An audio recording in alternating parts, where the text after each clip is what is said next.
All right, everybody, welcome to USAPL Michigan Full Send. It's 9 o'clock. It's start time. Not quite ready to start yet, but I know they're getting ready to go. Athletes are warming up. And, of course, first up is squats. I'm going to be we did this on YouTube today, guys, so you guys can always comment on YouTube. I got a couple screens going. It's easier to kind of give me a little bit of feedback on how this feed is going to work for you here today. We're at F3 Fitness down in Dearborn Heights right now, and I tried to maybe thought about getting a couple different camera angles for you, but it's a bit of a narrow facility, so I'm not so sure the additional camera would have improved anything from the spectating end of it. So, we're just dealing with one screen out here today. It's obviously going to give you all you need to see when it comes to powerlifting. One platform today, not two. So, we're right where we need to be.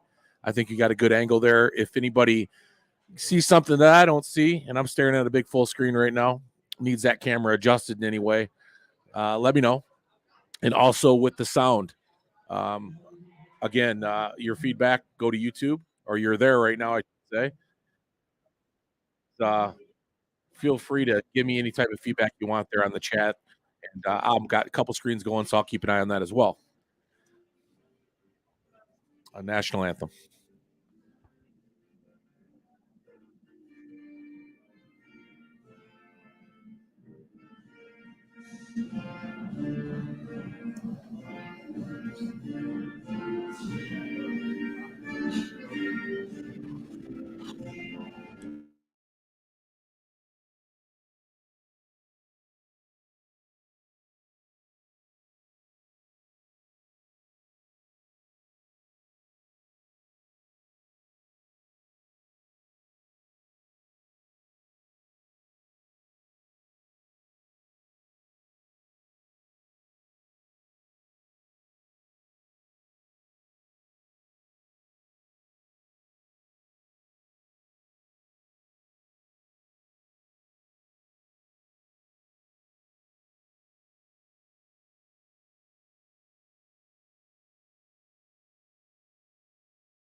All right, that concludes the national anthem. We are getting ready to rock and roll here. Again, my name is Joe Janiga. I'm from Gym Life Media. I do the Gym Life podcast, Fit, Jacked, and Stacked for the state of Michigan. Gym Life Podcast, national, international podcast. We cover a lot of athletes and powerlifting, of course.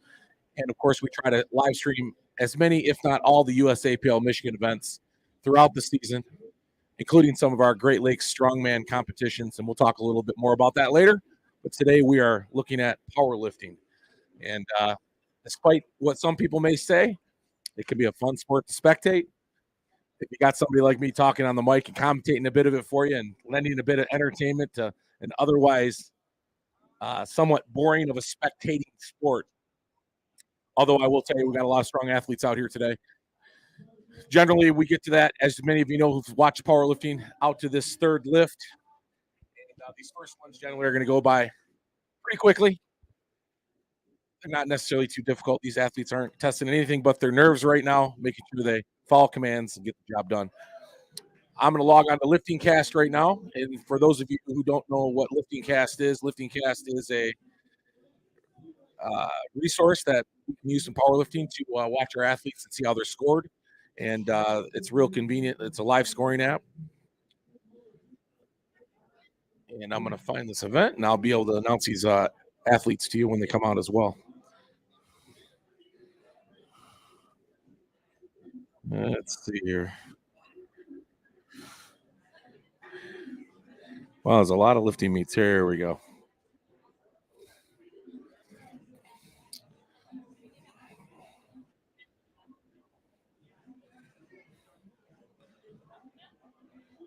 All right, that was Stephanie Rabnicki. And as many of you know, have listened to me in the past, I tend to get my last names wrong. I need to read by phonics with some of these last names. They're very challenging.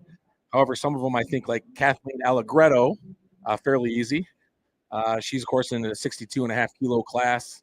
It's 137, 138 pounds. Women's raw open 48. Her opening squat of 62.5 kilos.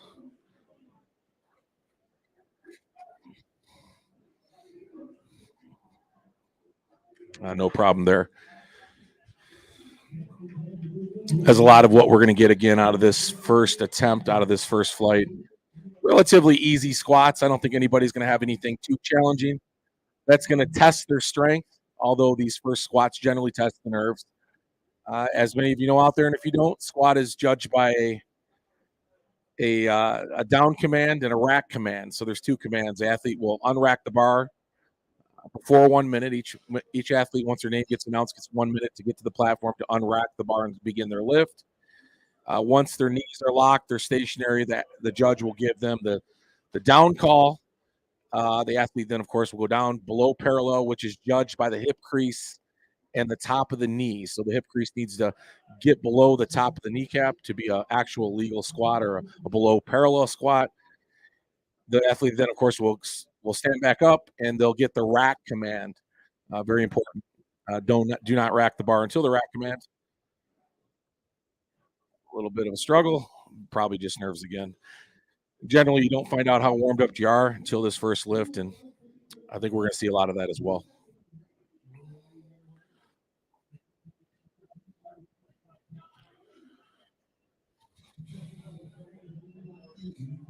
That was Lisa Manning. Catch up here.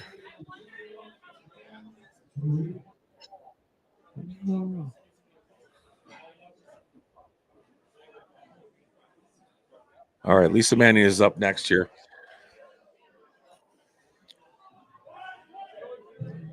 192-pound squat coming from Lisa. She's a women's raw masters 1B category. That's 45 to 49 years old. She's in the 67.5 kilo class.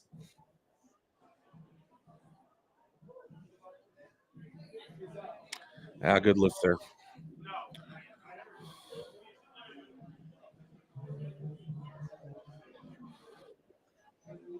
Oh, rack command. Well, there you go. And we talked about that just a second ago. That's all right. That'll be the only spot she misses you watch. And I don't care how long you've been powerlifting. Some would say it's a rookie mistake. I would beg to differ. We all sometimes jump the commands.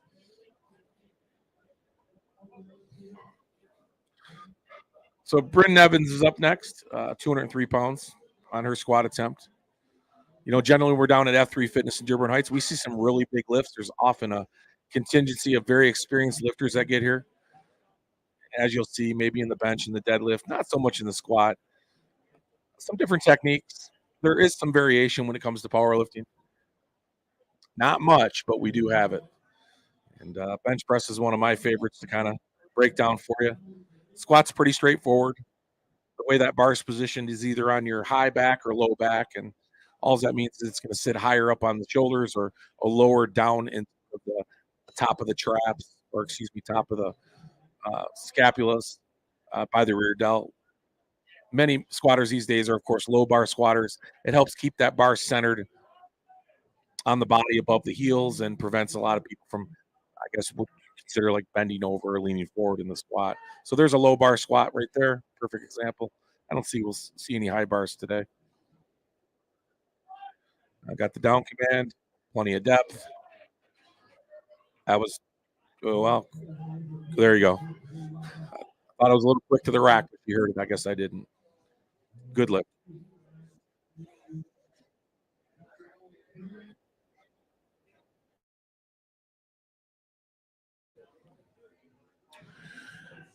Alexander Tetrakova up next. 220-pound squat. She hails from the University of Michigan powerlifting, which generally they have a large group that comes to many of these meets, and they themselves are going to be co-hosting a meet with Keoso and USAPL Michigan down in Riverview, Michigan here in March. Alexandra is a women's raw junior lifter between 20 and 23 years old. That's that class.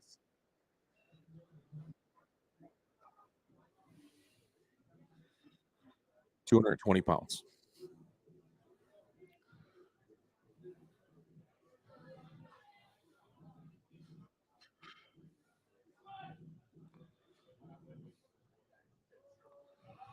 Knees back. Looks like the depth is good. Rack command. And another good lift. 3 whites. So there's 3 judges. You got 2 side judges and a head judge. That judge generally makes the down calls and all commands. The side judges look for, I guess you can say, errors in the lift or errors in the positioning. Of course, that's lock knees, both parallel from both sides. And the bench press, of course, it's other criteria, same as the deadlift. Explain that as we go along. You only need 2 white lights to have a successful attempt. 2 out of 3 works either way. Many of you know me out there. I'd like to give the judges a hard time. I'm one of these guys that likes to judge from my chair back here. So here's Rachel Merrill, 231-pound first attempt. Women's raw open. Way easy, way easy. It's going to be a fun meet today. We're going to see a lot of big lifts. Rachel, no problem there. Just killed that squat, 231 pounds.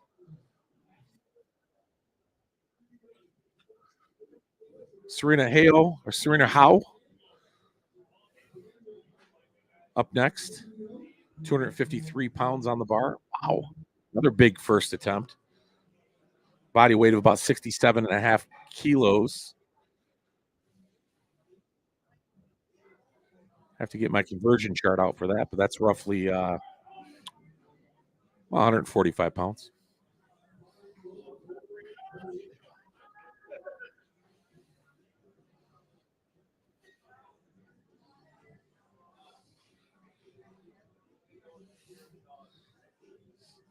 Everybody hearing this all right out there?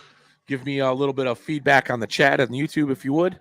I'd appreciate it if I need to turn this up or down for you. Serena with a good attempt. Cruising right through this first attempt.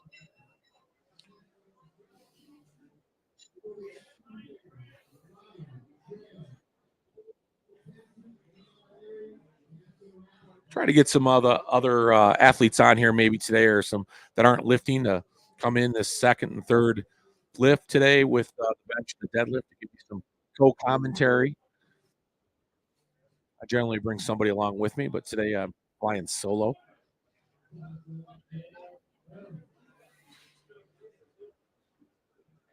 Here goes Karen Butt, 259-pound opener. She's also from the University of Michigan powerlifting women's raw open 75 kilo class.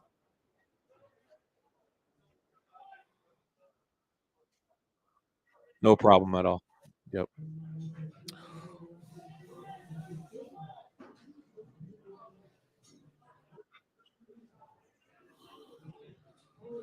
Pretty sure that camera angle is working for everybody out there. It seems to be working for me. We'll probably move it around a little bit on the bench and adjust it maybe on the deadlift, but I think for squats, this is about as good as we're going to get it. Like to kind of have that sort of side angle view on this a little bit so you guys can see that depth. And looks like the rack itself is kind of positioned enough out of the way where we can see that depth. Often if a squat is missed, 9 times out of 10, it's going to be that depth. And these USAPL judges call them pretty tight. I give them a hard time all the time. Maybe a little too tight, but that's a good lift there by Maya. 259-pound opener.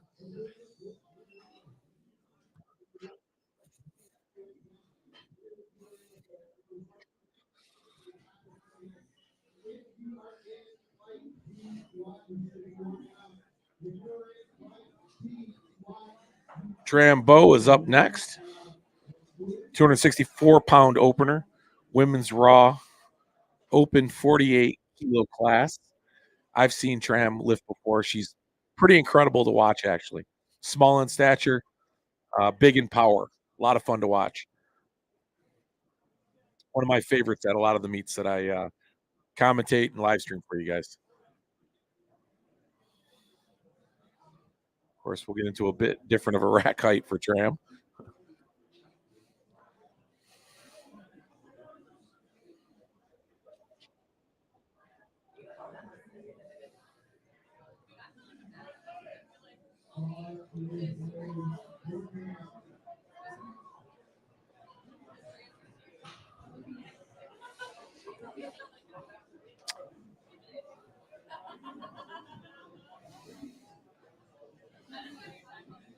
She's been bitten by the powerlifting bug, this girl. Crushes it. A lot of intensity out of her when she starts moving up the weight. 3 whites, no problem there. Great opener from her. Same for Mackenzie here. Same weight. It looks, nope, she's a little bit heavier. 286 pounds. Women's raw 75 kilo class. It's roughly 165 pounds with 286 pounds on the bar.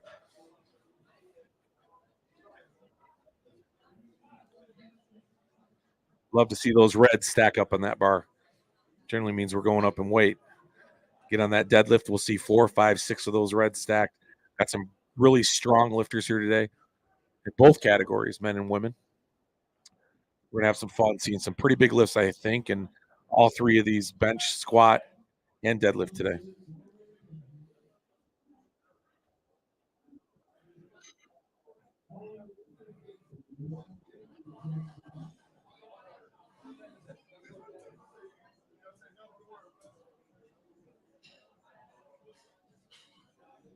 I'm going to try to fix my screen here for you guys. For myself, I should say. Back up to the top. There we go. Okay.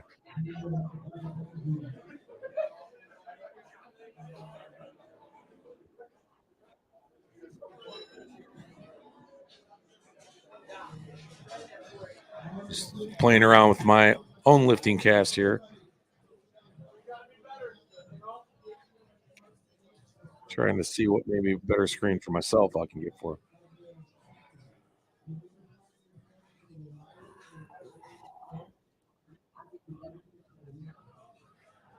Okay, here we go.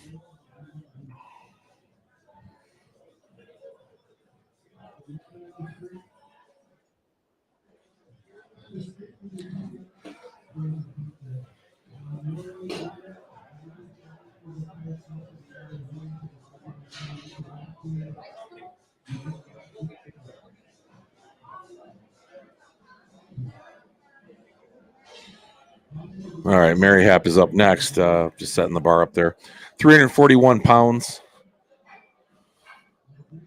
This is a really big opener by Mary at 67.5 kilos herself. Just going to put her right around that 160, 165 pound mark. So this is a big opening lift for her. I see some impressive third attempts here today, it looks like.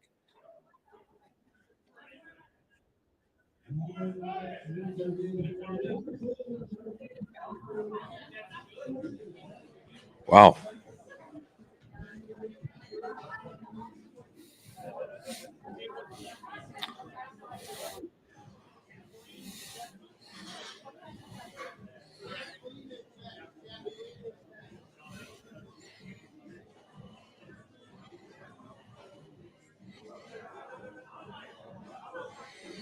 Nice big opener by Mary here.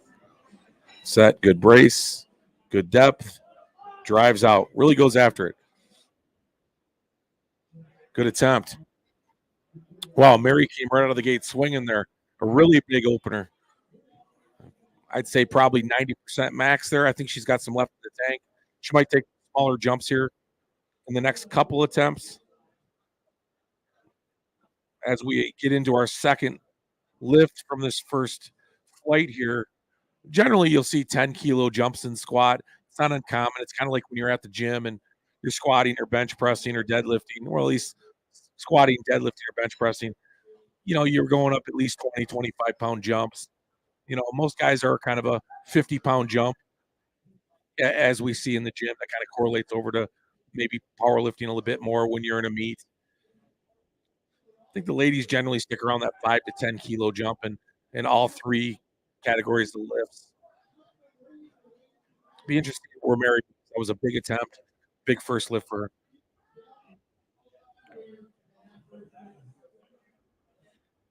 Kathleen Allegretto, a successful first attempt, second attempt, 5 kilos heavier at 67.5 kilos, 148 pounds. Nice fight out of the bottom. She's got some left in the tank. Let's see if she sends it here, according to the show name, full send on the last lift of the squat.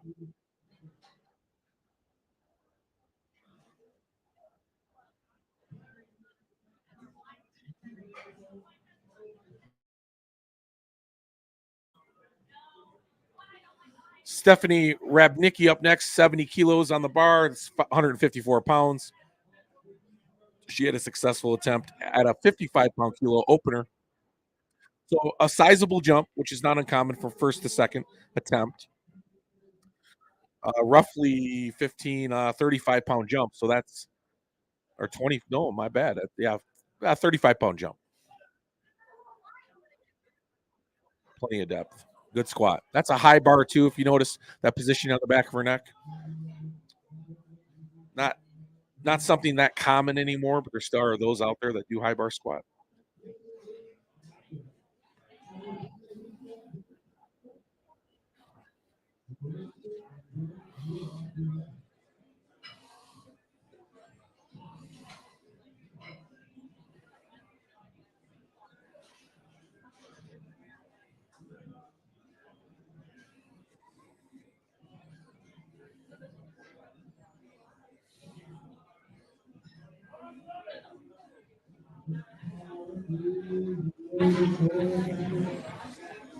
Catherine Monholland,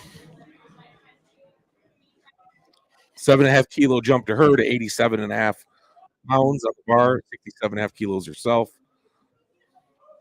Nice step. She got that lift. Yeah. Judges are being favorable today. It wasn't but 2 meets ago. Catherine might have been called for depth on that, which I would disagree, of course.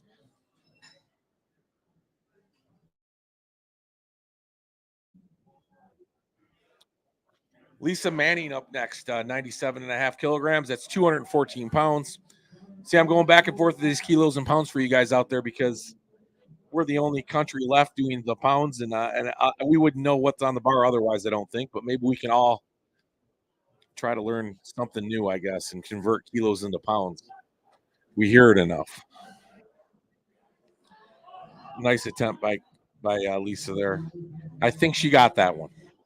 Whoa, a depth issue maybe. Okay. Yeah, they're calling Lisa a little tight here. For whatever it is, sometimes it could be something silly where the judges are just picking up on something with her form that makes them get the impression she's not hitting depth where Lisa, of course, thinks she is. The coach is just going to have to tell her just to dig a little deeper on the next one. You absolutely want to make sure you get one successful attempt so you can complete the meet today and get full scoring. Otherwise, it's a little bit depressing when you don't hit, especially in squats, at least one successful attempt.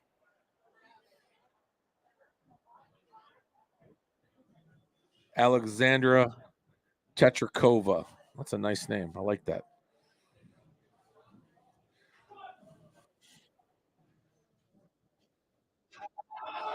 Okay. 3 whites. Perfect.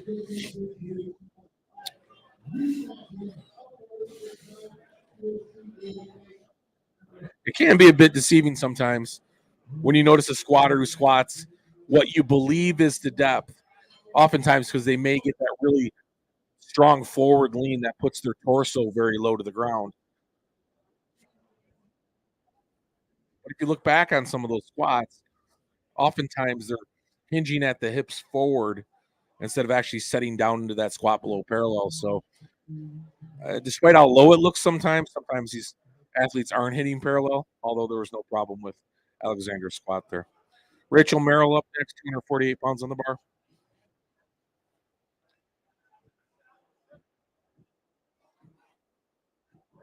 No problem with depth there. A perfect example of good depth. Great job, Rachel.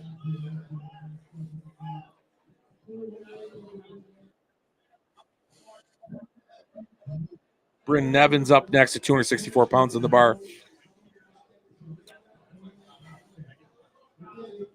Really big jump for Bryn here. She's gone up 27.5 kilos from first attempt to second attempt.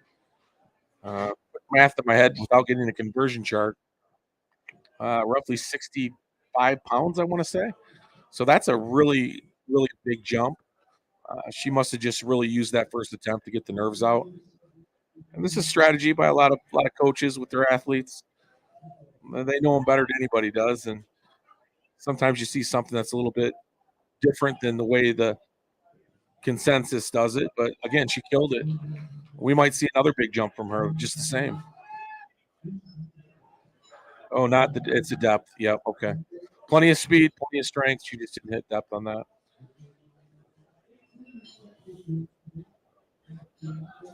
I'm sure she may even go up now. So she's got a choice there as her third attempt. She can stay with the same weight. She can't go lower, but she can go higher. Karen Butt up next, 270 pounds on the bar.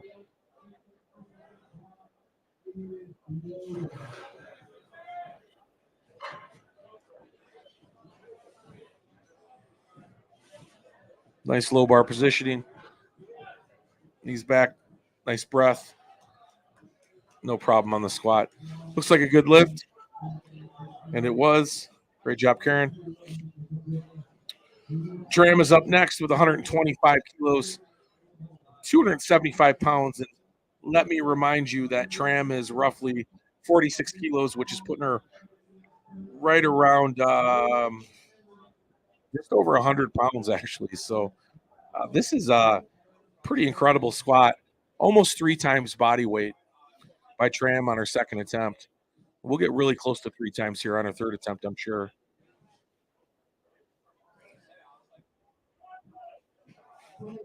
I think we can all appreciate that. If you're listening to this show and you do some squatting, your weight times 3. Pretty impressive.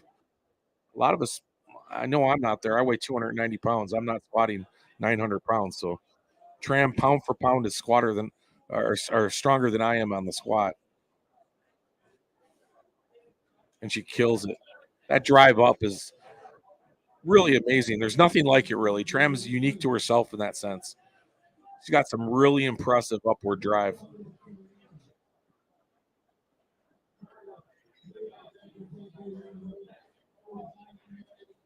Serena Howe up next with the same attempt, 275 pounds.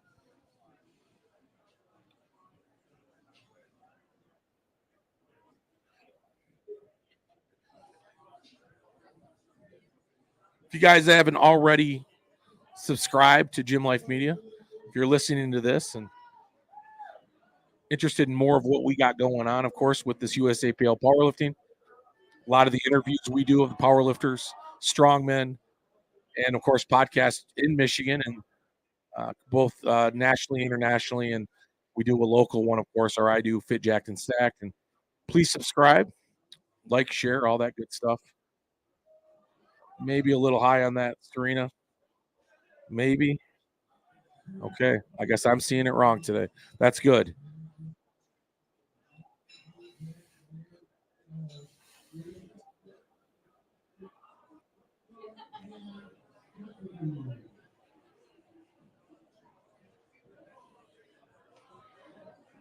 This is one of our favorite facilities to live stream from, about an hour away from home. And today we decided we would do this live stream for free.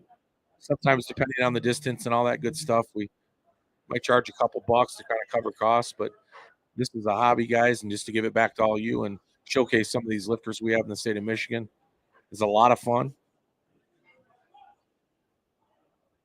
So we appreciate your support, and I know the lifters do as well. That's Maya Morgan. Easy second attempt for her. That was a big jump, 25 pounds. That was a 281-pound attempt. Mackenzie Price up next, 300 pounds on the bar, 303.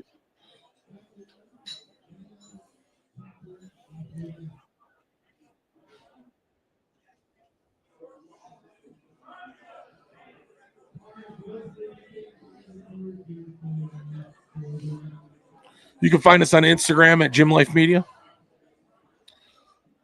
Check out all the kind of clips of the great interviews we do and all the interaction that we have throughout the state and throughout the nation, really. Recently at the Mr. Olympia, doing some interviews with a lot of great bodybuilders out there with a live broadcast with the Monica Brandt Show, co-hosting that. Great job, Mackenzie. Easy second attempt. All white lights. So Gym Life Media, myself, Dewante Robertson, my Gym Life Media partner, and a few others all went out to the Olympia this year in Las Vegas. I had an opportunity to co-host the Monica Brandt Show. Monica Brandt, of course, is an icon in the bodybuilding industry, former Miss Olympia herself. Had a lot of fun out there at the expo. We got a lot more fun coming up. We're traveling around the world actually this year, including England, to bring you some strongman competition out there in July. Then, of course, we'll be at the Arnold Sports Festival and back out to Texas, maybe for the Austin Fit Fest and the Legion Fit IFBB Pro Show out in Reno, Nevada as well. So we're getting around, having some fun. Mary here with a really big second attempt. She killed that first one, albeit she put a little effort in that first attempt. See no reason why she won't get this. There you go. That's going after her right there. And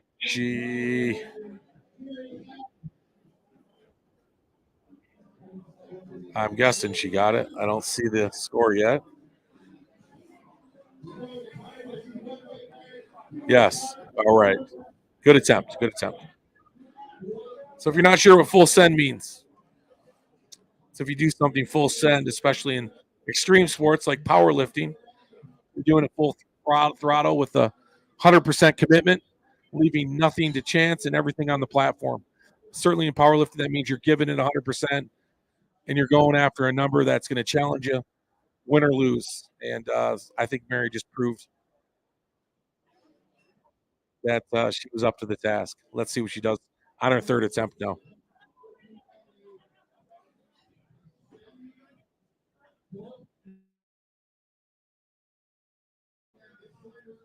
Kathleen Allegretto, that was her third attempt.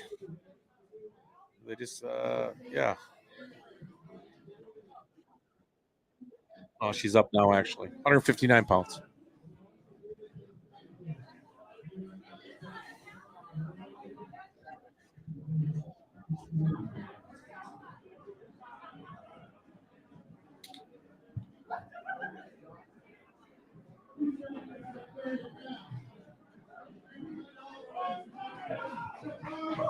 We are cruising right through this today. 30 minutes in, we're on our third attempts and first flight. There's 3 flights of lifters today. So I have a feeling we'll make short work of this meet, which isn't going to break my heart, I'm going to tell you. We were at Goodrich High School 3 weeks ago, and that was a 9-hour meet. Very long. Come on now. There you go. Nice fight. Nice fight. Way to get it, Kathleen. That's right. What a great way to start our meet. 3 for 3 on squats. Moving forward, a bench press next for Kathleen.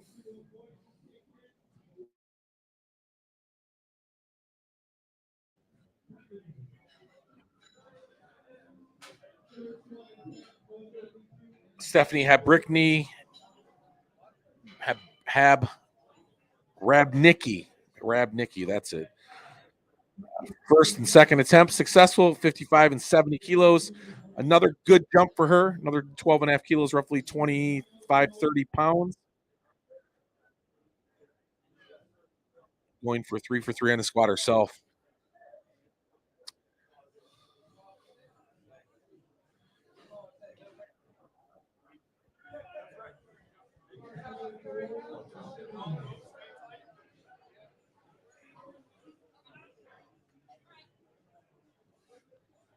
Bit of a high bar there if you notice her positioning on her neck. I think we mentioned that before.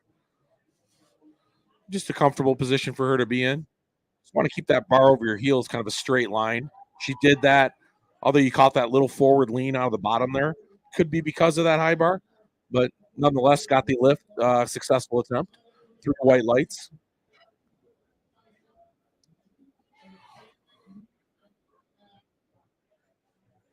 You know, the way your hip hinges in squat is kind of dictates to you sort of that bar positioning where it needs to be, centered above your feet or your heels in that center line. Core strength is imperative. Big deep breath and a brace to prevent kind of that mushy middle, if you will. You want to keep everything tight. So when you're trying to come out of the hole, you don't get that forward lean. That momentum can send you forward and out of the lift. Catherine, very rigid there, straight up and down. Depth, yeah, that was an issue. A little bit high on that for her. Lisa Manning's up next. Now, Lisa missed her first 2 attempts. She was called high on both of them. Questionably, but I can't argue the calls. They're catching something with Lisa's depth that's just making them red light her at the moment. Let's see if she corrected it here on the 3rd attempt. And she did stay with the same weight, which is 97.5 kilos, 214 pounds. All right, let's get behind her now. Like I said, you don't want to bomb out all 3 on any lift. You want to at least get 1 successful attempt. The weight is not a problem for her. She just needs to grab depth. Down, get down, get down. Nah, I think she's still a little high on that. I think she's a little high. And it is difficult. No, okay, great. Okay. Well, now I'm a little confused because that's where she was at last time. So, with that said, Lisa, when you watch this back, as I'm sure you'll get on YouTube and listen to what I'm saying right now, I'm pretty sure you were at the same depth on your last attempt, but that's just how it goes sometimes. At least they got it right and you got your lift. Congratulations. Alexandra Tetrakova, my favorite last name so far.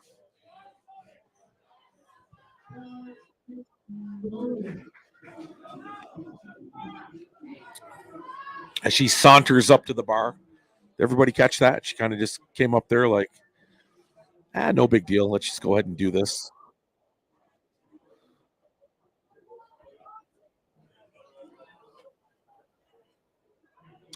Added 5 kilos to her second attempt from 2nd to 3rd, 248 pounds on the bar.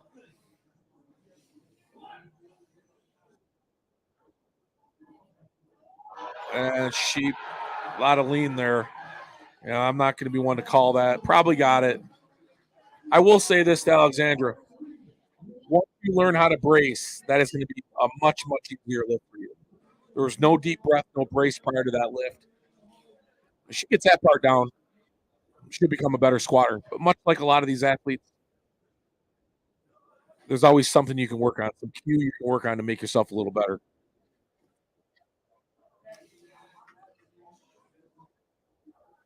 Rachel Merrill up next, her 3rd attempt, 120 kilos, 264 pounds.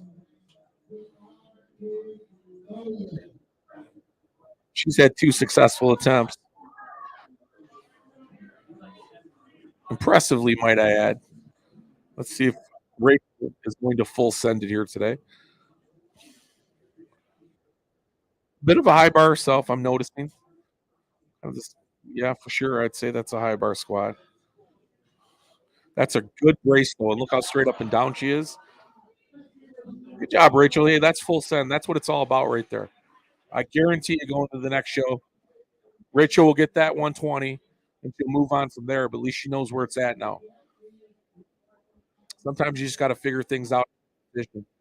Oftentimes, training does not translate. Your training PRs or personal bests are generally more than your competition for a lot of reasons, but in competition, sometimes you like to find out where that's at, where that ceiling's at that makes you want to bust through it. I have no doubt Rachel's there.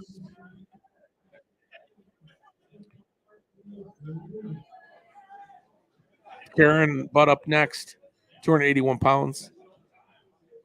2 successful prior attempts as well. A modest 5 kilo jump for her.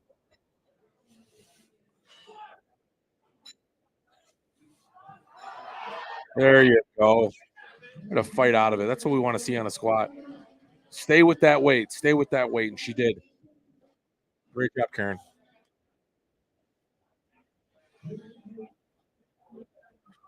Bryn Evans up next, 286 pounds. Now, Bryn missed her second attempt. I believe it was because of depth, as expected, because she did blast out of it pretty well. She did decide to go up in weight. So she added 10 kilos to the bar. She's treating it as a successful second attempt, as a lot of lifters will do if they miss something. Plenty of depth. and plenty of power. Sure. Maybe a little on the table there for her as well. 3 white lights, so great. Second attempt.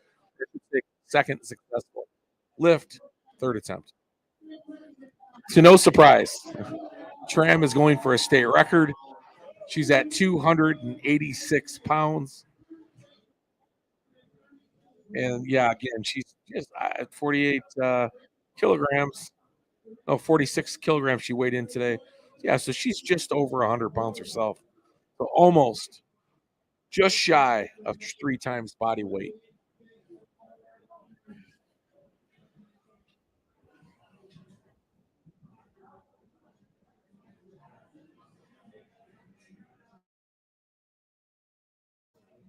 One of no doubt a few records we're probably going to see attempted here today. It seems like it's common hat now to see several, at least a couple Michigan State records fall at every one of these meets. The athletes are getting stronger. This new generation of lifter is busting through a lot of big numbers, and this just continues to go up. I think Tram actually probably holds the current state record, and she's just all power at 100 pounds.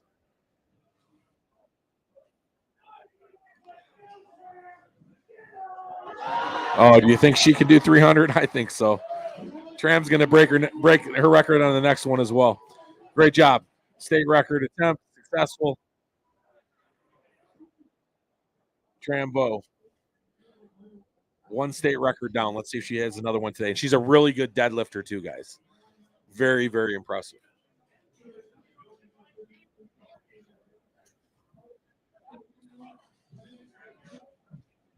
Maya Morgan up next, 292 pounds.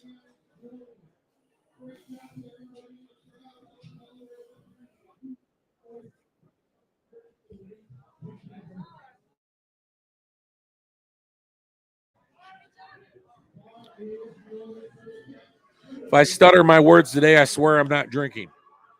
I think I'm on about 2 hours sleep after working last night. I'm going to grab an energy drink between the squat and bench and get myself back to normal. But in the meantime, I might be a little stuttery. Maya with a good third attempt. You know, you see a lot of these lifters looking straight at the ground, and I won't take anything away from them. Certainly, I've always been a guy that likes to look up. My eyes are going where I want my body to follow. Growing up, I think that was the adage we used to hear when when we squatted.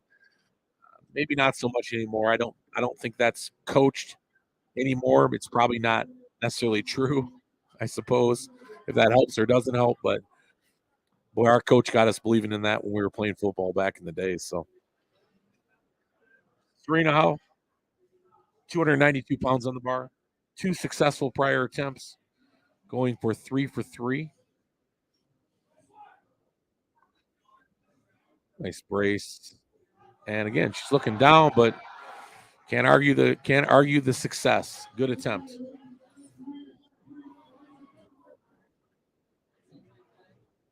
Nice job, Serena. And Mackenzie Price will be the last one up in the first flight with a 314-pound, our heaviest attempt yet of the day. 2 prior successful attempts. This weight, of course, 314. See if she can go 3 for 3 on the day.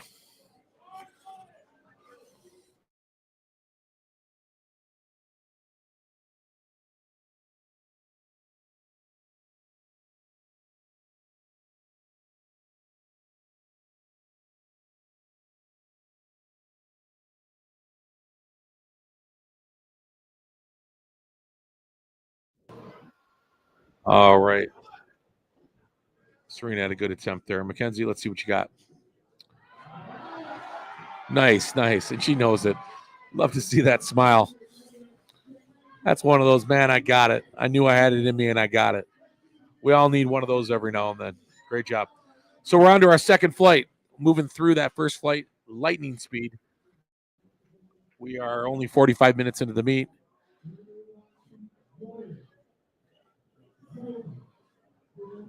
I imagine we'll be through our squatting by about 11 o'clock. Maybe a little bit sooner than that. these are all pretty experienced lifters moving pretty quickly here. And again, I think we didn't officially start till probably about 9:10, 9:15.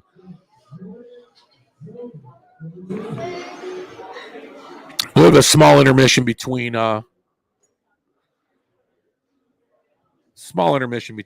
squat and bench and deadlift.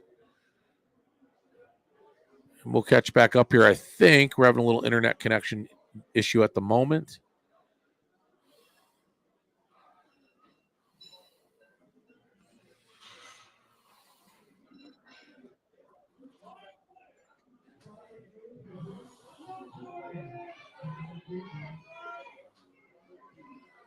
Let's see here. I'm watching my internet connection on one side, guys, and I'm watching the lifter on the other. I'm hoping you're hearing me at least. One of the technical difficulties of live streaming anywhere by anybody, unless you own a $75,000 satellite and you can get out there and do this stuff without the help of the internet service locally, you're at its mercy. Jordan Sorvis, good first attempt. Jody Matla, up second, our first attempt, 220 pounds.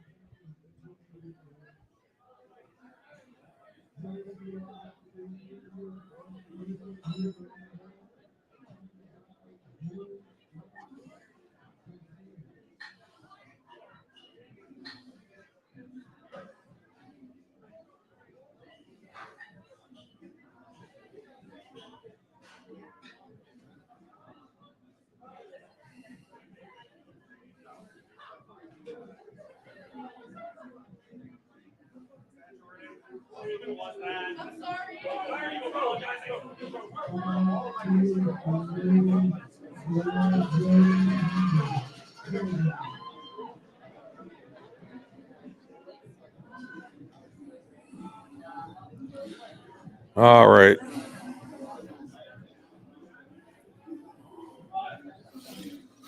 So, making sure you guys got some reception out there.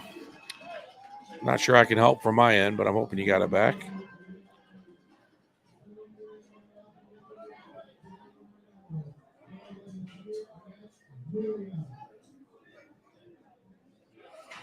We're still stuck. Shoot.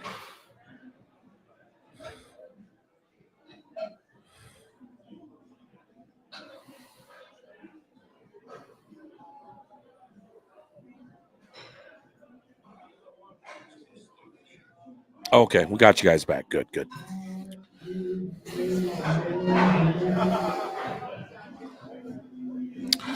All right, this is Filomena Napolitano. I remember Filomena from a couple meets last year. Fun name to say. Fun belt to look at. And good lift. So she is no longer a rookie. And I want to say that's where I saw her last year. May have been the Rookie Rumble, or it may have been the all-women's meet we had. But I do remember Filomena because it's a great name.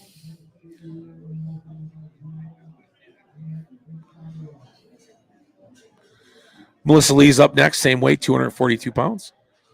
She's a part of the Women's Raw Open at, she weighed in at 99 kilos today.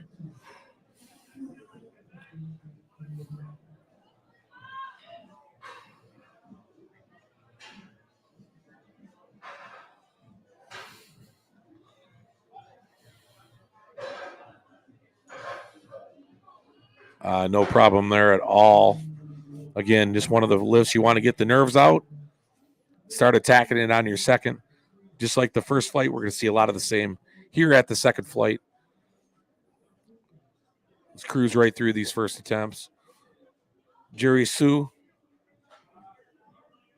That's TSUI. I'm sure it's Sue, right? Jerry Sue. Very cool. 125 kilos, 275 pounds on the bar.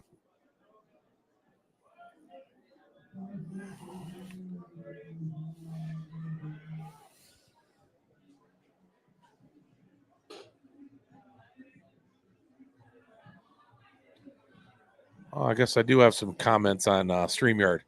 Michael Erdmans. Are any super heavy lifters today? Yeah, the guys, actually. We have some big lifters in that class. A few familiar names. We'll see some good lifts. You know, Michael, they're going to be sumo lifters, of course. You know how I feel about that. I don't know. Maybe we'll be surprised.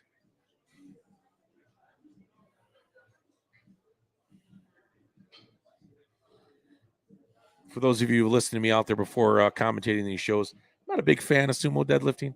I'll give you my reasons why during the deadlift. But you know, I like to give these lifters a bit of a hard time if they don't lift like I want them to lift.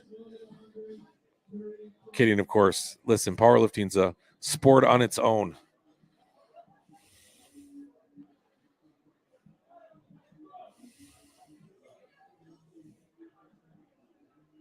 Besmir Jahai, 286-pound squat.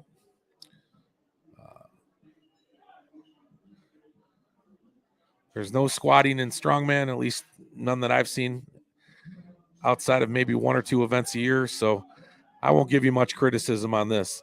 I'm just glad to see everybody squatting well today. I got one red and two whites there. 2 is all you need. That's a good first attempt. Julia Kravchenko, 292-pound first attempt.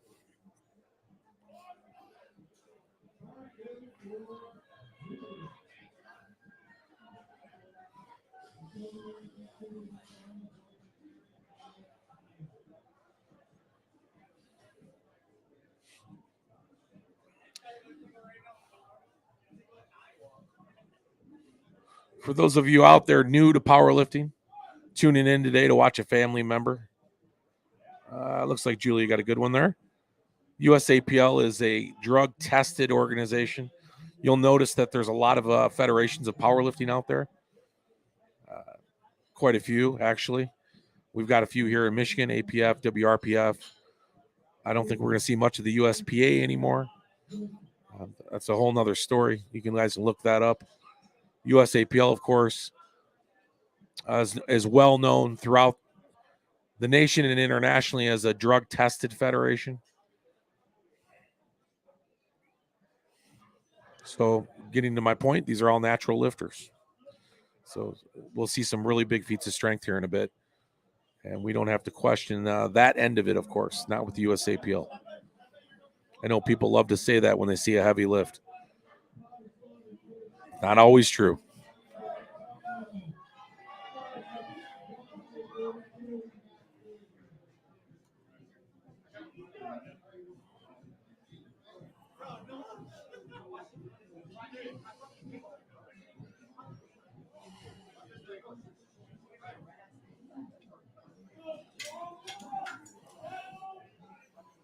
Lost my lifting cast here for a moment, guys.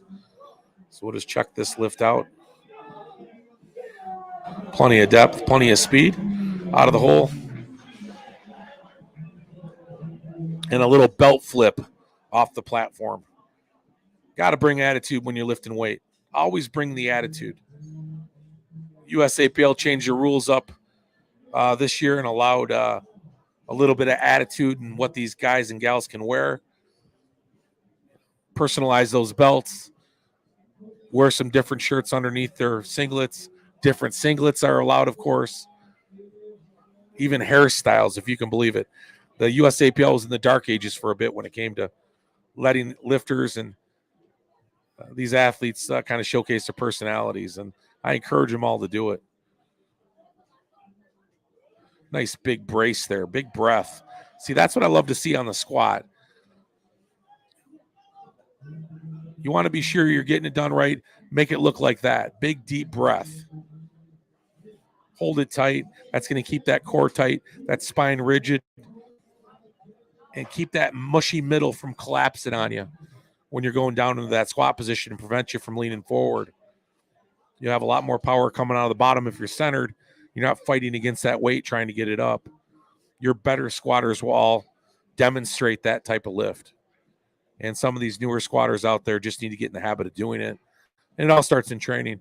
I don't expect much change on the platform here today, even if some of these lifters get a few things wrong, because this stuff is habit. You got to create habit when you're lifting, habit when you're competing. And that's what's great about, getting this video or live stream, or if you have somebody taking a video, you can go back and look at what maybe you did, critique yourself a bit, and get it done right. Great job, Aaron. Another example of a really good brace. We're going to get in bigger in those weights. And all their lifts, squat, bench, and deadlift.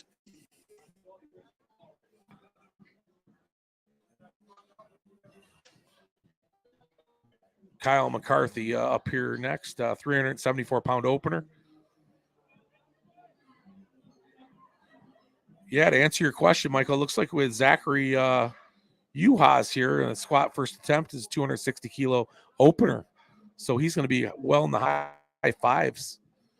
And that's just second flight. So I'd imagine in that third flight, we're going to get even heavier than that. Very impressive, too, guys. These are raw lifters, by the way. I don't think anybody's wrapping today. Now, USAPL does allow raw with wraps, meaning, of course, in the squat, you can use a singlet. You can use a 8-millimeter knee sleeve. It's not what we would consider an assisted compression sleeve in the sport, albeit you might get a little comfort out of it, a little reassurance. It's not really assisting the lift all that much. Then, of course, you're allowed to wear a belt. I believe a 10-millimeter a belt or lever belt or a normal belt. So, again, there's not a lot of assistance going on with these lifts, like in assisted lifting, wet beam wraps or shirts or I guess anything else for that matter. I don't know if compression is allowed. I guess singlet would be that, I suppose. Good lift. Kyle McCarthy with a successful attempt. Again, I think these guys are just going to blow through it. Really curious with that last lift, though, from Zachary. That opener is really big. If he hits that with no problem, it's going to be fun to see what he's going to be doing on his third attempt. Just like all these guys, it looks like. 374 pounds on the bar for Joseph Valentine.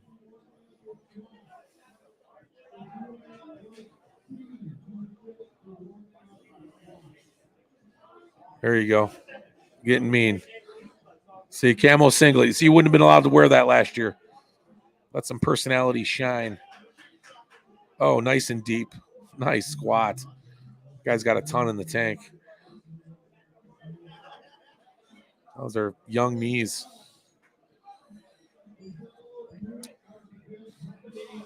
For those of you that are interested, we will be live streaming War of the North next weekend up in Traverse City, Michigan. War of the North is a strongman competition hosted by George Bullard, Great Lakes Strongest Man. This is going to be an incredible show. This War of the North show is, it's leading the way with creative promoting. Let's just say that. George has outdone himself with this promotion, using a CrossFit facility and essentially turning it into a dungeon, a medieval sort of battlefield with a computerized lighting, smoke system, and of course, all the competitors are going to make for the warriors of this battle scene, if you will. It's going to be a fun time. We'll talk a little bit more about that as we move through this meet. Jared Winters, 429-pound opener.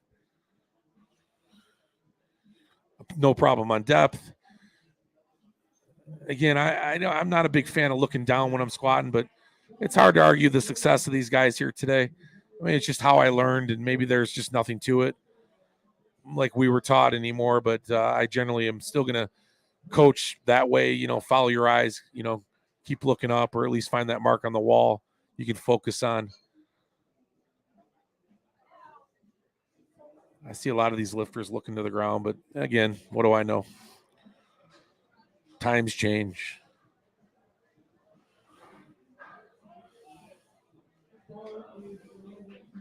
Certainly in lifting. Gonzalo Sundria, big first attempt, 462 pounds. He's roughly a 195-pound competitor. That's a big first attempt.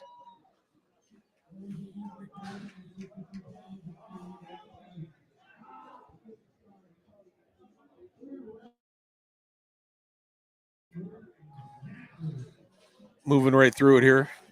And here's that Zachary Uhas. This first attempt is Stacking the reds for sure. You know how much I love that? This is a 573-pound opener. Yeah, there's some weight for you. I was doing this on a safety yoke bar the other day, or safety squat yoke bar. I don't know if I could squat this on a normal bar. Well, I don't think I can put my hands on the bar because my back is so tight in my shoulders, but because a strong man, I get spoiled on that safety squat bar. So look at that. We're going to miss the shot. Get out of the way. There you go. Jesus. Oh, that's right. Anything over 500 pounds, you need 5 spotters. This is crazy, guys. Wow.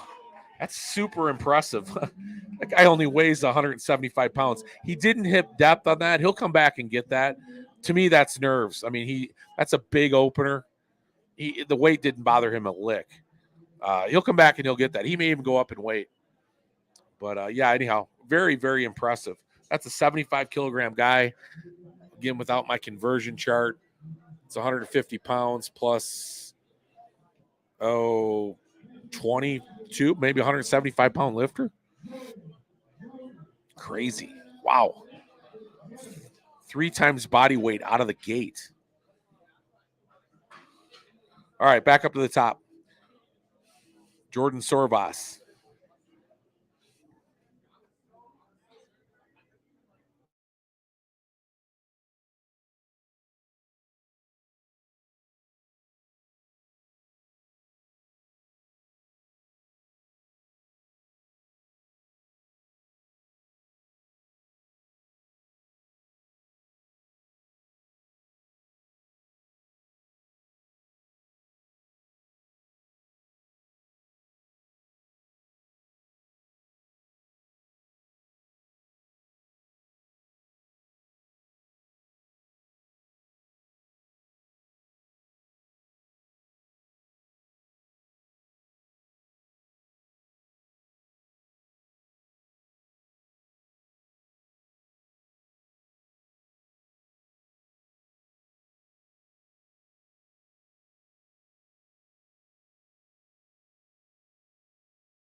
Jody Matla.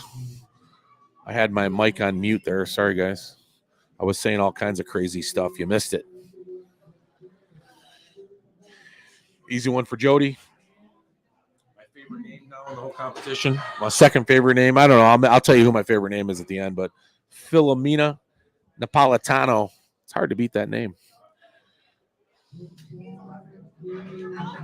Pretty good name. Pretty nice belt, too. She definitely gets the belt of the show. That's probably a Pioneer belt, if I'm not mistaken. I've seen that around.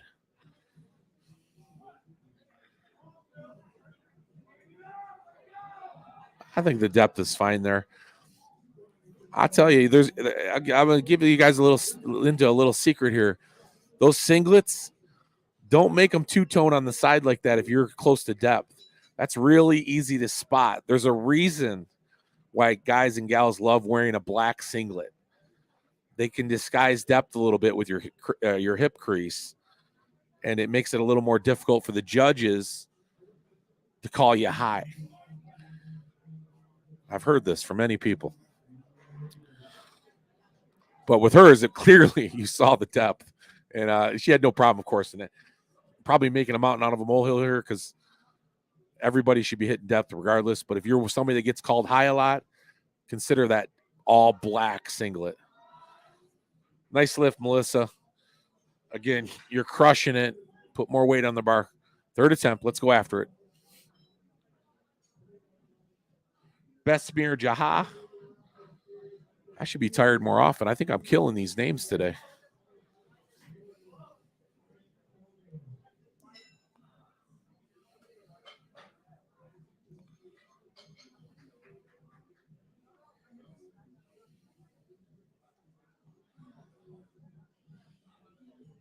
Oh, no, this is Jerry Sue. Besmir's up next. He's in the hole.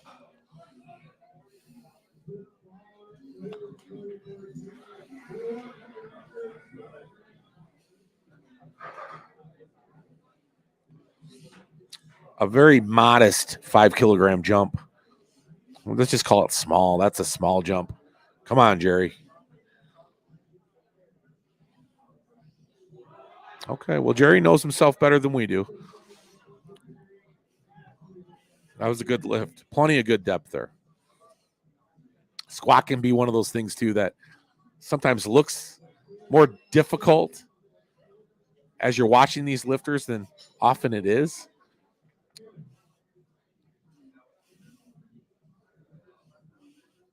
That's why it's a patience thing. You can watch. I always tell guys, when you're getting through that squat, fight through those for a couple seconds. You'll find yourself on the winning end of a lot of big squats if you just are patient and fight through it and don't give up on that squat when you're low. Sometimes it takes a second for everything to kick in. Here's Besmir Jaha. See, now I'm second guessing myself. 137.5 kilos. That's 303 pounds.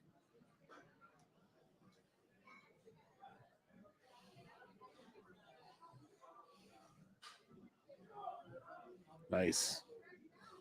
I believe you got that. No problem. 3 whites. He's moving on. That's 2 successful attempts. Another fun name, Julia Kravchenko. I like the Russian names in powerlifting. I think we all kind of like the Russian names a little bit anyhow. But certainly in powerlifting. Long history of great Russian powerlifters. Yes, I'll say it. West Side. That's where it all came from. All right, Julia.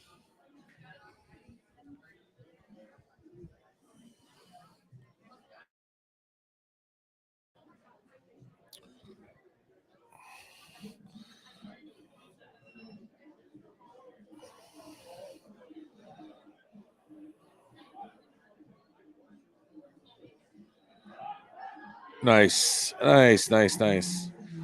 Let it be noted, she's also a part of the University of Michigan powerlifting team.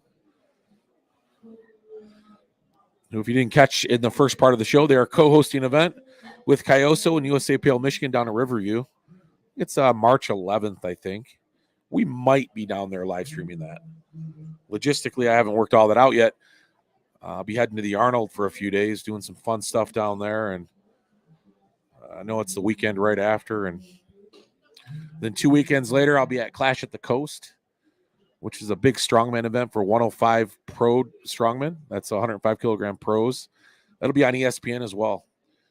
Clash at the Coast is a big event held annually for its 3rd year now, taking the world by storm.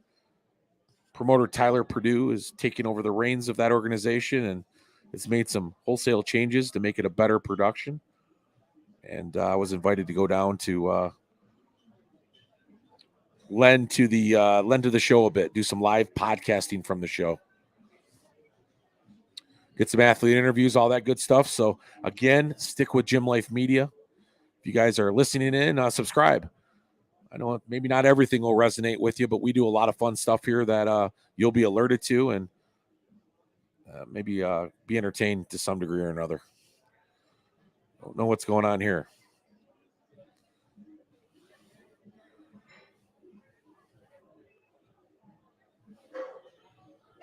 There we go. Move out of my way.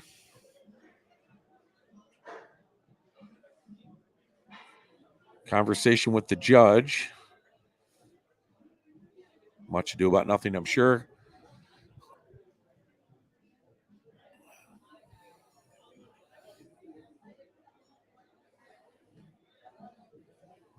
All right. There's Gina. Gina Hensley, Cayoso Promoters, USAPL State Chair. She makes her way off. Maybe a technical difficulty. All right. Now I'm going to pronounce this name wrong, I'm sure, but I'm going to give it a shot. It is Kagulin Janarthanan. Nice. And I like the way I said that name, whether it's wrong or not. I think I came close.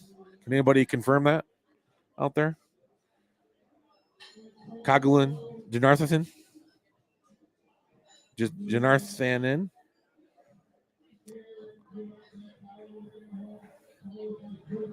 Let's go, Becco. We lift heavy shit. Love that. Woody. And that was Yoey. Go Blue. Michigan's got a big contingency of lifters. Michigan State's got a big contingency. I want to know when this Michigan versus Michigan State powerlifting club face-off's going to happen. See, now we'll live stream that. Have some fun. I think Michigan might be taking it right now, honestly. Seen a few Michigan State lifters around. Not as many as Michigan. All right. Antonio Yarbrough Jr., 336 pounds. Plenty of depth. I like his style. See that chin up, brace back, not leaning forward. Love it. Good job. Belt flip. Attitude, baby. Attitude. Aaron Young's up next, 380 pounds. I'm so tight today. Getting ready for the War of the North is killing me.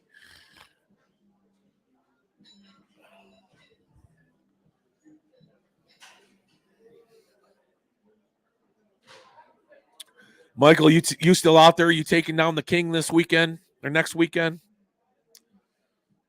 It's only a few of you in that open heavyweight class or supers. Give him a run for his money. George built a big throne up there. All right, Aaron Young. Big second attempt, big jump, 380 pounds, added about 30 pounds to the bar. No problem. Love the form. Very rigid. No forward lean. Good brace. And he stayed with the weight. A lot of guys and gals give that up sometimes a little too soon. Even something like that. They just got to stay under it and fight through it. Kyle McCarty, 400 pounds. Pretty good jump for him as well. About 30 pounds roughly, 28 pounds.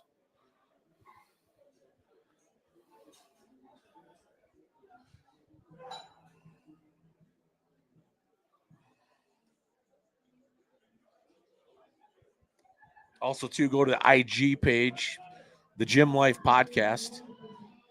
That's a lot of the content that I do on my podcasting, which includes a lot of the Fit, Jacked, and Stacked content, which is local in Michigan, of course. Powerlifting, strongman, bodybuilding, general lifting, and gym fuckery. We get it all done. We have a great time. We have a lot of fun talking about lifting sports and a lot of fun with our community here in Michigan.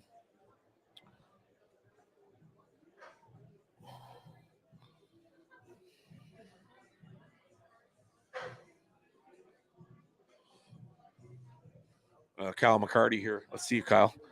Big brace. Love it. Oh, he's a little high.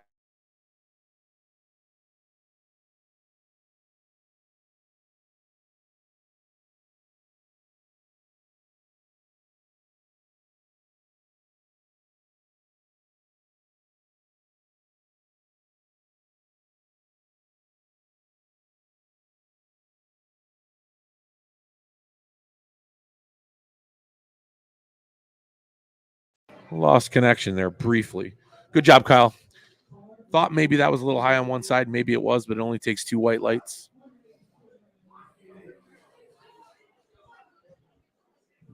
Joseph Valentine up next, 413 pounds. Really big jump for him. That's a 17.5 kilo jump, 40 some pounds.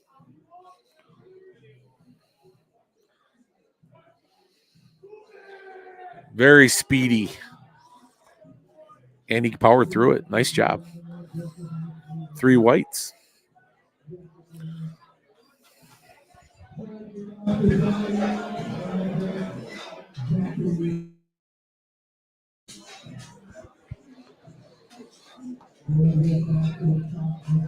Jared Winters, 451 pounds. 20 kilo jump here. Or 10, excuse me. 25 pounds.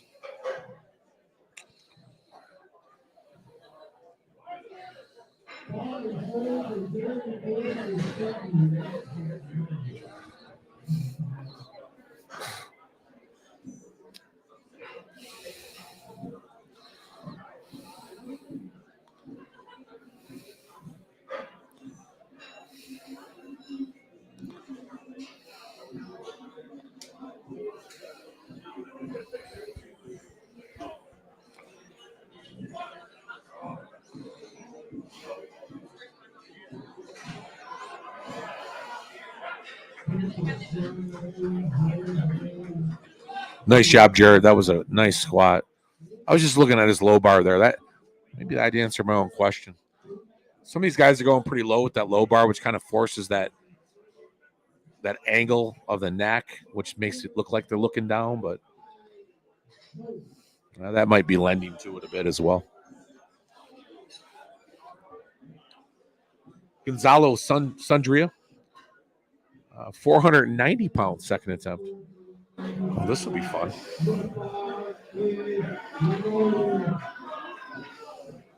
We see some big weight from these guys here today.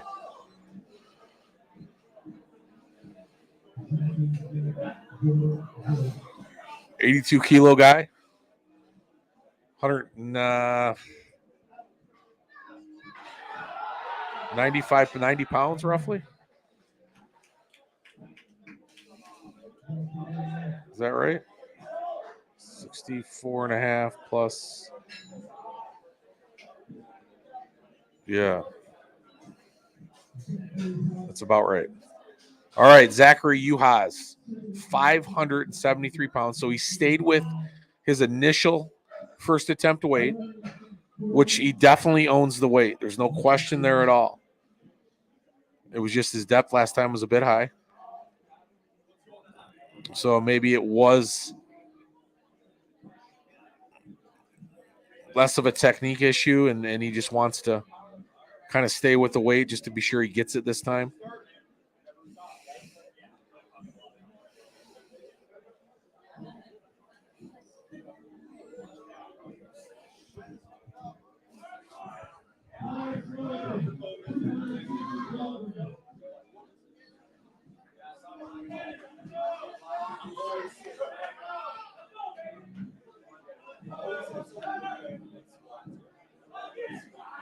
Can't say it enough, though. This guy's only 74 kilos, 170 pounds.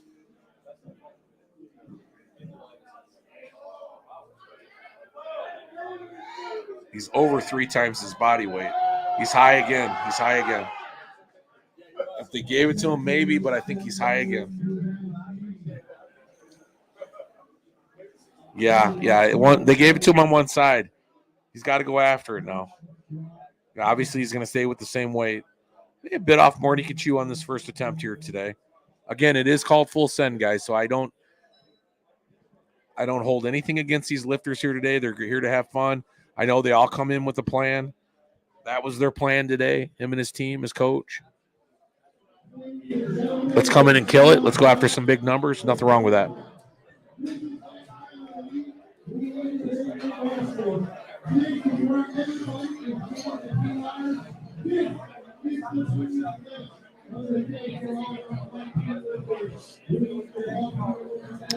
Jordan Sorvas, good. I'm glad to see she's making a big jump. She had a lot in the tank last time. She's going up 20 kilos, 24 pounds.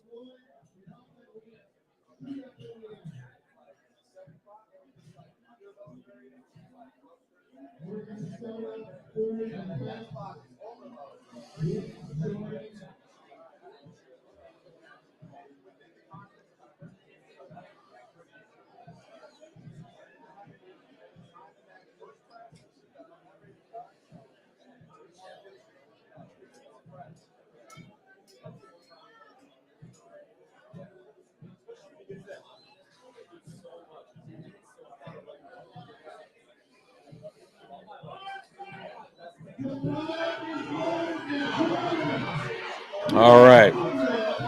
Full send here. Jordan's not playing around.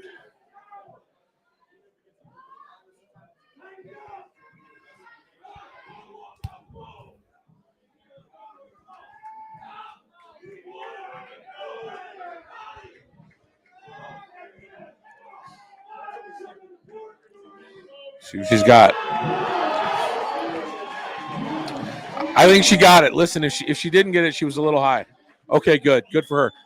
And here's why she didn't get called on being high, because she's wearing a black singlet, like I mentioned earlier. I think if you go back and look at this, which of course you all can, maybe it was a little high there. That's okay. She disguised it. Nothing wrong with that.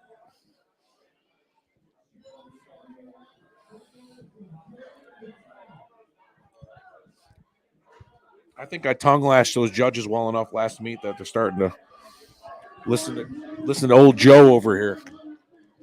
They wouldn't tell you that. They don't like me too much. I'm eating a banana here in case you guys want to know. Jody Matla, 7.5 kilo jump. Another one that's owned the weight. I don't think she's gonna have a problem with this. Yep, easy work. Nice job.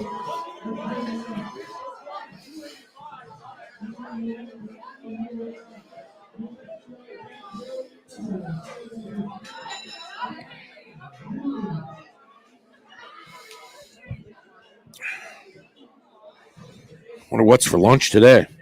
Kyoso and USAPL, Gina and John, they always take care of their volunteers at these meets. Food all day, energy drinks, candies, treats, cakes, and a good lunch. All right, Philomena, let's see what you got here. A modest jump, small, quite frankly. I think she's got a little bit in the tank, a little high. She knew it too. She knew it. That's okay. Nice job, Philomena. You still have the coolest belt and the coolest name right now. And 2 successful squat attempts and a good day ahead of you.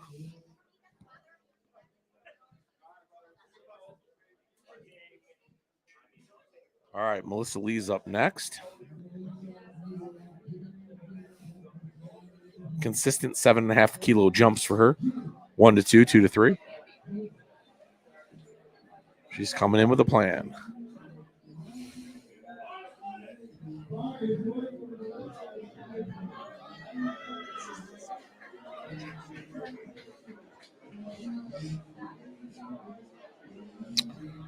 She's been killing it too. I mean, very quick. She had a lot in the tank, I thought, last time as well. So, all right. Yeah, she knows herself. That was a good fight. Good depth. 3 for 3.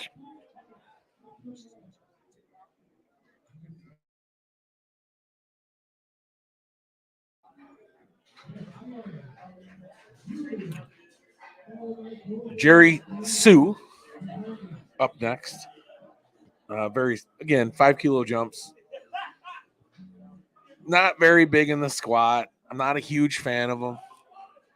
Not my business. I get it. I'm not the athlete. I'm not the coach, but we're talking about a squat here. I mean, I guess if you're going through a world record or something, I get all that, but I doubt you make 5 kilo jumps in the gym. I highly doubt it. And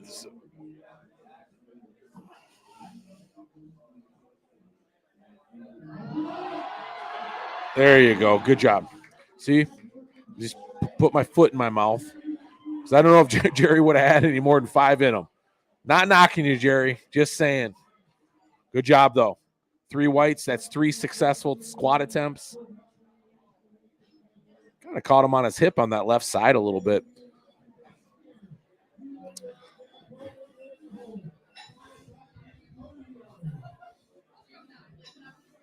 Besmir Jaha.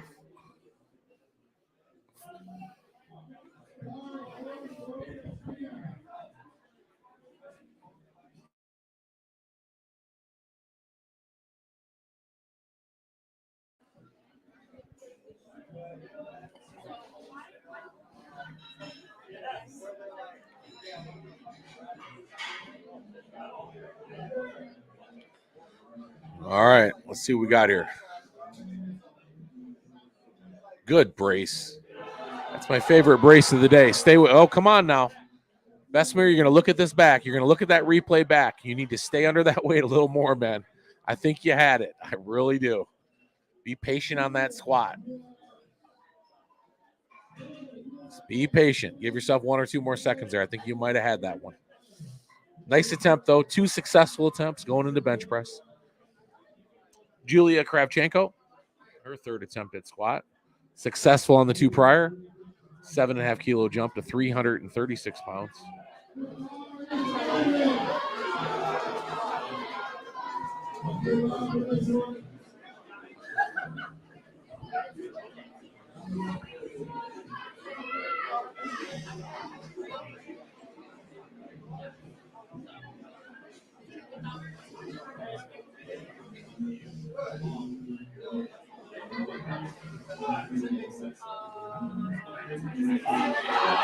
Nice, easy work. Boy, she's looking dead to the ground, but she's super quick coming out of that. Some good talent there, some good raw talent. Work on some of those cues. I think immediately she's going to put some poundage on her squat. Okay. Kogelin. Janarthanan. I think I got it that right. Janarthanan. Kogelin Janarthanan. Can anybody verify that for me if that's proper name? Enunciation.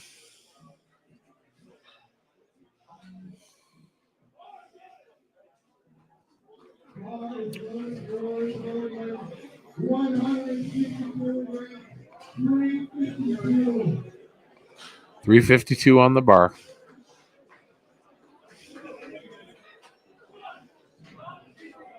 Plenty of depth. Stay with it now. Stay with it. There, that's what I'm talking about. Absolutely. That's exactly what I'm talking about. Just a little bit more time sometimes is all it takes. Giving yourself a chance to catch up to that weight a little bit after you drive out of the bottom. As long as you're not going down, you're going up. Great job, man. Great job.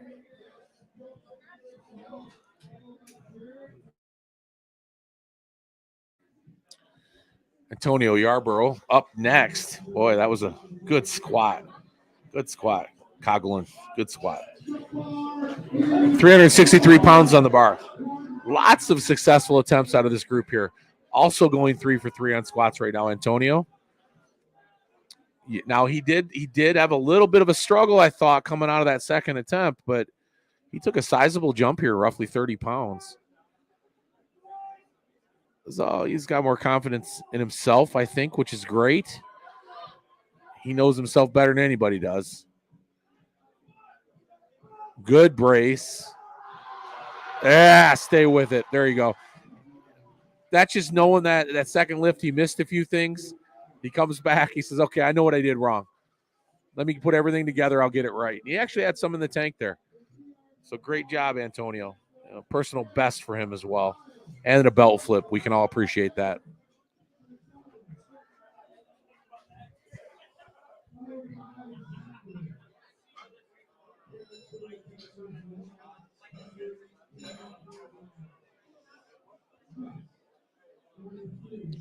Full send. That's where we're at today. That's what we're seeing today. Aaron Young, 396 pounds.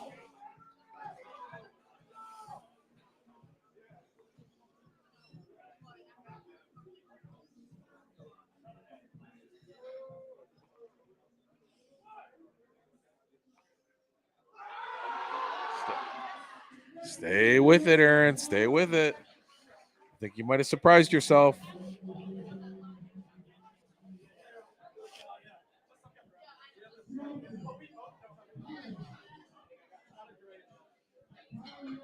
Kyle McCarthy up next, 418 pounds. 2 prior successful attempts, 170 and 182. Looks like him and Joseph Valentine are going to have themselves a battle today. As I'm looking at their weights, almost identical. First and second attempts, almost identical. He's going 190. Joseph's next going 192. This could be a battle here. They're both in the men's raw open, which remains to be seen. I think so.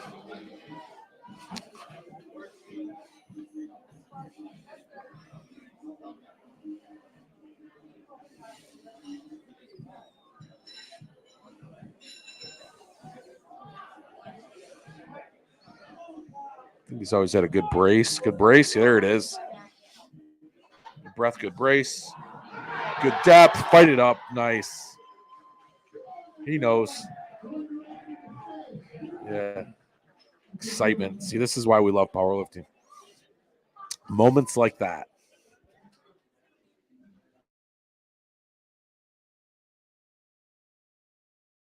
The order of squats goes by attempts, weight of attempts. So they're initially put in a flight, and there's 3 flights today, first, second, third flight. That's based off of weight generally. There's some variables there, but the order will change according to loading the bar, right? So if it's 100 pounds to start, every new attempt better than 100 pounds will change that order around. So Joseph here got a 2.5 pound kilo attempt higher than Kyle, so he'll go right after Kyle. The next lift is Jared with 210, so he'll go after Joseph and so forth. So it constantly changes.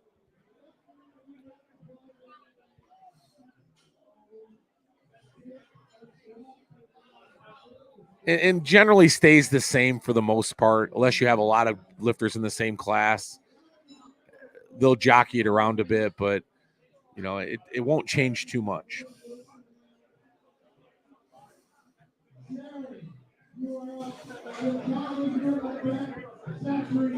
Joseph missed the lift.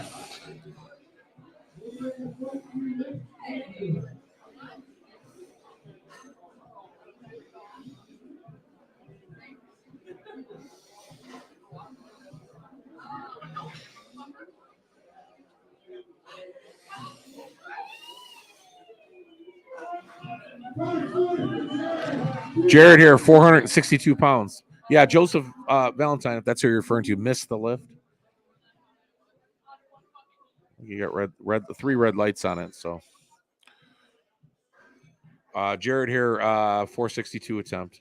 2 successful attempts prior, 195, 205. Small jumps, 5 kilo jump. I believe he's another good bracer. Is he a good bracer? Kind of a quiet bracer. See that? Little quiet. Good power. Stay with it. Great. Great. Let's see these guys stay with that weight. 3 white lights. Successful attempt. Gonzalo Sundria. Also 2 prior successful attempts. 500 pounds. So 227.5 kilos, 501 pounds. This is one of those benchmark lifts for any weightlifter, any power lifter, any strongman.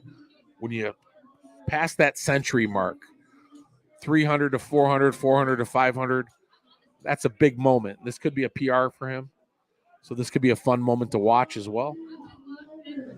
And just for the record, this guy weighs 170 pounds, 175 pounds. So we're almost 3 times body weight. He's a junior lifter, although he looks like he's probably 35 with that beard and his glasses. Nice work. Nice work, Gonzalo, for sure. That guy's probably been buying beer since he's been 12. Great job. So that was a okay. So now this is the first time seeing this. Zachary Uhas, of course, as we know, he missed his 2 prior attempts for depth. Unbeknownst to me, it was a state record attempt. So now they finally put it up on the screen. There's a reason he's been going for 260, guys. Now we've discovered it. This is a state record squat attempt, and I have no doubt it is. Listen, again, this guy's only, I got to do my math here, but geez, oh, Pete's 175 pounds. And he's squatting 3.2 times body weight, which is huge. And it's a state record attempt, which makes complete sense. Get the depth here, Zach. Have some confidence in yourself. You will be fine. Use the force. Get it done. Good brace. There you go. Depth. Nope. Reach for it. Yeah, see what he did. So listen, whether he got the lift or not, or could have got the lift, there's a apprehensive moment there where he went to where he wanted to go, felt like it wasn't enough, tried to reach for more, and that's kind of where he lost it. So he'll get back in the gym. He'll practice depth with a bit lighter of weight, get more comfortable going down, maybe even work on his stance a bit. Sometimes that comes into play, how your hips hinge. I've coached some women that, of course, as we know, hinge a bit differently than men. And when they get into a wider stance, sometimes they have a more difficult time hinging to depth, which is weird because you think it'd be the other way. But a narrow stance sometimes gets them to where they want to be. So but that could be the case with him. He might just be walking a fine line, just needs to retool a bit, get more in a comfortable position to allow him to get to depth. So we're through the second flight. Hooray, because lunch is coming. And as I mentioned, Cayoso and Gina and John, they spare no expense for lunch. Sometimes it's Mexican, Italian. I'm just hoping it's not Firehouse Subs. I'm not a big fan. Although, beggars can't be choosers.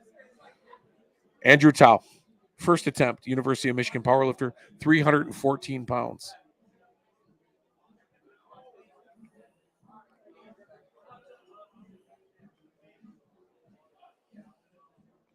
Big brace. Those Michigan people know how to do it right. Big depth. Look at that. Power. Andrew, so much in the tank. 400 when this is all said and done, Andrew. I'm going to start guessing on some of these guys that I think got a lot in the tank. War of the North in 1 week. Let's go. And I'm going to play the War of the North here today. I've got it with me. That great video that George put together. Want to get more people involved in that.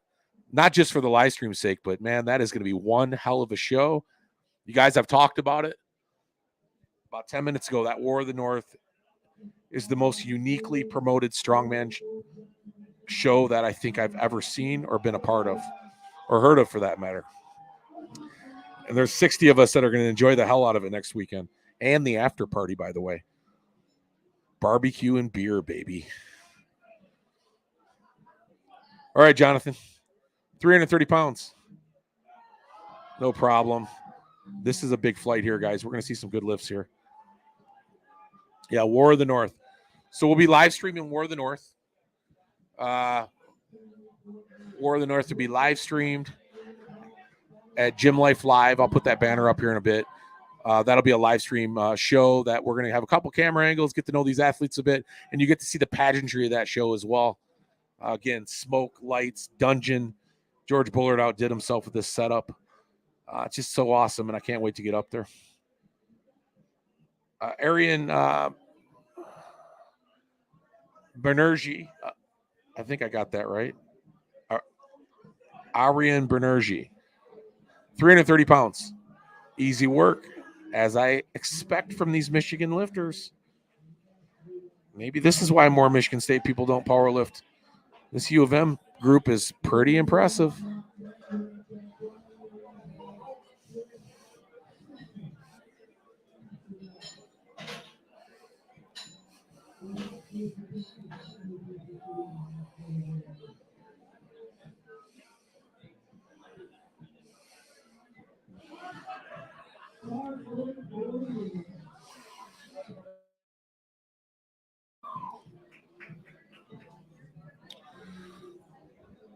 Michael, you ready to stick it to the king up there? I don't know if you heard me earlier. I might have been on mute, but there's a throne up there waiting for somebody.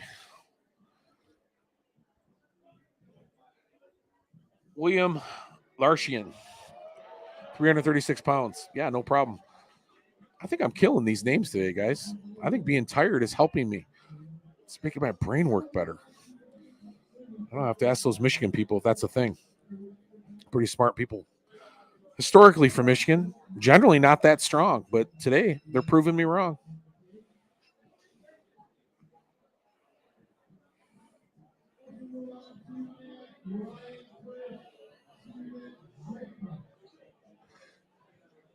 All right, as long as you give him a run for his money, don't make it easy on him. Make him sweat a little anyhow. I know you're going to give him a run for his money. That's a given.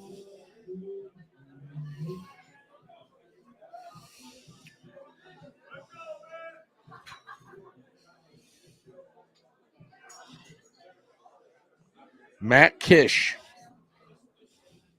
347-pound opener. Matt's a Masters young-looking fella. Respect to the Masters competitors out there. Good lift. Yeah, that's been my life lately, man. Not being able to train. I hit these brick walls like every 2 weeks now. It's like something comes up, I get sick, strain something. It's just been a nightmare. But yeah, I feel you. Hopefully this year will prove to be a better year than it started off to be for the both of us. But I'll be ready to give it my all up there. Not backing out, that's for sure. That ticket's too that's not an easy ticket to get. Yeah, Matt killed it. Said good to see the older guys doing some good lifting. There's another one, Ryan Sichansky, 363 pounds. Looks like they're in the same class. Matt's a little bit heavier than he is. Probably open class nonetheless. Good depth, narrow stance. Boy, that's hard on the knees for a Masters guy. Good job, Ryan. That hurt looking at it.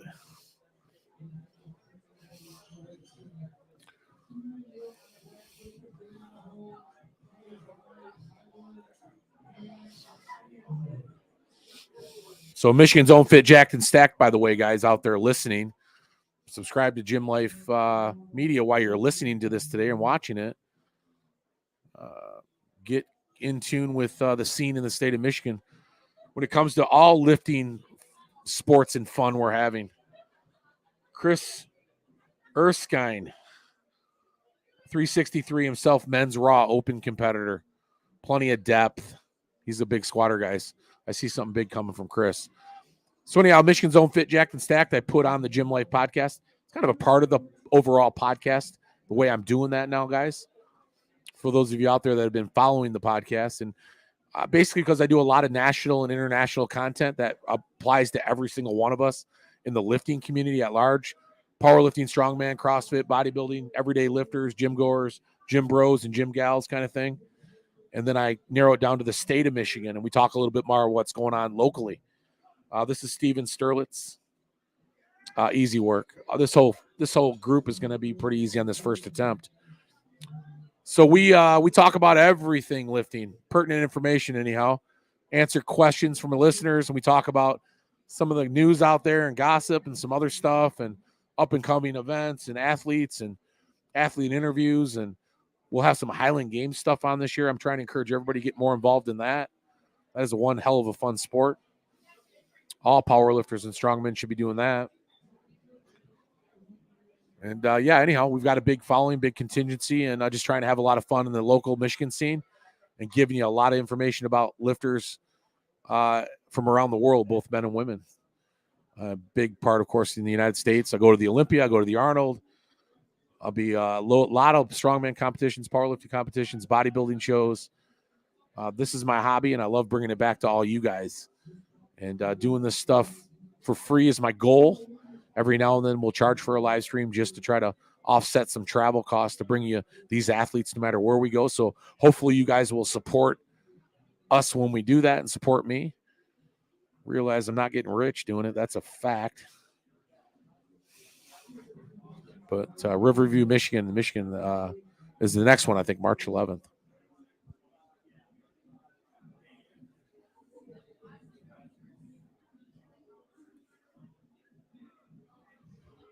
Wait for my lifting cast to load up here so I can actually get a name for you guys. Goes down on me every now and then.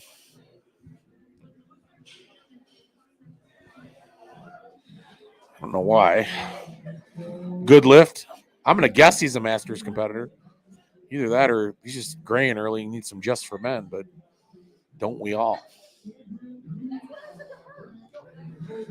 Yeah, University of Michigan powerlifting is looking good today, aren't they? Okay, so that was Jacob Ritchie, And no, he's a raw open guy. Wow, Jacob, just looking a little more mature, I guess. He's probably like 39. Tyler Matson, Michigan State powerlifting. What? There's one of them. I knew they were around. You know, I don't play favorites over here, but I'll call it the way I see it. Michigan State. Yeah, we need to have that Michigan State powerlifting meet one day. Who's the strongest in the state? Oh, that'd be fun. I would make that a part of like my podcast and everything. That'd be a real fun show. Tyler's coming for it today. Wearing his green. Yeah, you got that right. Oh, shit. Powered through that. I think he just gave your crowd the finger over there or something. Yeah, he's not happy. He's about these Michigan people today. See an off-platform fight. All right, Andrew Gross is up next. 468-pound opener. Yeah, we've got some big ones coming up, by the way. Antonio Yarbrough set up to do a 292 kilo opener. I have to tell you, that's a well over 600 pounds. Daniel Langman's going to be coming up with a well over 500-pound opener. Kyle Spence, very close to that. Yeah, this flight is going to have some big numbers attached to it, guys. Well, this guy's built for powerlifting. Jeez, oh, Pete's. 212, 468. I gotta bet he's just gonna fly through this squat. Yeah, I'd say that's about as easy as it gets. Great job, Tyler. Or I'm sorry, it was Andrew.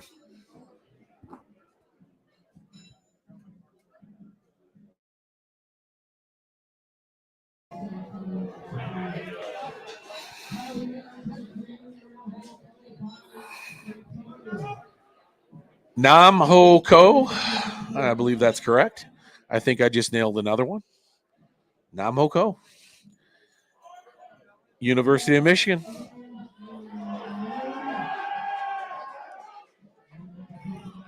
These guys sign up for powerlifting meets like ticket scalpers do for tickets from Ticketmaster. There'll be 20 of these University of Michigan guys or gals in a meet sometimes, and they only allow 60 people in these meets. I don't know how you guys do it. Nice job. Nice job. I'm sure you developed some type of computer program to outwit everybody else. Nice job, Nam. Kyle Spence. Here we go. Cracking the 500-pound opener. 512.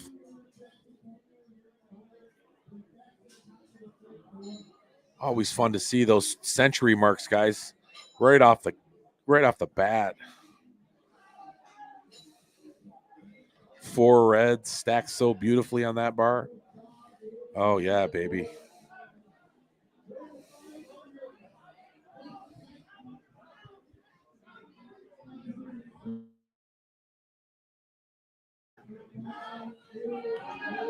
All right, let me see. This is a big boy here, isn't he?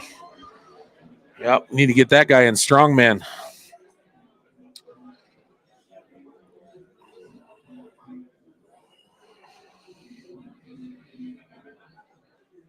He's a ginger, too. And you know what they say about those gingers in strength?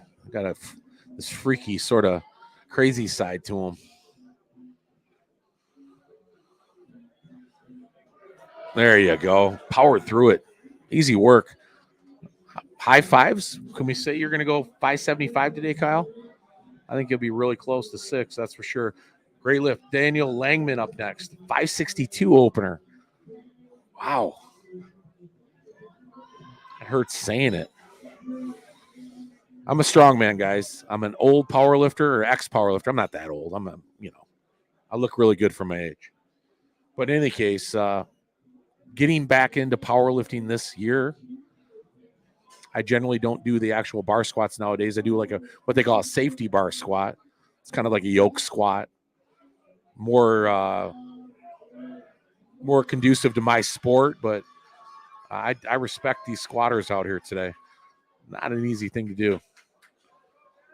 You're just not. I don't care how strong you are in strongman. You're just not going to get a squat bar on your back and think you're going to be a good squatter. 562 opener by Daniel Langman.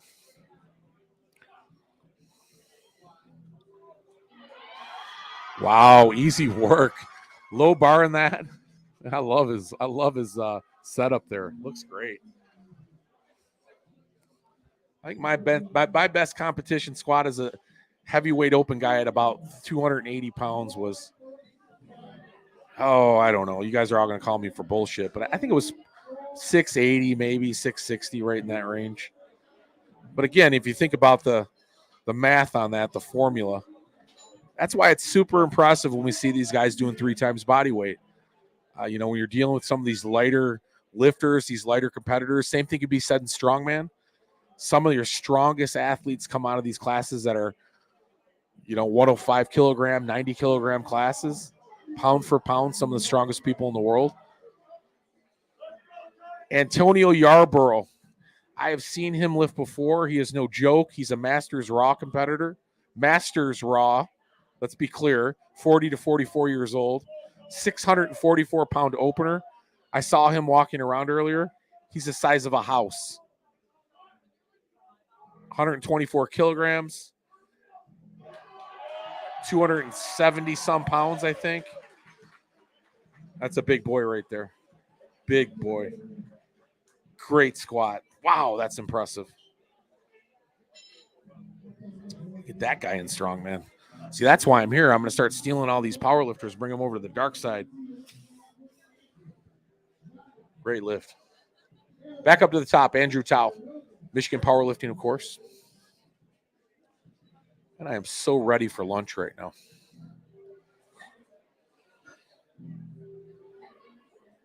Oh, you're kidding me. He hit a 2,000-pound raw total this year? Wow, that's so impressive as a natural guy. That's big time. Wow. I'm going to have to get him on my podcast. Matter of fact, I'm going to approach him today, see if he wants to come on. Yeah, that's a big guy right there. Yeah, I'm going to talk to him. Thanks for the insight. 2,000 pound. Wow, we're going to see some big numbers out of him today, then, is what you're telling me.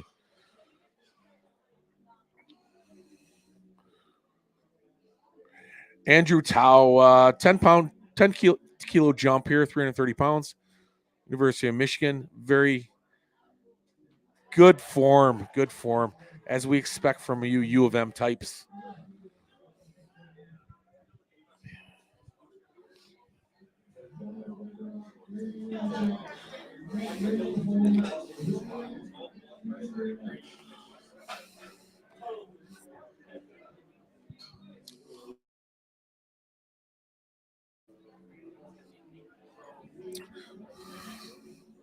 My daughter will be going to the University of Michigan Ann Arbor, so I guess technically I'm kind of a U of M guy, I guess. I guess you got to call me U of M guy now.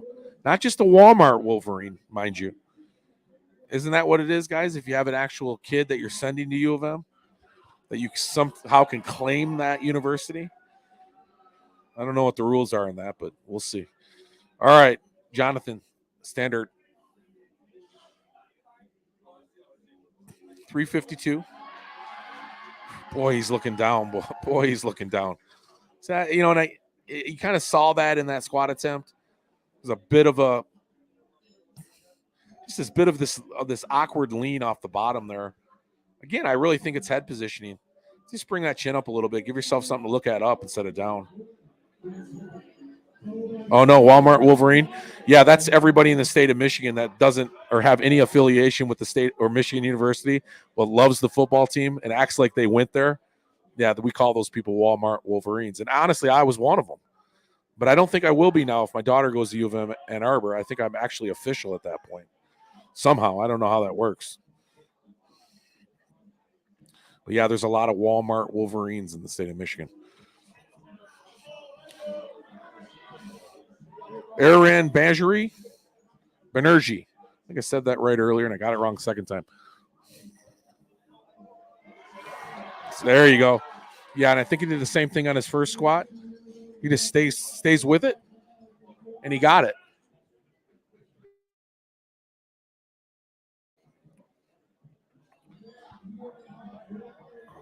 Lots of good lifters in this whole meet today. This is fun to watch. And we're really seeing a lot of these guys and gals laid on the line here, even in second attempts, which is really going to set up for a lot of drama third attempt, particularly on that deadlift, guys. Wait till we get to the deadlift. If you can make it through the show and you need to take a little break during the bench press, I get it. Although I do commentate bench press very, very well, I have you know. I get it, though. If you need a break, take a break, because you don't want to miss these deadlifts today, especially after what I just found out about Antonio. That could be something to watch. Matt Kish, this is my master's guy here. Had a really good first attempt, second attempt, 369. Taller guy. Squatting is not easy for tall guys. Plenty of power. And I won't even knock out his depth, and he got it. Because let's face it, when you get older, your mobility starts to get really more difficult. It's just, for whatever reason, you can work on it all you want, but there's just bigger sticking points. William Larshian, 374 pounds. What's that, a 20? Oh, no, 17 and a half kilo jump. Oh, good jump. 40 pounds roughly.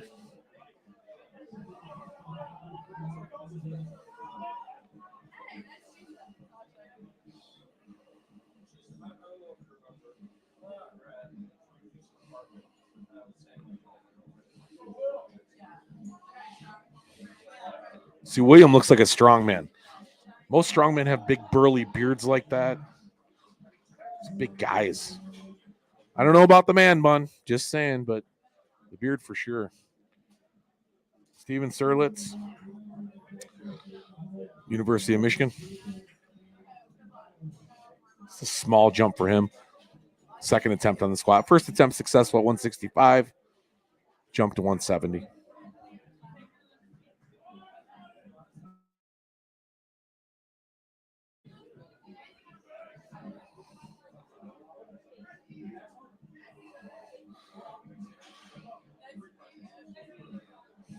Tall guy. All quads.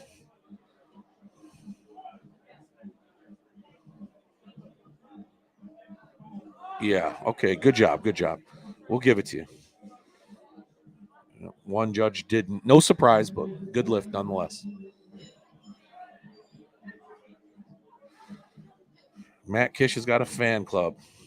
Does he really? I'm going to give him some love because he's a Masters guy, of course, and they deserve it. Anybody still pounding the iron like these guys do at 40 plus years old? All the credit in the world, because there's fewer and fewer guys. Every year you're older than 40. And if you're still sticking around, yeah, I'm a fan of you too. Not ready to give it up. Good for him. Ryan Sisansky, this is a state record attempt for another Raw competitor. Masters Raw guy. Let's get behind this guy. This is awesome. 380 pounds.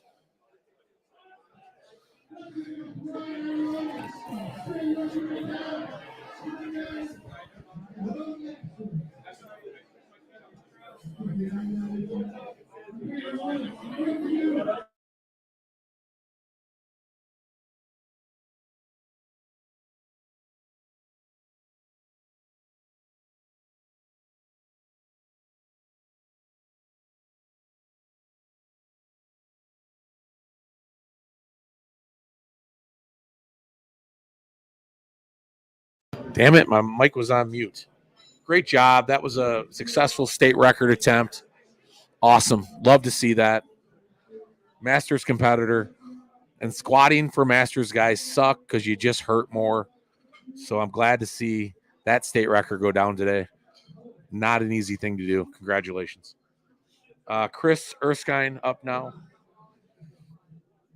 396 pounds. Nice jump for him. 15 kilo jump.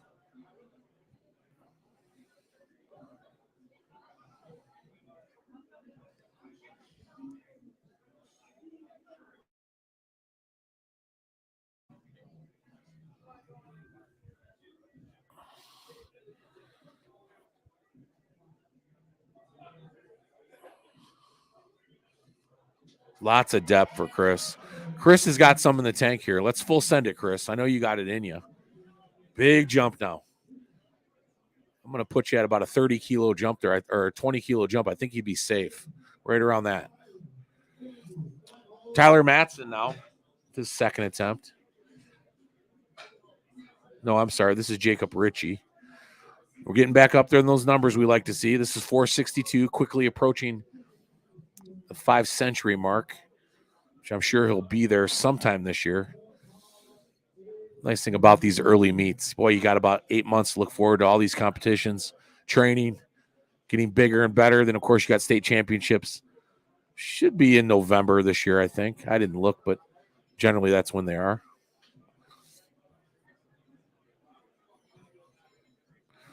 Jacob, my almost Masters competitor. I'm saying that, and he's probably 25 with premature grain, but yeah, he probably is. It might not even be gray hair. It just might be the light coming through the window there. He doesn't want to hear that. Still a good-looking guy, nonetheless. A lot of depth. There you go. All right. Good job. 462, Jacob. See what he's got. A lot left in the tank.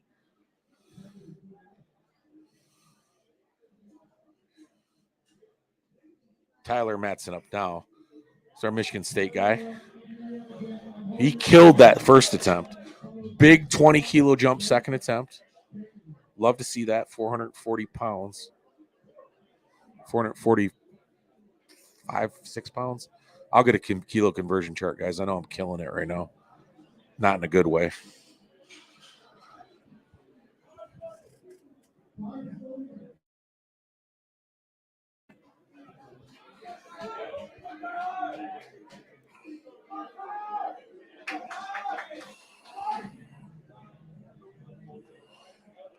Yeah, he blew through it last time. I expect the same here. I think he's got a lot in the tank. Just feeling out his nerves on that first attempt. Oh, yeah. That's impeccable form. He's saying, F you, Michigan people. Watch my form. He's got a listen, he's got a case to argue there. That's all I'm saying. That's some pretty good form. Great lift. Andrew Gross, 490 pounds. Most certainly, if Andrew hits this, he's going over 500 next lift, which no doubt will be a PR for him, a personal record. He's built like a power lifter.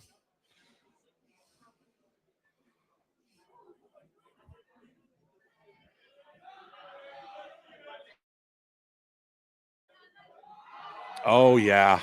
A lot left in the tank. Now he's going to have a decision to make here. He's going to say, do I just want to get 5 or do I just want to blow it out of the water at like 520? We'll have to wait to find out. Nam Ho Ko, University of Michigan. 501 pounds. Okay. Now, this is his second attempt. He may have been here before. I generally would say a second attempt isn't really a PR move for a lot of guys. So maybe he got this like at his last meet. And he's like, okay, this is my second lift for now on. As it should be, right? Eventually, your third lift becomes your second. Second becomes your first, and you just keep adding weight to the bar.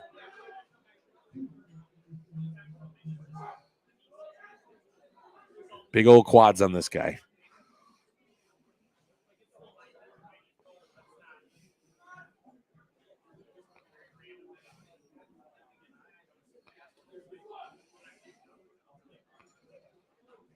A lot of, geez, oh, Pete. What's this guy doing? You're owning that shit. 540 next attempt. Go after it. Full send it. Remember the meet name.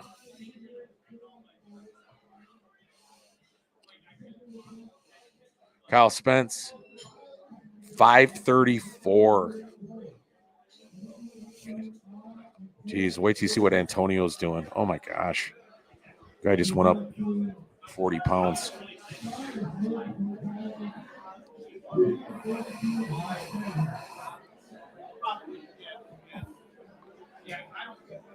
Oh, I'm hungry.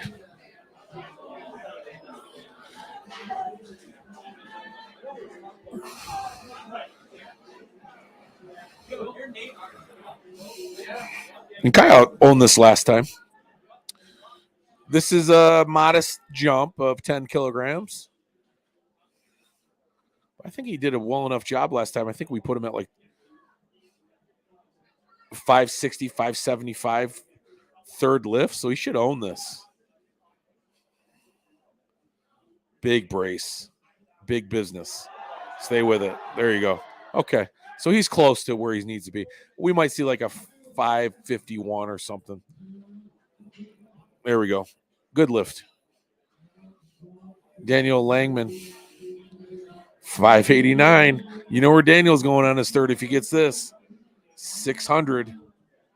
I can't get any food yet. I want to, though. They probably don't have it here yet. I'm a growing boy. I'm getting ready for a competition.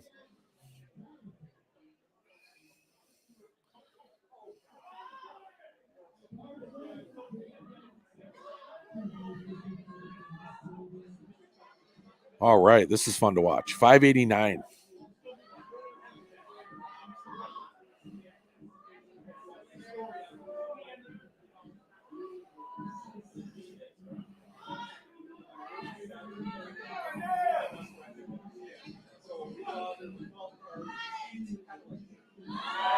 Nice, nice.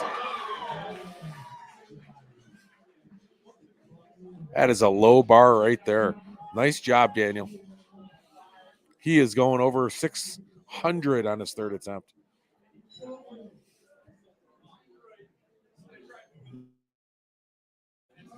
Of course, Antonio, holy hell, 683 pounds. Wow. That is a great raw, natural squat, by the way. Wow. So you're telling me he's going over 700 on his third attempt? Yeah, that's exactly what you're telling me.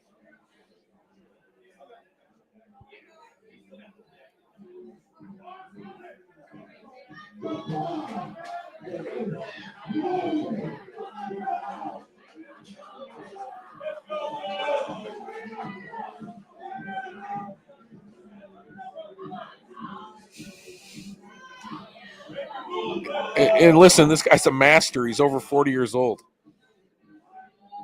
Love this. I want that chain too. Hey, listen, you don't put that chain on a small guy, I'll tell you right now. You got to be as big as Antonio to wear that chain.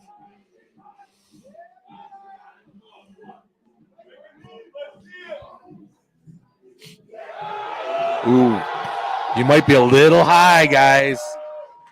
Little high. Nah, what do I know? Out of respect, I give him that. This always scares me. These USAPL judges. Ugh. Kidding. They're my friends. A lot of those guys are my friends. I'm not afraid to call it the way I see it is all.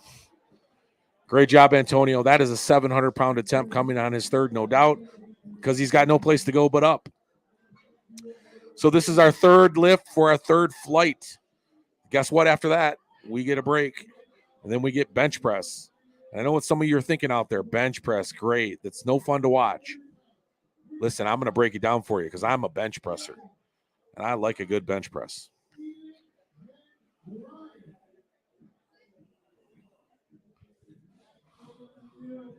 Also got a cool commercial I'm going to play for you. I actually loaded it up today for War of the North. I'm going to talk about it all show, guys, because the strongman sport is growing. It's a lot of fun to watch. There's a lot of big personalities and strong guys and girls in the sport. And the state of Michigan is one of those states leading the way. And our promotions here are awesome. This one's in Traverse City next weekend. So I want to share that with you guys. Andrew Tao. Okay, 10 kilo jump.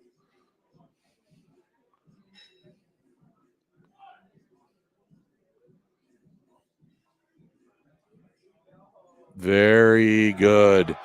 Andrew, you sandbagger. You had much more in the tank than that. Next time I see you, I want to see that as your opener, not your third attempt. Good job. Good job.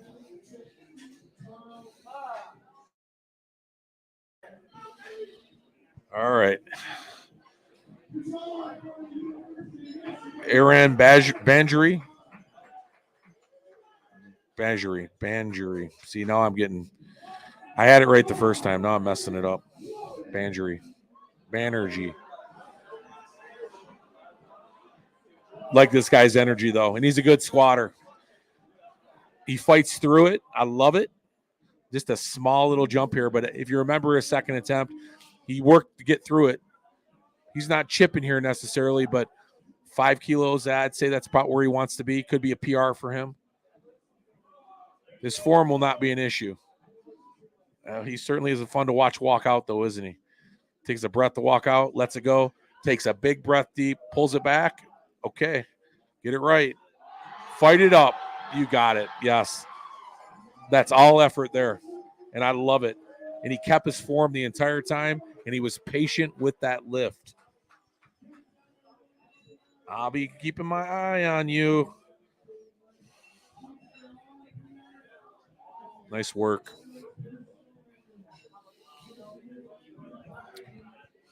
Jonathan Standart next. Also 2 previously good lifts. 369 on the bar.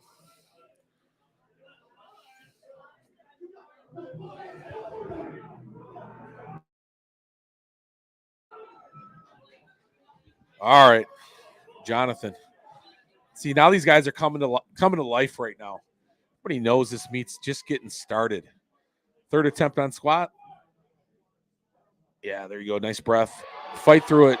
Ooh, nice work. Yeah, that's one you give a little extra yell at the top of right there because you knew you could have lost that, and he didn't. He kept his stuff together. That was nice.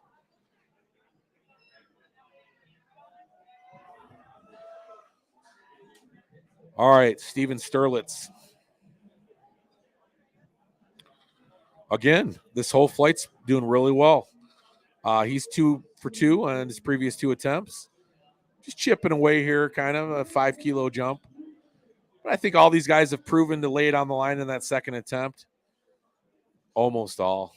You know who I'm talking about. But anyhow, yeah, these guys are doing pretty well.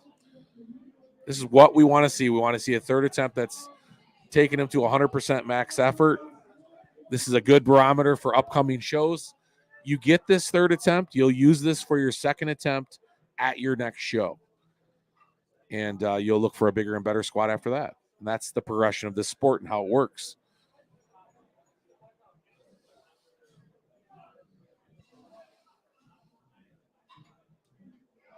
Nice work. Stay with it. Back on his heels there. That's a great adjustment on the fly. To prevent himself from coming forward, he remembered what he needed to do. Throw that weight on his heels. And he barreled through it. Nice. Kept that bar over top, center point, and that's what we're looking for. Get control of it, and he did that. Maybe a little bit more aggressively than what you normally see, but he managed that lift well. Congratulations, 3rd attempt. So Ryan Sashansky is going for a state record attempt, men's raw master. And I thought, didn't Ryan just get it previously, and now he's coming back to it again? Yeah, okay, that's right. He's just going to up his own state record. Nothing wrong with that. Make it harder for the next Masters guy to get.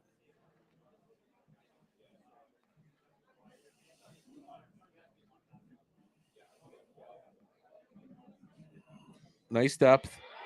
Yeah, you got that right. Way to finish that off, Ryan.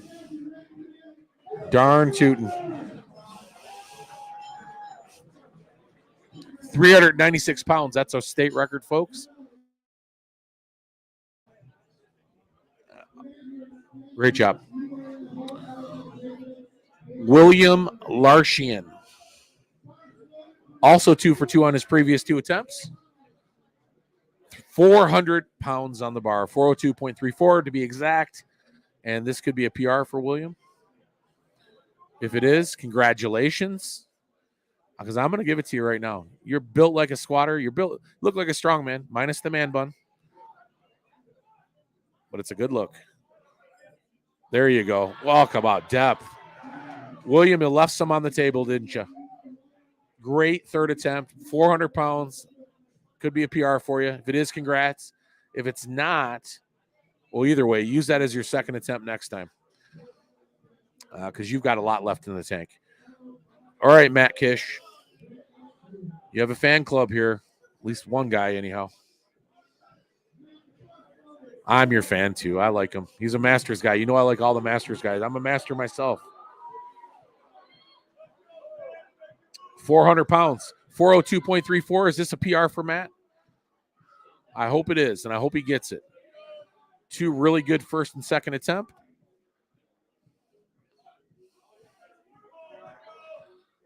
Nice job, Matt. Matt, you left some on the table, didn't you? Yes, you did. Great job. We'll see you at the next meet, though. And use that as your second attempt. Maybe even a little more. That's exciting, though. When you get to that point and you know you're making these big gains, man, nothing feels better than that. All right, Chris Erskine, 424 pounds.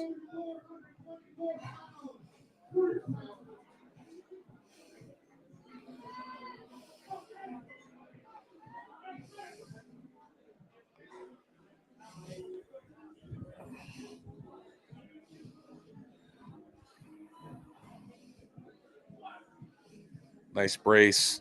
Nice breath. Fight out of it. There you go. Yeah. I love to see that. How many times have I said that already today, guys? Don't give up on those squats. Stay with it. If the weight's not coming down, it's going up. And if it's not going up or down, it's going up. Great job, Chris. Jacob Ritchie.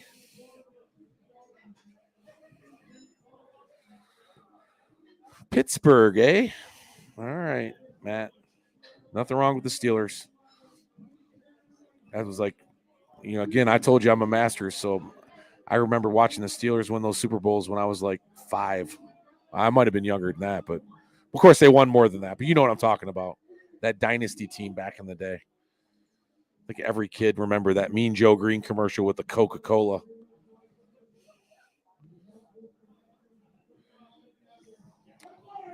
Besides, I love Pittsburgh. All right, Jacob Ritchie, 45. Figure out Jacob's age. I've been giving him a hard time. He looks older to me, but he's probably not. He's probably 25. All right, there you go. Stay with it. Nice. Good work. Got a lot of impressive squatters in this group here. Guys that are willing to fight through it a little bit. Get a nosebleed if necessary. Get the job done. Tyler Matson. There's our Michigan State guy again.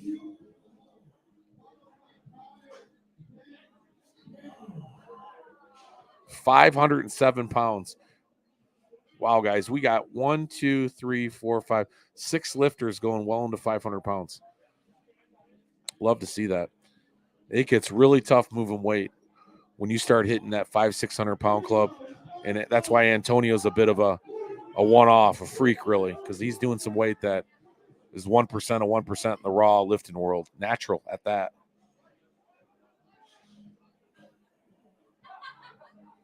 Anything over 500 pounds requires 5 spotters, guys. This guy doesn't need any help. Great form, Tyler. Super impressive. I expect Tyler to be over 600 pounds for the season's out. Great job.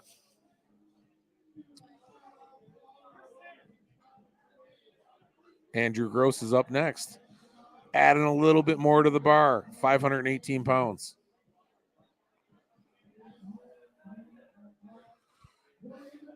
Good guys, my name is Joe Janiga. Gym Life Media founder and also host of the Gym Life podcast, Fit, Jacked, and Stacked. Love podcasting. Love getting the lift. Lifting is my life. Love bringing it to you guys. Andrew Gross is up. Let's get it, Andrew. I think everybody's hitting these third attempts. Let's keep it going.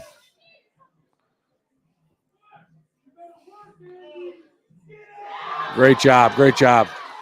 Nice. Wow, he's got some in the tank. Andrew, add some weight to the bar. Great job. You killed it. Nam Coho. up next. So, yeah, I appreciate it if you guys are out there listening and enjoying the show. We're going to bring you a lot more of this throughout the year. Please subscribe, like, share. Hardest thing about all this stuff on a local level is just getting it out to the masses. There's no easy way to crack that code. It takes people listening that like what you're doing to share. That's why I need all you guys. So I give this to you for free. Just get out there and spread the love. All right, Nam Hoko, 523 pounds. This is a big jump here. I think his last one was just slightly under 500. Another guy with really impeccable form. Wow, geez. Oh, smile. I want you to smile and then wipe that smile off your face. I'm kidding. He knows how easy that was. That was way too easy. That's a big boy right there. He's going to be a great power lifter.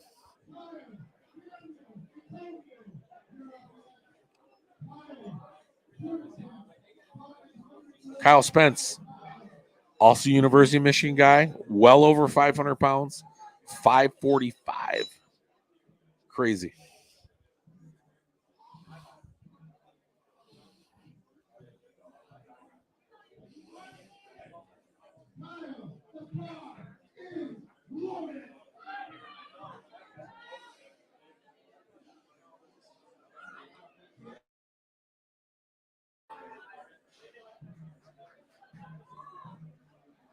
All right, Kyle, 545. Another one of these guys that have been hitting all of his lifts. I can't doubt any of them. I think they're all capable of what I've seen here. He's a 5 kilo jump, slightly more than last time. Might be one of those scenarios he kills it and wishes he'd have gone for more. That would be my guess. Not bad. Okay, good. He knows himself. I think he could have got a little more up, but I think that's a good call on his part. That's 3 greens. That's 3 successful attempts in squat, and that's a great way to move on to bench press. A lot of confidence there.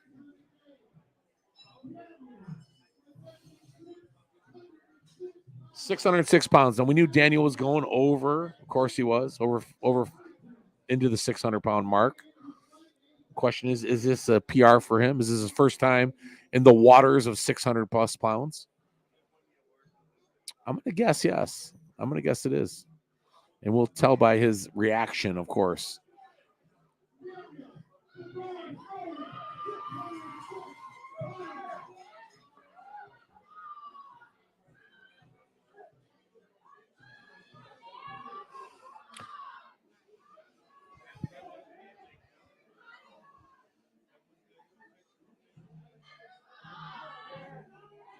All right, let's see what you got.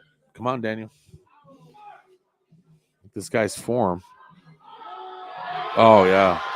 Nice work. Wow. Nice job, Daniel. That is full sending it for sure.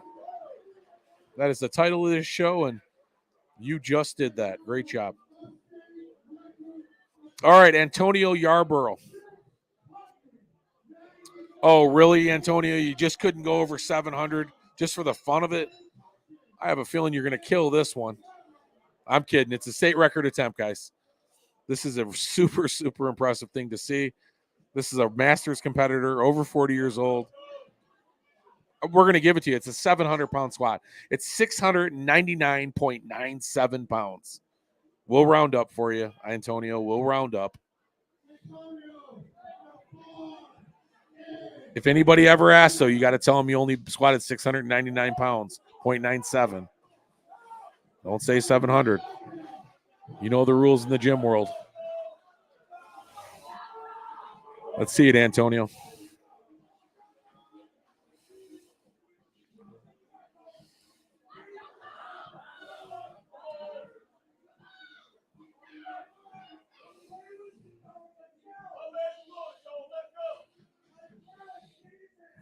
Love it. Power.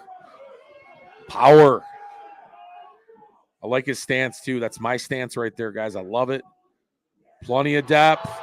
Get it. Damn right. He knows he got it.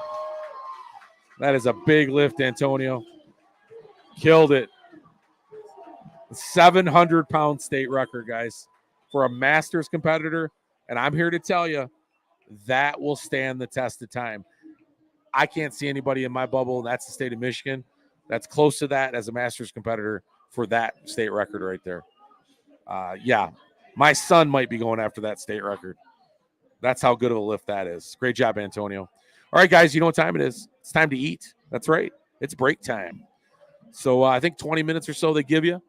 I'll be, freshening up a little bit. If I miss you on the first few attempts at bench, don't worry. I'll be back. I'll entertain you with some good bench press commentary. But the first lifts, they're always no fun to watch anyhow because they're so light and so easy. But I'll make it back. So if I do miss a few, don't worry. Probably just standing in line at the bathroom. We'll see you in a few.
All right, I'm back.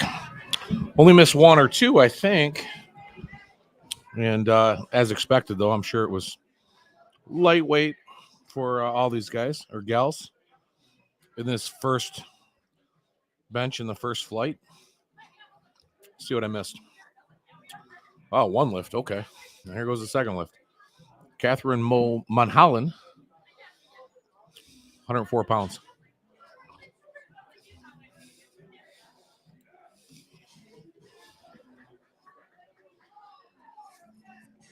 Okay, so you're curious. It was Italian subs. Heated Italian subs, as a matter of fact. Toasted. Very nice. Melted cheese on those. Chocolate chip cookies. Which I'm chewing on one now, which is delicious. Of course, a bunch of other goodies up there if you like candy and stuff. Which I do.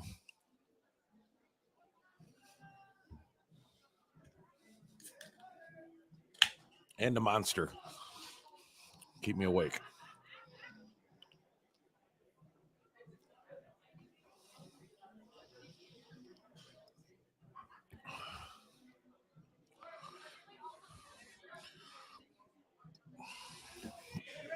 Tetrikova. That's an easy lift. And again, I think going through all these first lifts, we're not going to see anything unexpected here. Bench press is a very unique modality in powerlifting. There's a lot of intangibles to it. And maybe as a spectator, that's not that we don't appreciate the lift, because we don't know a lot about it. Bar up, bar down kind of thing for sure. But when it comes to powerlifting, there is a down command, which she's getting now, up or lift command, and then a rack command. So there's 3 commands. That bar's got to rest on your chest and pause for 1 second. The motion's got to stop entirely, so come to a complete stop. And then press the weight. As the weight is being pressed, the bar cannot descend, or any portion of the bar. So you can come up unevenly with that bar and still complete the lift, as long as neither side of the bar at any point descends.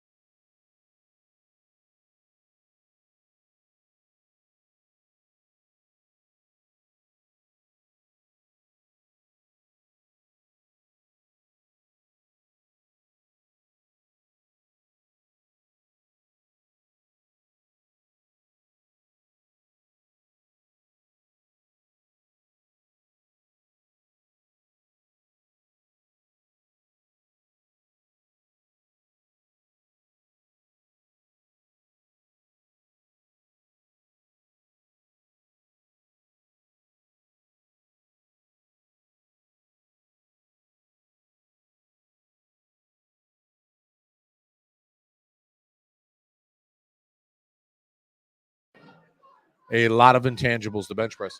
And I was just talking there for 5 minutes. I don't even know if you guys got any of that. My apologies. I switched the mic and I realized maybe it was off. But we'll go over the bench press here again in a minute. That's interesting. Maybe I just bumped my mic. Maybe you guys caught that, and I'm just going to be redundant now, but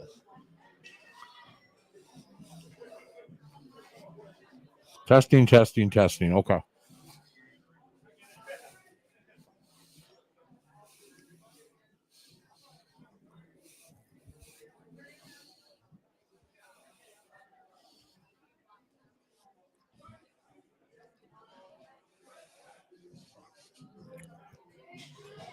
All right. For those of you guys that didn't hear that, maybe you didn't, or you heard it all, I'm going to go over it one more time with you real quick, so we know. You have 3 commands in a bench press. You have a lift off. It's not a command. The command is a down command. Once the bar is steady after you've lifted off, elbows locked, the judge will give you a down command. Bar sits on your chest. It has to come to a complete stop, which generally is about a second. People say, you got about a second pause, which is about right. Once it comes to a complete stop. And then you lift the weight, and then you have a rack command. So there's 3 commands here. Get those right first and foremost.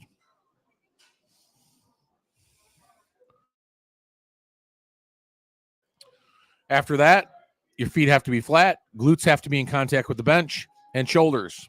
Any point of the glutes. So it could just be the bottom portion of the glutes, which you'll see a lot with women who arch their backs, who have an easier time arching their back, I should say. There are some guys that do it. Girls are way more flexible, way better at it.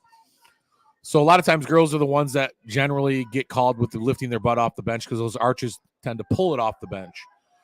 But once you get those things right, flat feet, shoulders, glute contact, you get all the commands right, generally leads to a good lift, providing you can lift the weight.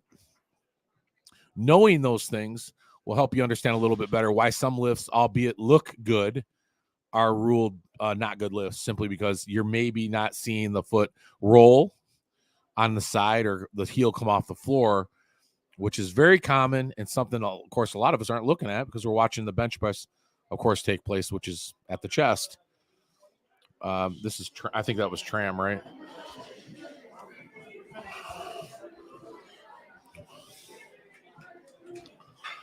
Probably was. And her form is impeccable at everything she does, as a matter of fact. And I honestly think this is her second year. She's just that good at it.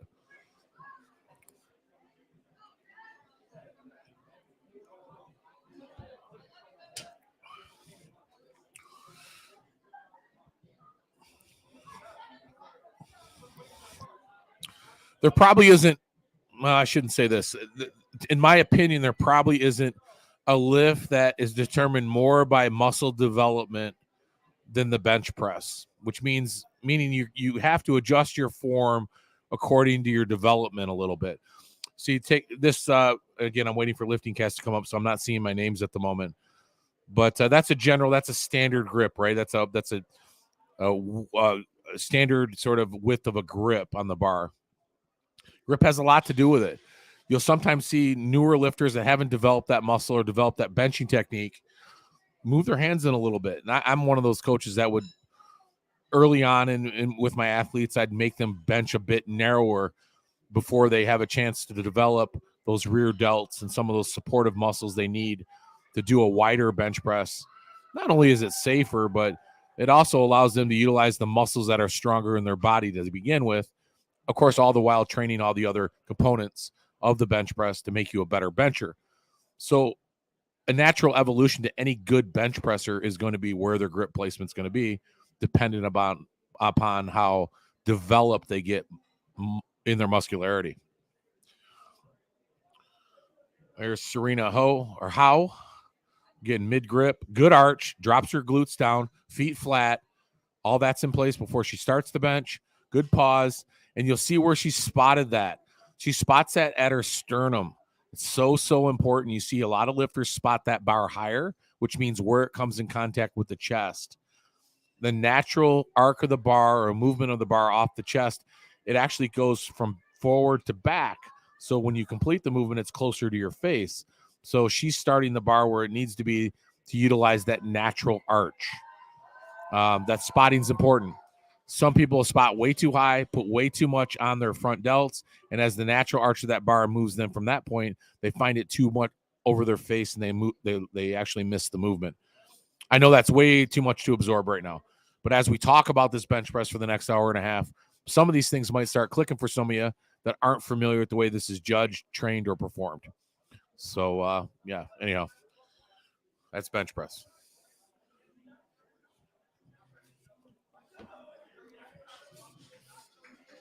Good lift by Mary.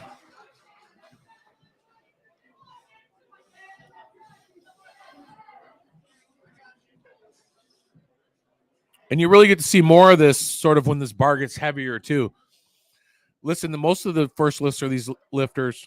It doesn't matter how their form is. They're generally going to hit it anyhow.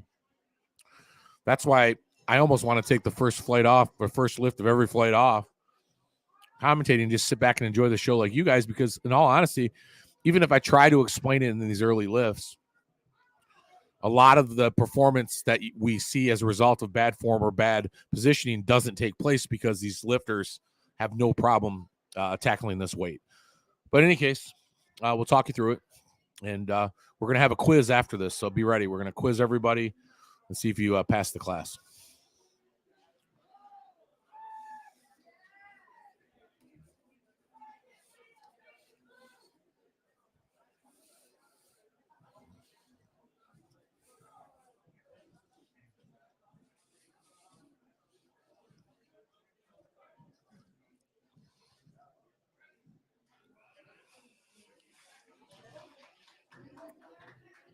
See, Kathleen, there's got a very, very wide grip.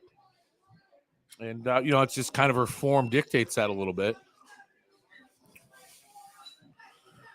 But she's also probably a lifter that's put her time in. She's developed those muscles I just discussed that help her support that weight at that wider grip than most would if they were new to the sport.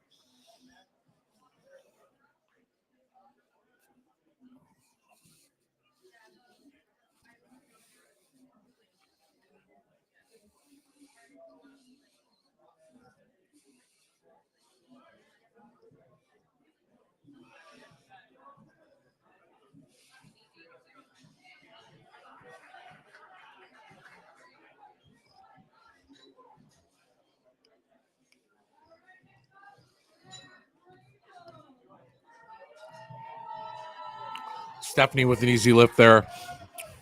Longer arms generally are a bit of a handicap with bench press.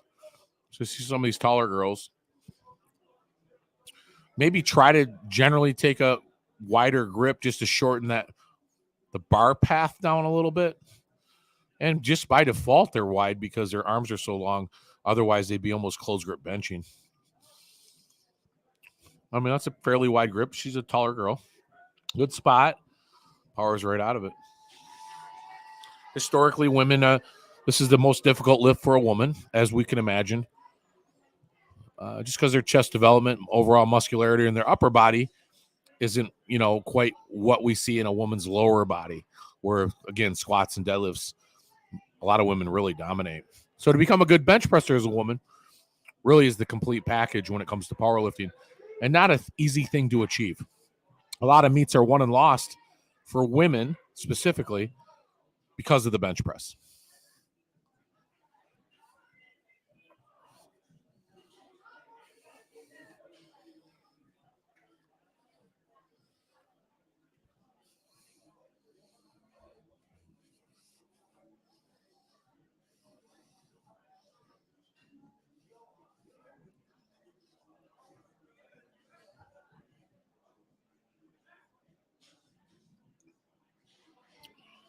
Rachel, no problem there. So far, so good for all these ladies. Everybody's saving it for that third attempt.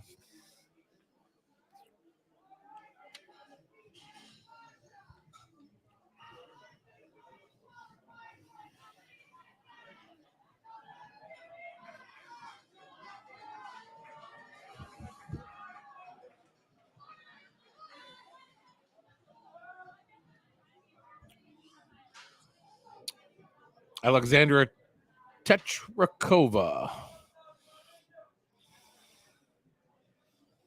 Tretiakova. I bet you that's what it is. Got it.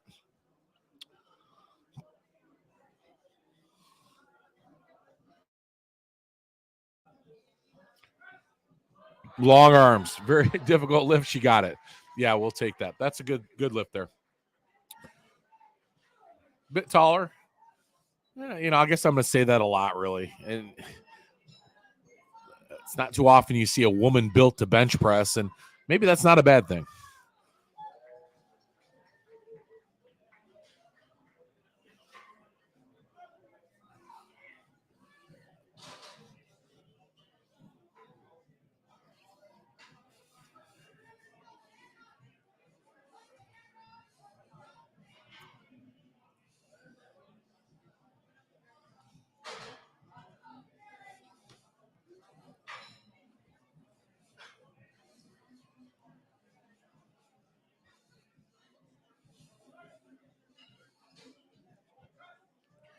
She's spotted it a bit high, but she actually saved that lift.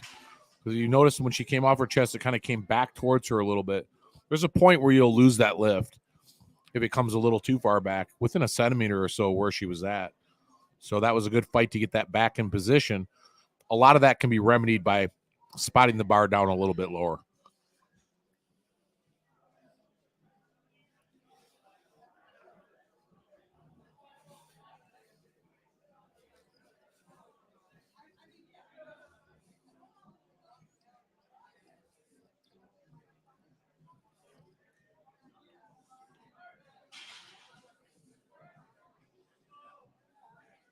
I like her bench press technique.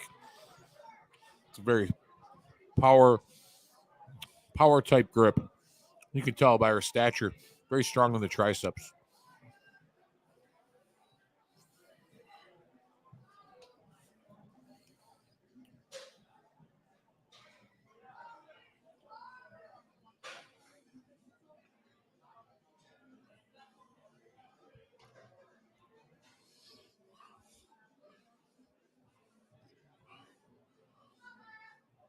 Maya Morgan, 126 pounds.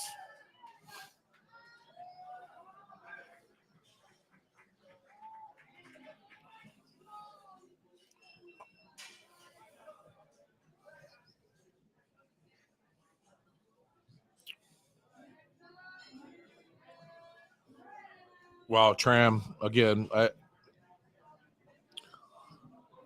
I'm always impressed with her.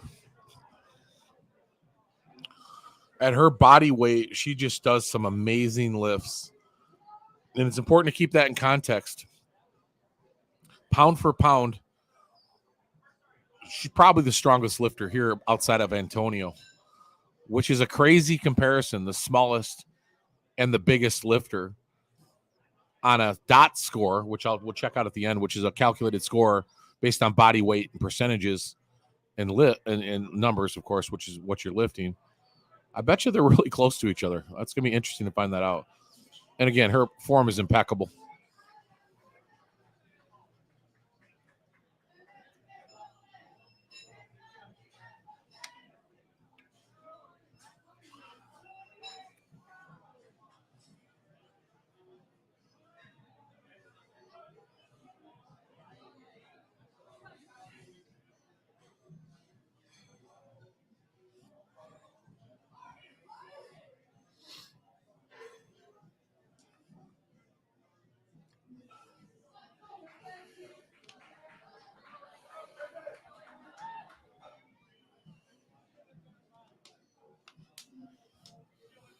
All right, Mackenzie Price.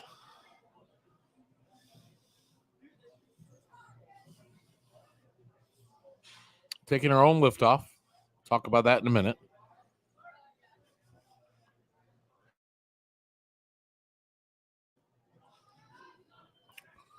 Now, she got that lift, I think. I don't think there should be any issues there.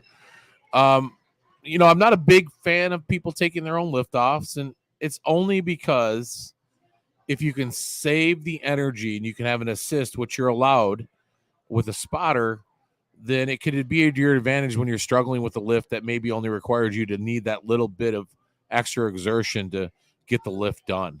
And in these first couple lifts, maybe you don't see that as much, but if somebody missed the third attempt just by a hair, and you'd know it if you saw it, that did their own lift off, I'd have to question if that lift off maybe took just that little bit enough out of them that they couldn't perform that lift. So, just something to keep in mind. That's why I've always been a guy that takes the spot.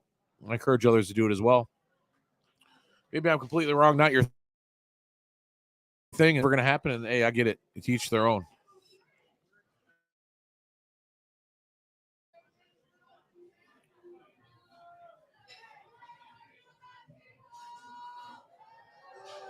Serena How?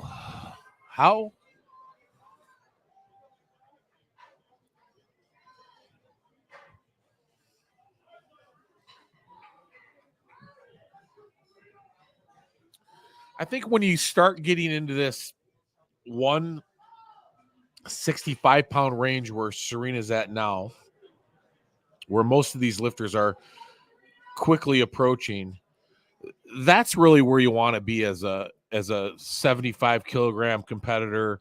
66, I think, is the other. 67 or what? They have a new weight class now, of course. 67, I think. That's where you want to be.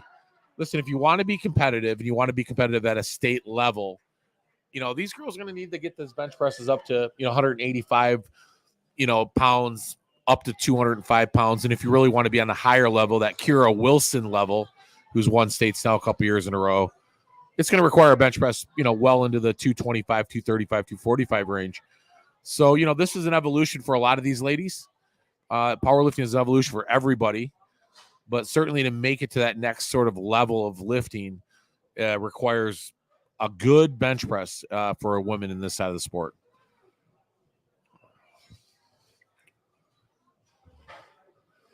Now, Mary, she's right there, 176 pounds at her second attempt. To no surprise, listen, she reminds me of somebody that's probably going to be, if she hasn't already, if I missed her at States, I apologize, Mary, but, she's got that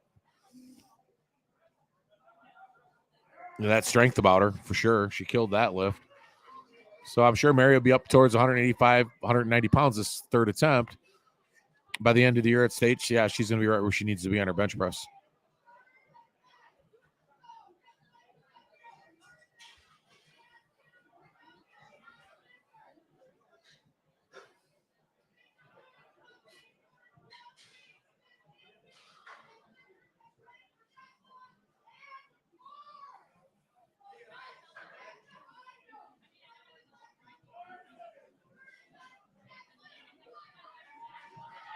So we're already into the third lift of the first flight, moving right along here.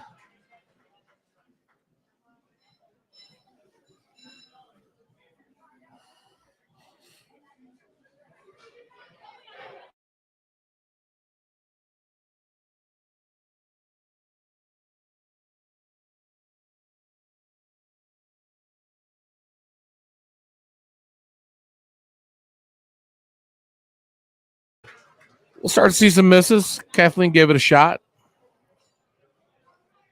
Rachel's up next. Kind of chippy jumps here, 2.5 kilo kind of jumps.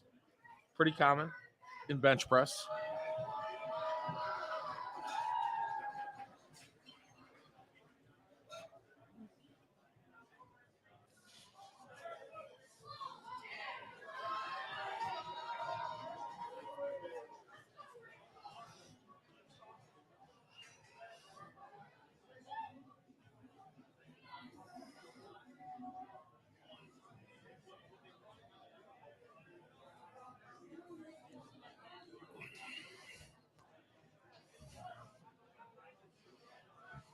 Nice spot. No power out of the bottom. And that's just, that's where these third attempts are going to be. That's good. These girls are giving it a try. A lot of technique in bench press to generate that power.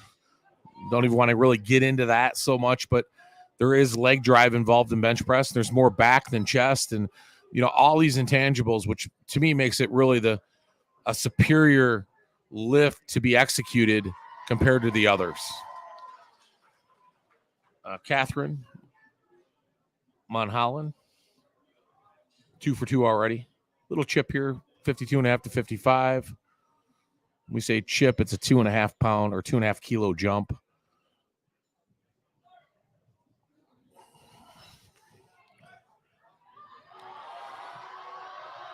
Not quite there.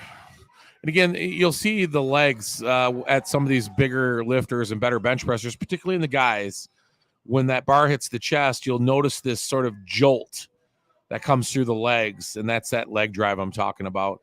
A little hard to see with the ladies. Sometimes they rely a bit more on the arch. There's not a lot of inertia that's being built up, through the legs that it's gonna come through the lift. It's a learned thing, of course. And even a lot of guys that I know that have been benching a long time still have a very difficult time doing it. The better bench pressers will and have figured it out.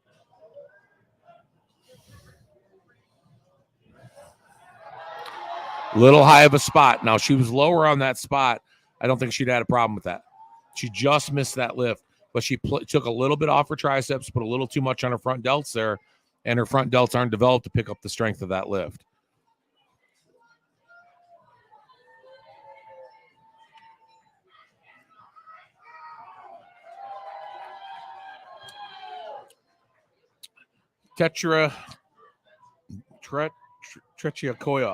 Tretyakova. See, I knew I said that right in the beginning. Now I'm getting it all wrong. Must be getting tired. University of Michigan powerlifter, 126 pounds. She's 2 for 2 on the bench. Little chip jump here, 55 to 57.5.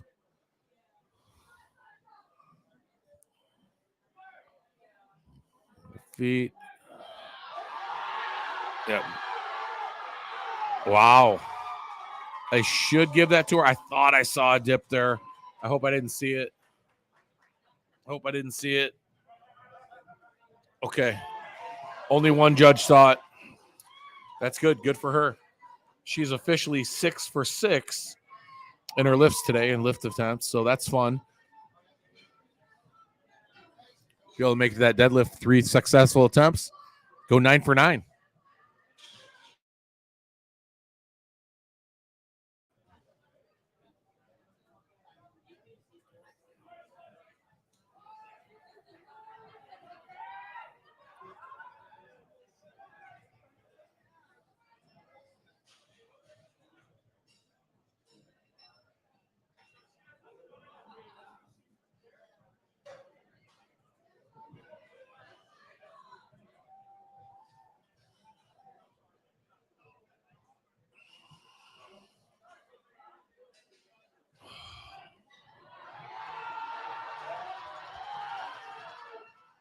No, not quite.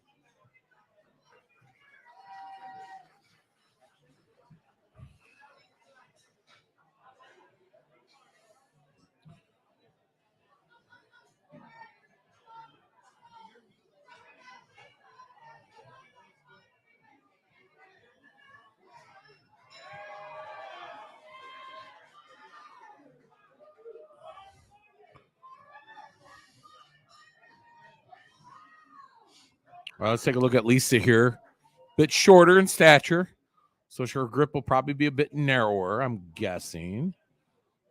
It is, if you notice. Arm straight up from the shoulders, not spread out to the side. Relying a little bit more on tricep power. Hits a lower spot to get those triceps involved. And again, that'd be close. See, the bar did look like it came down a little bit, and it did. Yep. Nice try.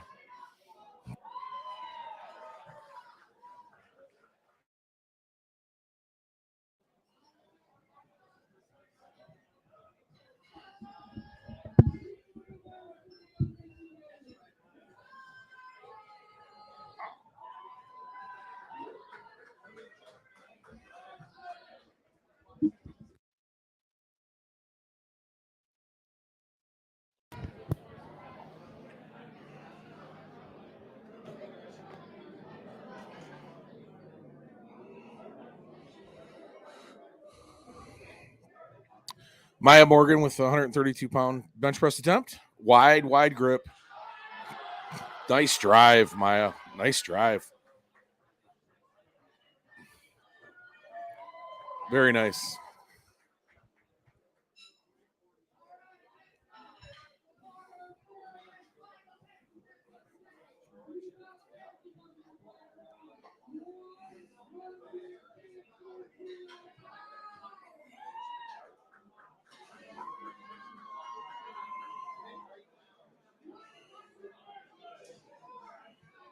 Mackenzie Price, 154 pounds.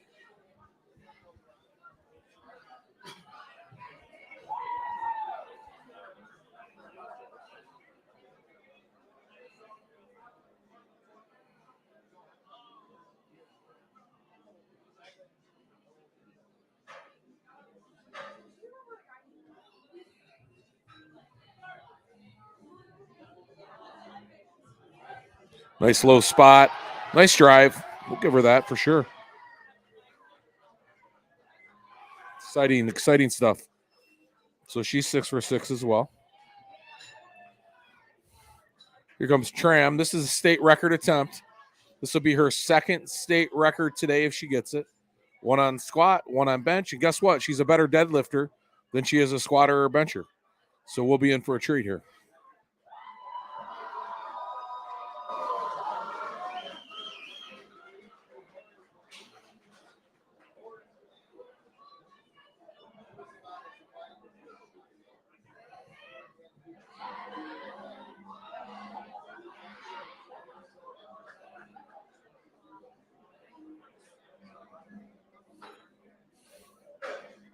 And she get Tram to announce these things. She just has such great form.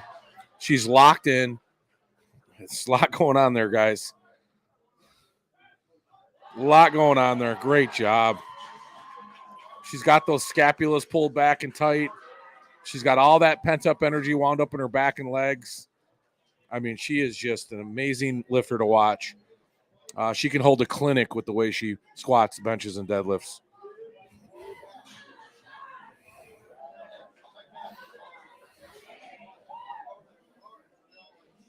A 165-pound bench presser. That's huge. I mean, Tram's benching more than a lot of girls that are 2 weight classes above her.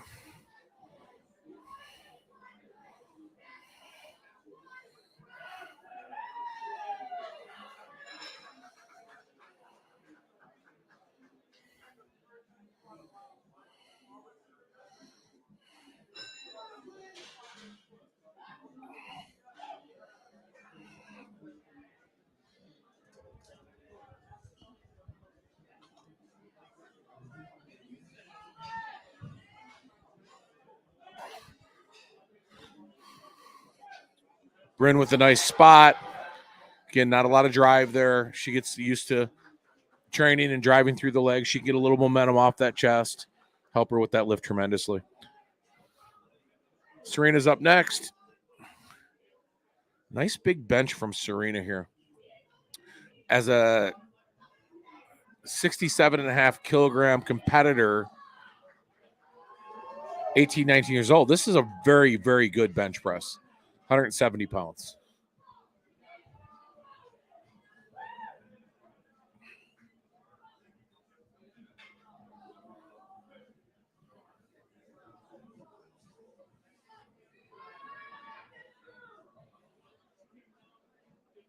Nice arch, setting herself up. Just building that recoil up, that inertia. Let's see what she does. Drops her glutes down, positions her feet. Not a lot of leg drive there. I mean, she's getting nothing through her legs, but nice job everywhere else. Serena, if you just get a little leg drive there, try to keep those feet where you want them when you drop those glutes down. Don't reposition those feet. And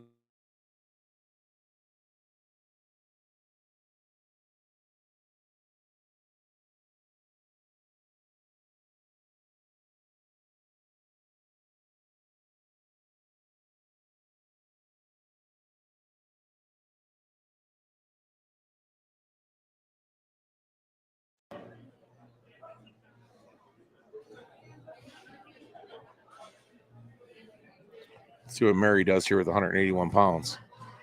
She's very impressive. She decided to take a no lift on her third squat attempt.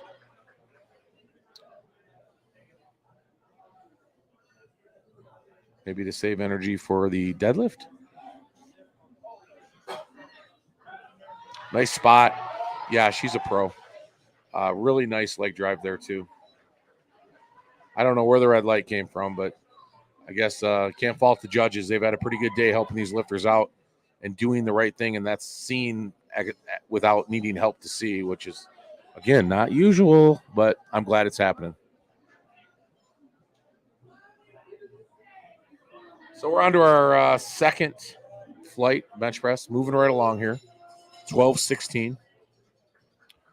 Personally, I'm hoping to get out of here at 3:30 because of my son's birthday parties at 4. So you know what, guys? If it comes down to it, and God, I don't want it to, but I can't miss that birthday party. So I might be like 3:45 at the latest. But I think we're moving along at a good clip. We should be done in here right around 3 o'clock, a little bit after. So it'll be perfect timing.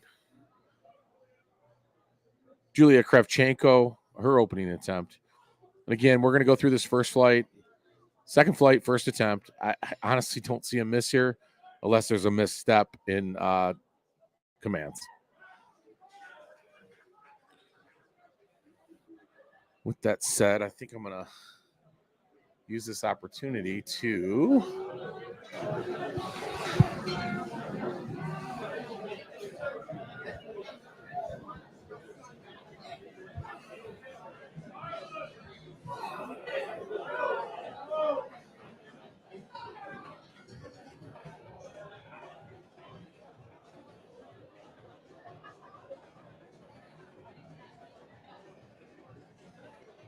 we'll use the bathroom.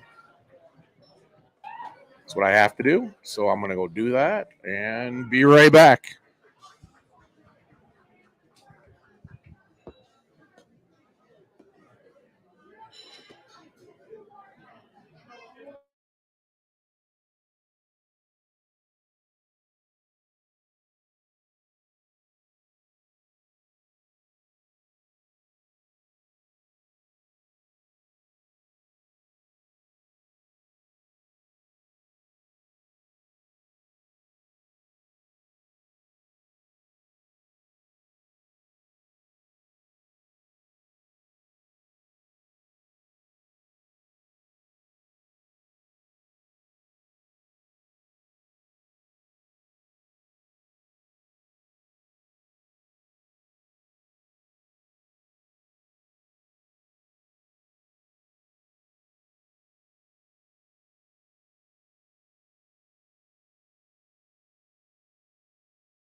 All right, I'm back. You know, that line to the bathroom is not as short as you think it might be between or during this event.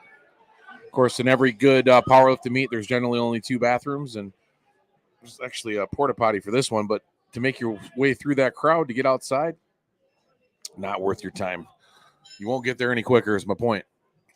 Hopefully, y'all are enjoying the broadcast today. USAPL full send meet here at F3 Fitness, Dearborn Heights, Michigan.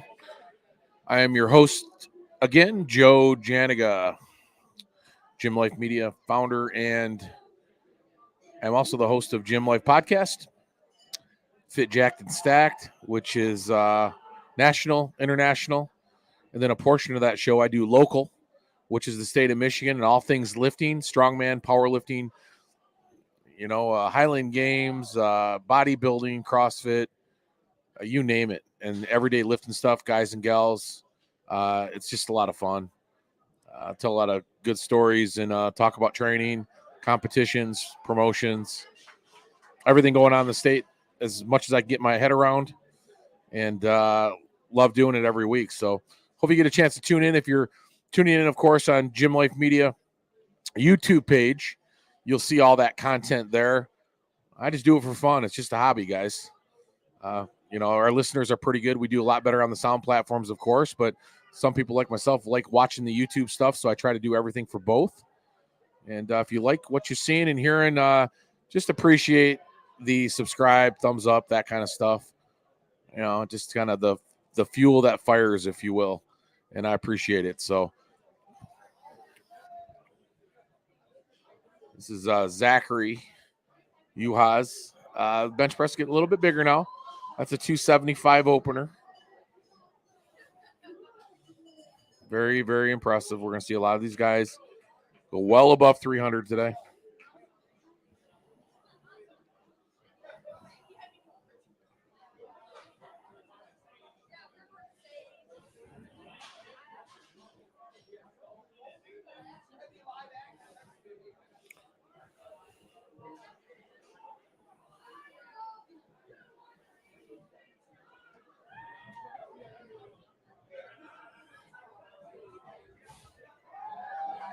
£286 by Kyle McCarty.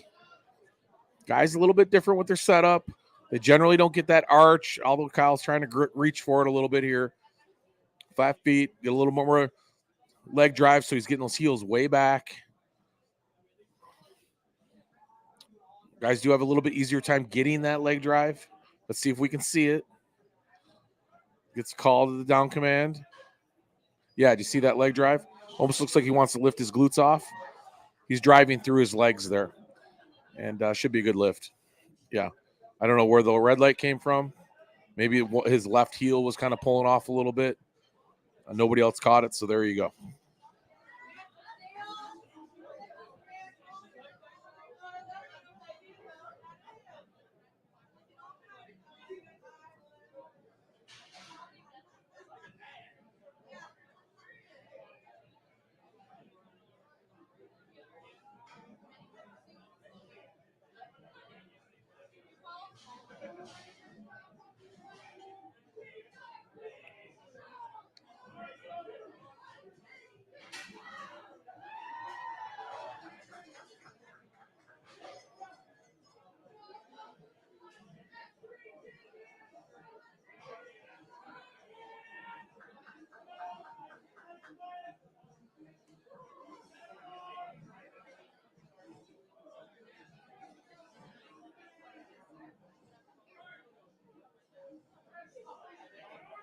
Nice lift there by Joseph. Again, cruising through this first round of bench press. Nothing to write home about. These guys are going to do very well at this first attempt. I would expect even the second attempt. You tend to see a little bit more conservative thinking when it comes to bench press, just because there's so many variables involved in executing a proper lift. And then, of course, worrying about the judges. And it just probably sets the guy back about 10% from his gym lifts to his meet lifts. And I could argue even maybe a little more than that.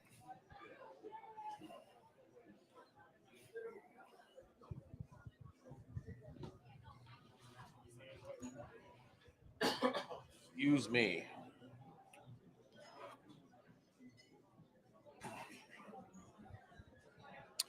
Jared taking his own lift off. Oh, this is a good lift off. Wrist straps on. Correctly placed. Good lift. Nothing wrong with that lift.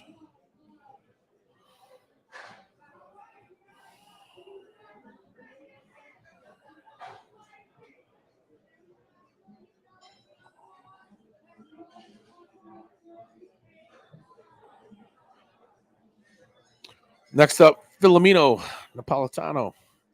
Second attempt, second flight.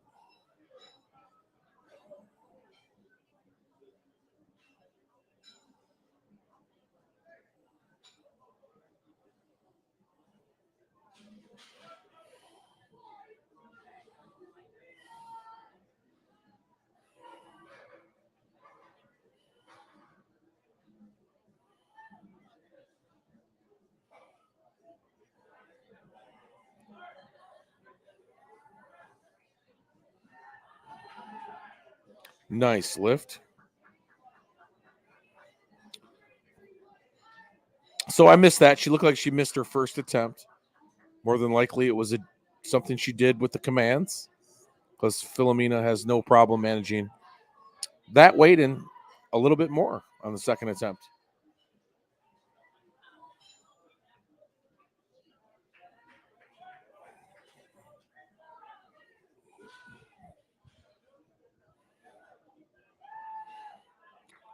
Julia up next.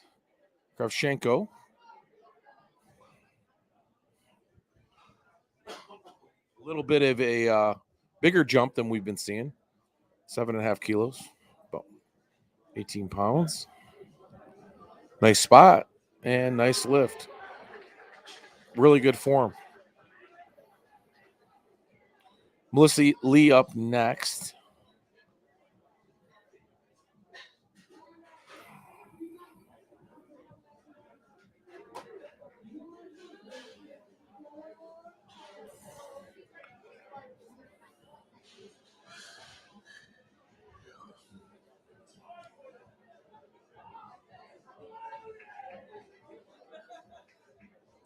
£154 for Melissa. She's 4 for 4 today. 3 squats, 1 bench press, all good. As are the next 3 competitors. She challenged herself here with a 12-pound jump or so. Nice lift. Came back a little bit towards her face, where you lose a little bit of power there, but she muscled through it.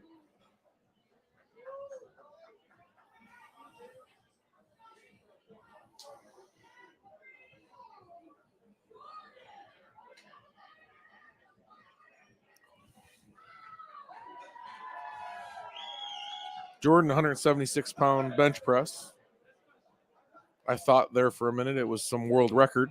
Noelle is very fiery with her announcing. I mean that with all the love in the world, Noelle.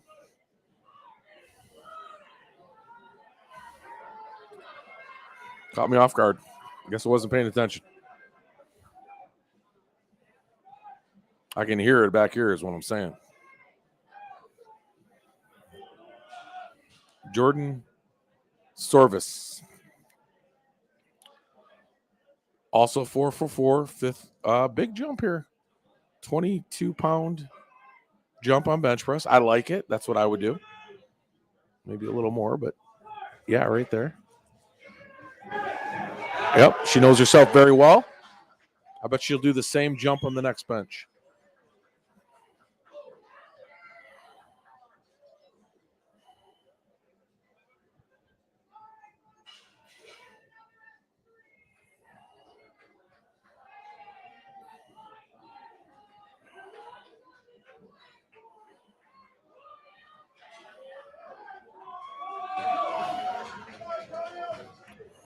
All right, Antonio Yarborough Jr.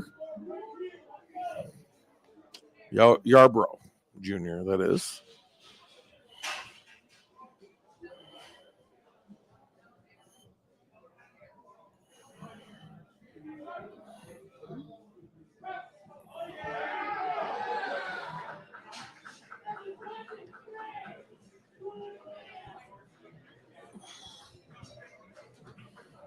Good lift by him.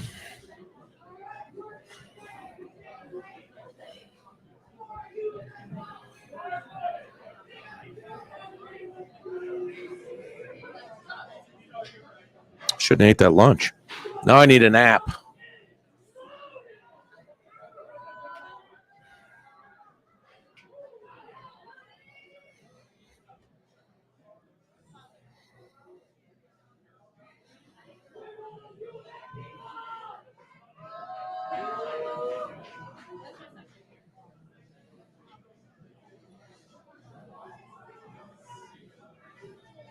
Jody Matla.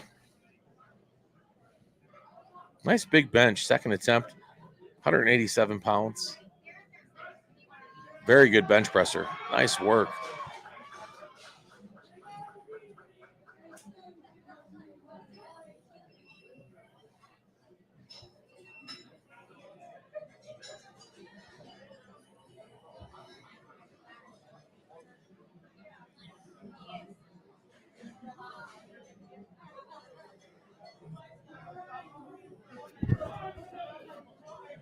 All right, who we got next? Besmir Jaha. 192 pounds.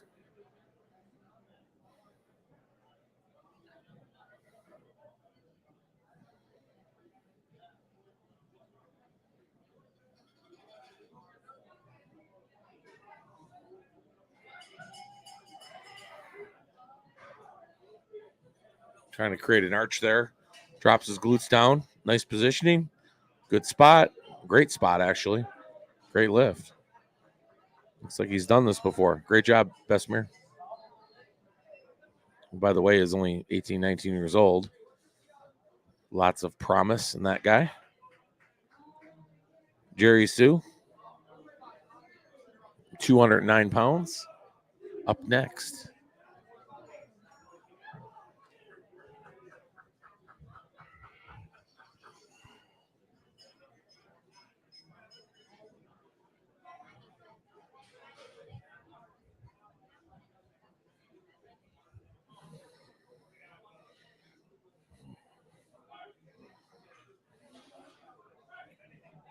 And a good lift.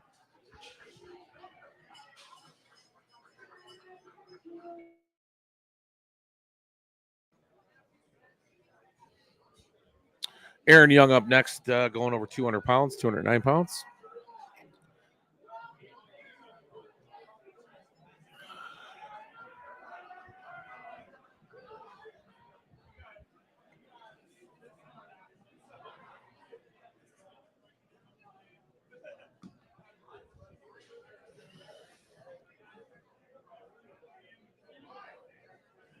Long arms in this guy. Never fun to bench press with really long arms. Although, he's taking a closer grip. He's going to put a little more on his triceps. Let's see. Powers right out of it. Oh, boy, that's so close. That is just a hair away.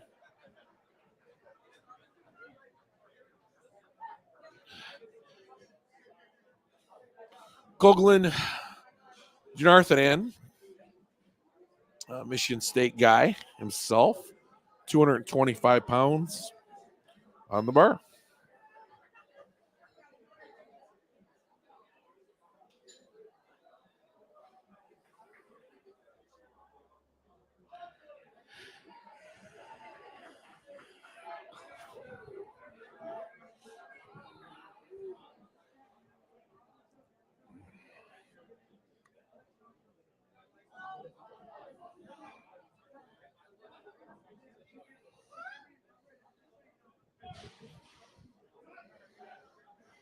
Nice lift.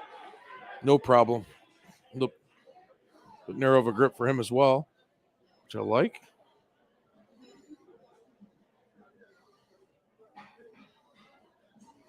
Oh, they didn't give it to him. Oh, what happened? What'd they say?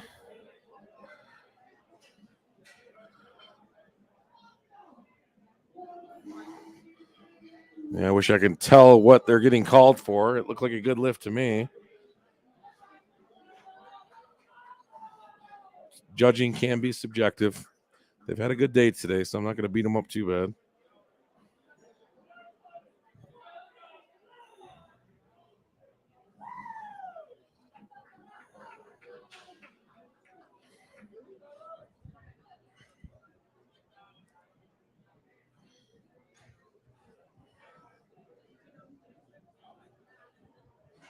Gonzalez Sandria. He's had a good day today. Continues that with a nice 286-pound bench press.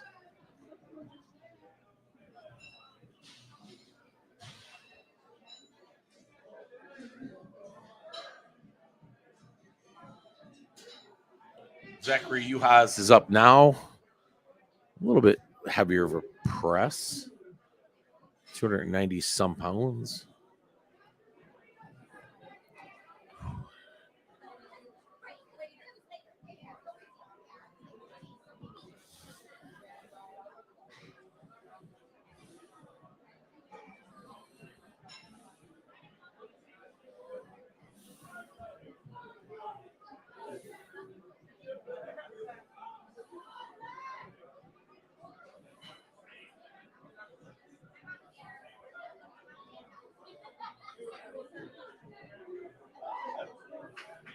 All right, let's see what he does here.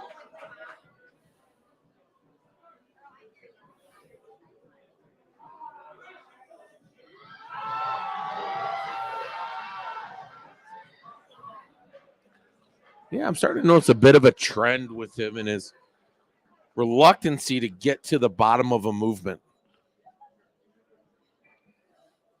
I noticed that there on that second bench attempt. He just needs to be comfortable with quit trying to spot the bottom so much and just get to it.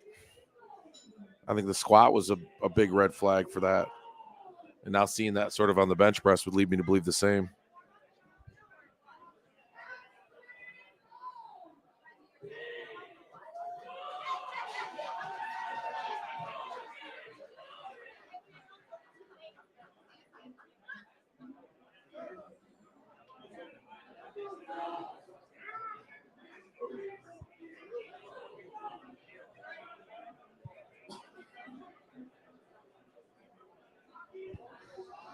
All right, Joseph Valentine up.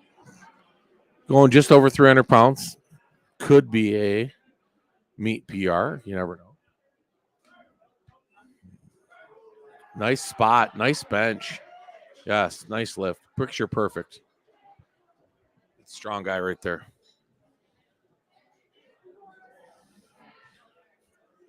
Kyle McCarty up next.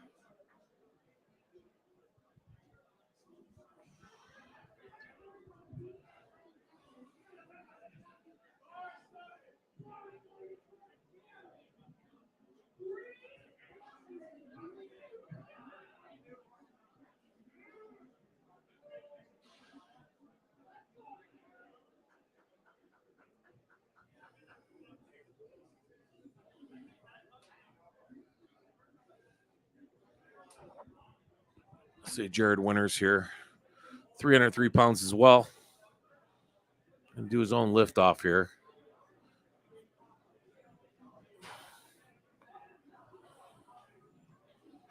Nice arch.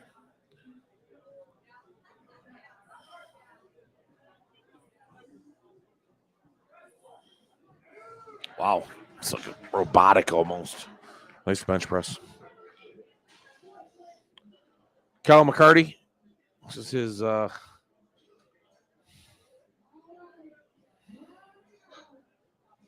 second attempt at 140. 308 pounds.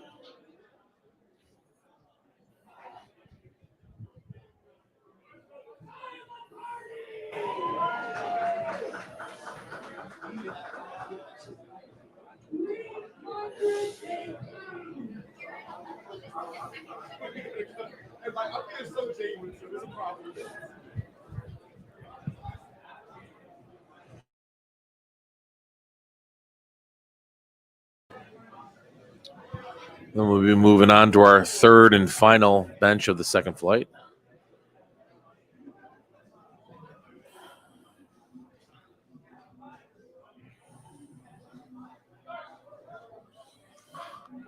Nice spot. Nice leg drive. I think he got that up.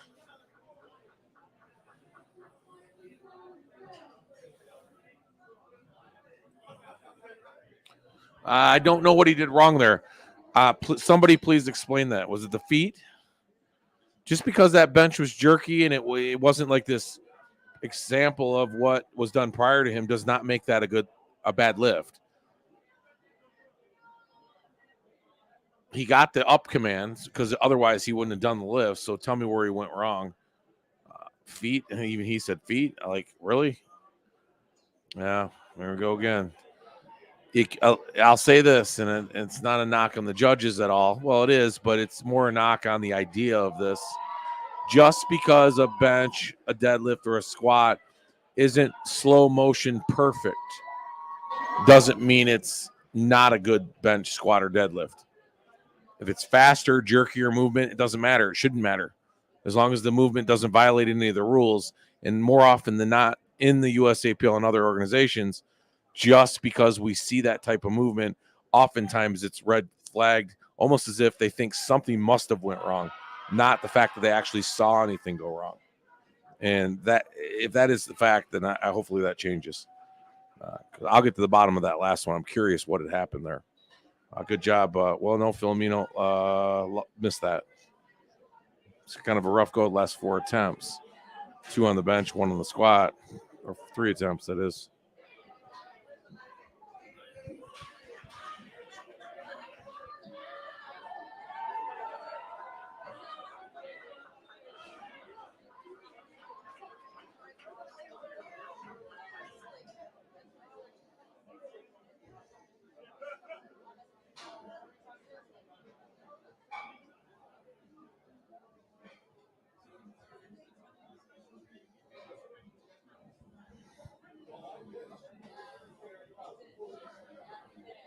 All right, Julia. 3rd attempt, no problem. That's a good lift.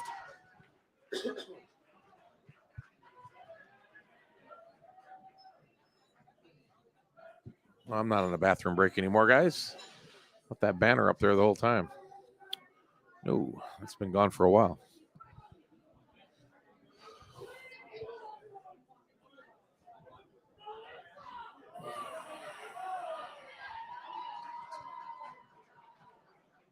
Falling asleep here. Not literally, just figuratively. Forgetting to log in here and get that off. Melissa Lee, 72 and a half, 159 pounds, and a good lift.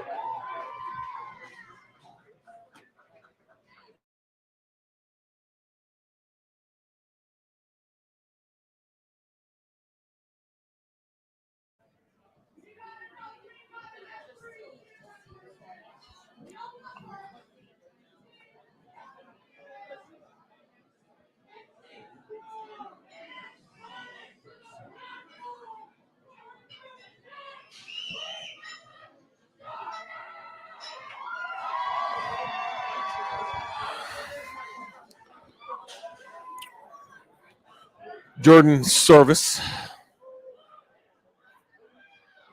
192 pounds.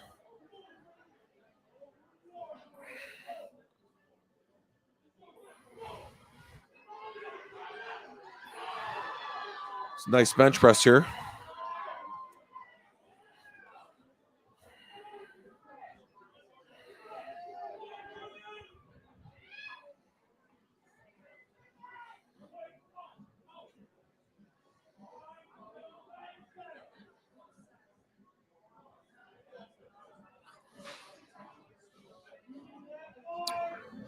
Just tell built for power right there.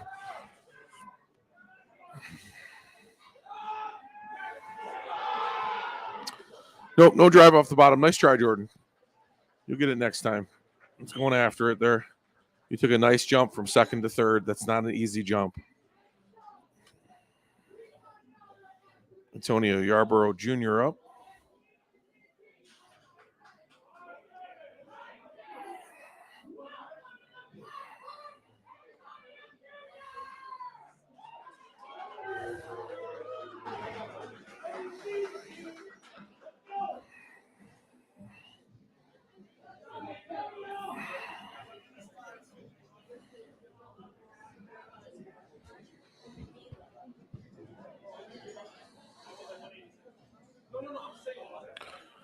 Antonio Yarborough here. Young kid, too, by the way. little bit narrow of a bench press. I like it, though. Playing into his wheelhouse. 16, 17 years old. Comes out with a 192-pound bench press. I'll tell you right now, that would have been one of our bigger bench presses in high school when I was a sophomore. So good job.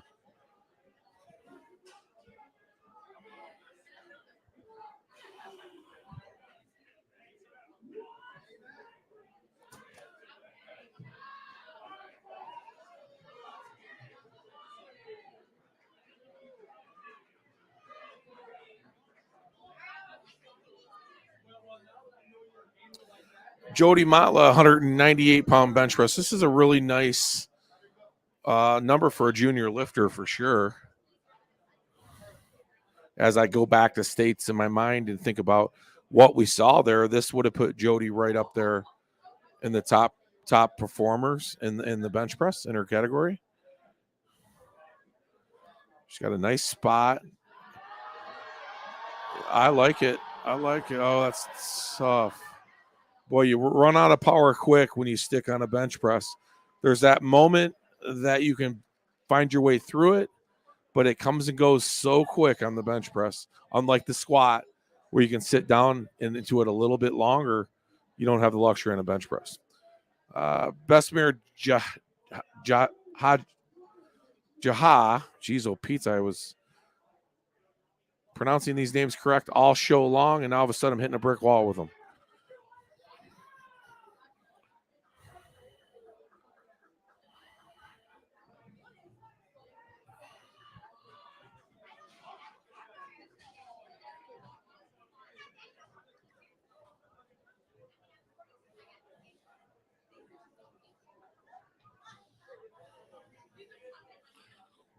The 203-pound bench press attempt.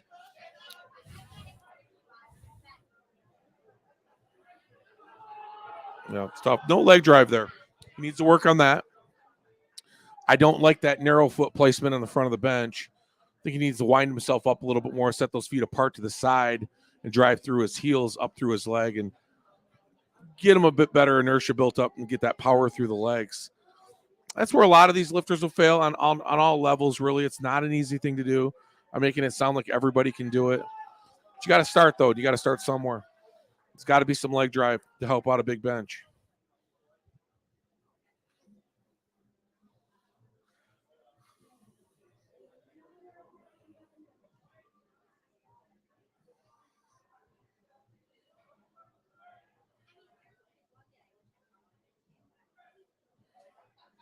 Long arm guy here. Relying a lot on the triceps. Oh, a little bit of slippage there.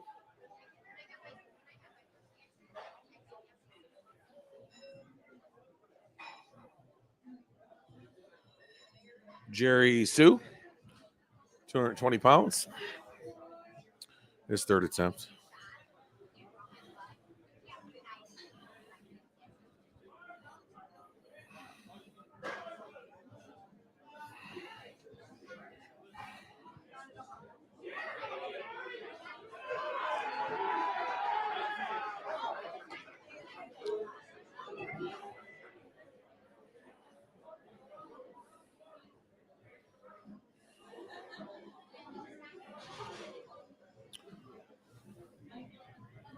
Nice socks. I love his socks, showing his personality. I don't know what those are, rubber duckies or something. You got it. Nice job. Head judge didn't think so, but we don't need you. We just need two. And he got it. Great job, Jerry. Janarthanan. That would be Koglin Janarthanan. And I'm saying it like I know exactly how to say it. Just really fast.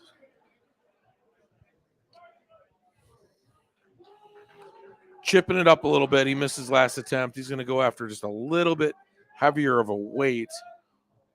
I can't remember why he didn't get the last one. I thought it may be a bit controversial, which would be nobody's surprise.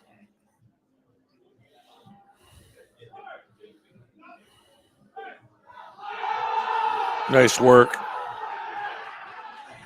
Nice work.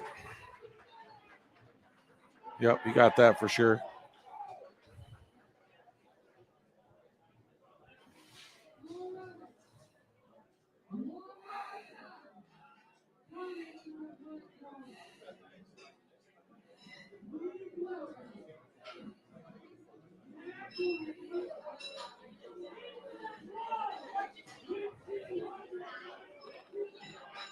Nice. 292 pounds for Zachary here. Again, strong, young guy, teenager. About 100 and 152.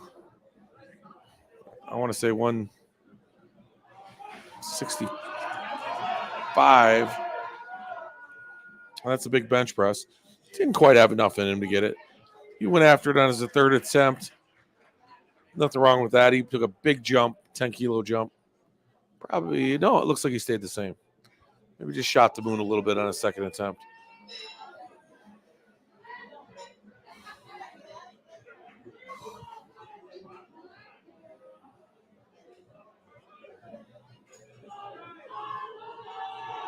All right, Gonzalo. Nice bench press here, 303 pounds. First 300-pound bench of the day. No, wait a second. We did see that already. My bad. We've seen it one time, I think.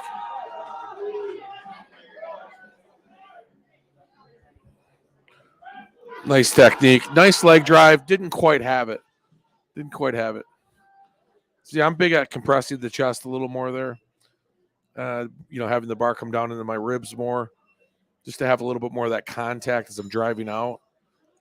Not relying on the force to come through my arms, but through my torso.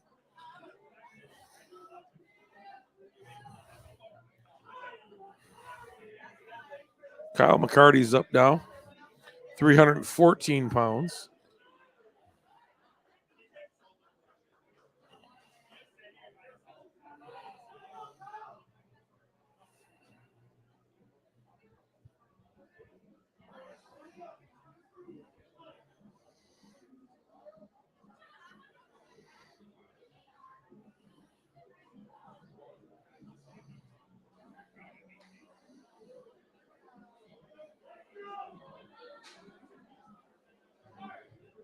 Nice wide grip by him.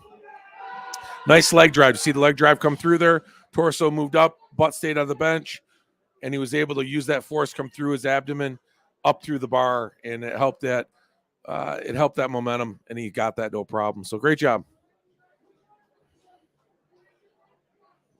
Joseph Valentine up now, 314. Same weight as is the next one, Jared Williams. Or I'm sorry, Winters.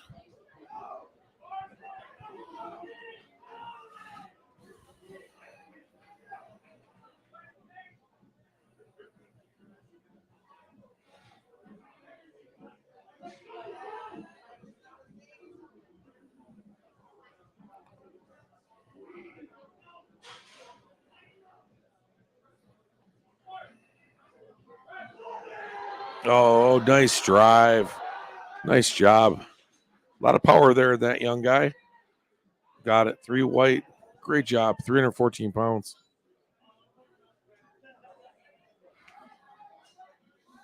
All right, Jared is going to go here. Then I'm going to take my break, my bench press break, my mid-show break, if you will, and just sort of walk my legs off here. It's getting pretty stiff back here in this room, announcing for you guys, and I love doing it, of course, and I'm going to continue to do it for every show I can, the USAPL state of Michigan. Remember, you're on Gym Life Media YouTube page right now. As you can see, we do a lot with podcasting, or I do anyhow. That big, handsome guy with the hat on, that's me. And I love to podcast for the lifting community. I'm a big strongman myself, did powerlifting Highland Games.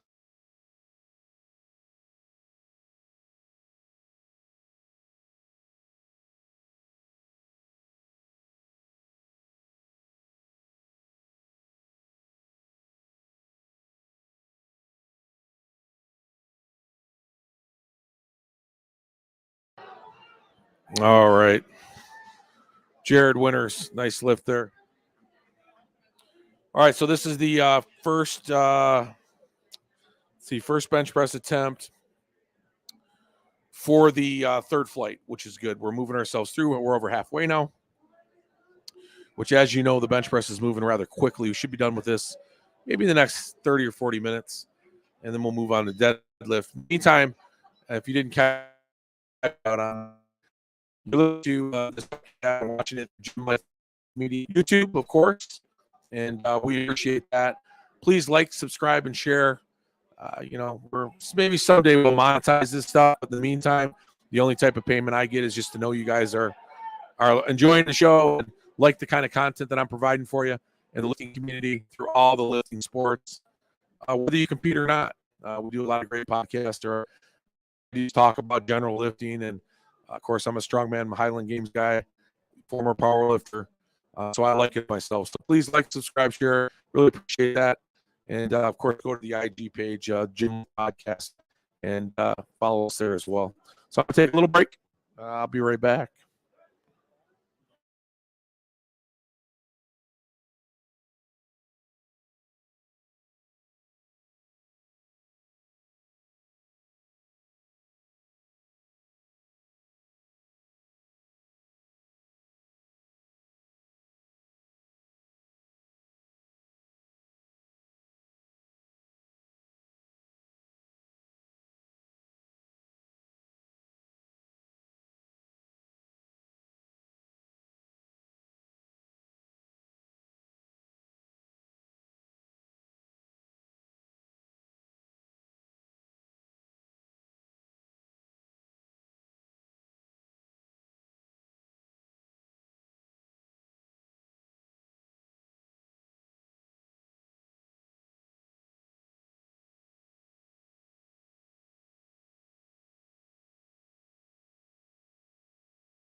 All right, I'm back.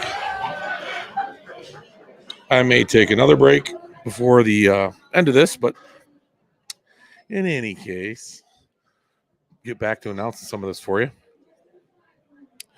She's talking to a friend of mine and said the hardest thing in the world to do is announce a powerlifting show for 7 hours by yourself. Because generally when you announce these shows, they stick you back into a little room because it's got to be quiet. So you're watching everything on a video screen in a small room kind of by yourself, and it's always a little warmer than everywhere else. And that perfect nap conditions, So I don't want to fall asleep on anybody out there. So I'd much rather walk outside real quick, use the bathroom and get a second wind and keep going at it. So if the stream is lagging, apologize. There's nothing I can do about that. It's the internet. It happens from time to time. I notice it here occasionally. I'll get a little bit of this, a little bit of that. I mean, for the most part, over the last 4 hours, it's been pretty good, but it is definitely lagging right now. And yeah, that's all on the internet, the Wi-Fi. Unfortunately, till I can afford to get my own satellite and circumvent all that stuff, it's a part of it. However, I will say the program that I'm using, if you missed anything because of the lag, the program you're using will actually patch that together automatically. It should, or at least most of it. So when the downloaded version goes to YouTube after it's live, it should be viewable through any of those lag portions. So in case it maybe one of the lifters you were following was on those lagged portions, you can still go back and watch them, or hopefully these lifters can as well, because these live streamings of course help out these lifters a ton. And I wish this was around when I was lifting. It is now, of course, and I appreciate it. But back in the day, because you can go back and review your lifts really well on these kind of things, compare yourself to others, look at others, and be a fan of yourself. Oftentimes you can't do it when you're at these meets because you're too busy focusing on your own lifts to even worry about everybody else. So you get back and watch it. Jacob Ritchie, nice attempt there, 297 pounds. So as you can see, we're getting up there in some weight with these guys. Chris Erskine next, 303 pounds. So he's jumping the 3-century mark there. And as we get moving along here, we're going to see some pretty impressive stuff.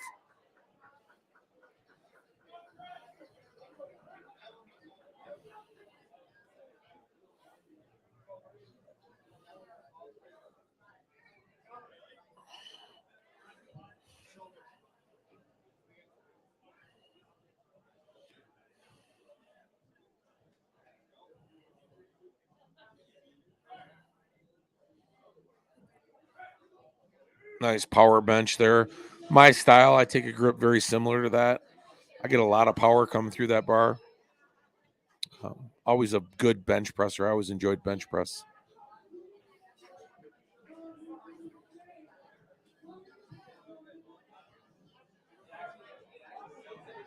Yeah, that stream is lagging, guys. I apologize. Again, I'm watching it on my phone right now while I'm commentating to you guys, and it definitely is lagging. Again, it's just the Wi-Fi here taking a beating, I guess. Not anything we can do about that. We've live streamed from F3 now probably 3 or 4 times. Honestly, I think this is the first time we've ever run into any kind of lagging. So who knows? Sun flares, who knows what the hell causes this stuff anymore.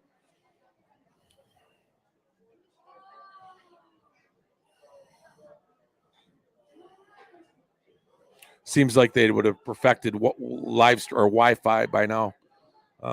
Maybe it's intentional though, right? Don't want to make the perfect Wi-Fi yet. They want to sell you everything else in between.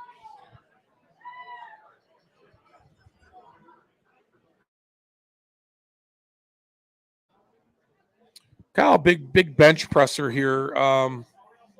What I mean by big is he's a big guy, long arms, strong guy for sure. Not an easy thing to do for a big, tall guy like him to bench press. He's taking a bit of a narrower grip. You could go a bit wider on that bar. You can go as far out as your index finger on the actual bands of the bar, which are the smooth bands. But he's getting all his power like that, and I like it. That's the way I would do it too.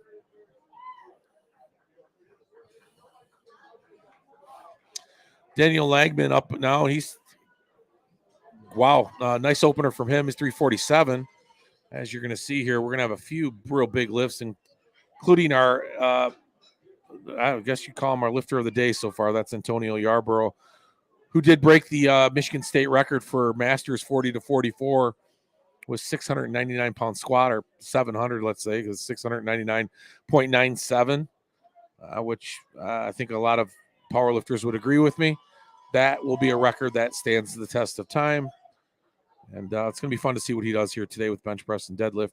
Meantime, we got Daniel Langman up, 347 pounds. Let's see how he does here. Going to see how he's going to develop this leg drive. If he gets leg drive right, he just might be a pure bencher. Head off the bench. I'm that guy too. You don't see that a lot. USAPL allows that now. Just strictly a push press bencher there, or strict press. Not a lot of leg drive. Real powerful guy.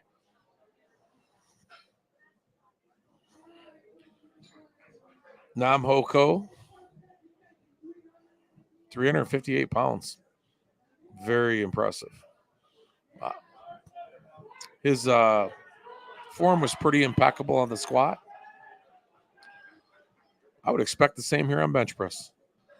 So he's talking to the spotter, of course. He's going to take a lift off. Good for you. He starts the same way I do. I come through the bar, build my tension up in my legs, set back legs, set them down. Keep that tension. Don't move the feet. Drop the glute.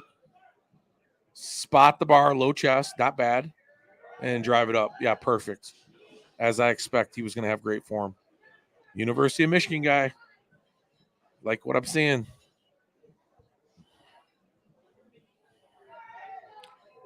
Andrew Gross. Wow, opening up a 402-pound bench press.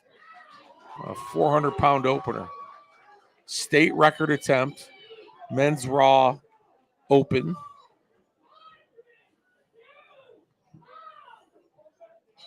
Very nice.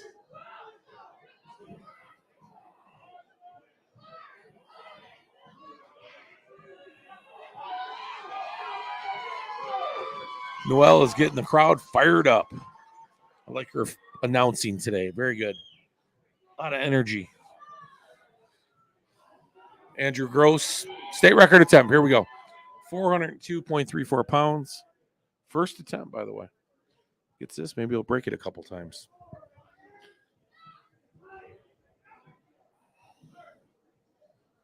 Nice spot on the chest. Oh, boy.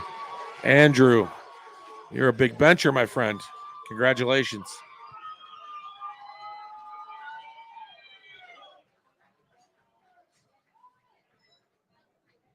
And here comes Antonio Yarborough with what is going to be arguably a very easy warm-up for him at 413 pounds. You got to love that.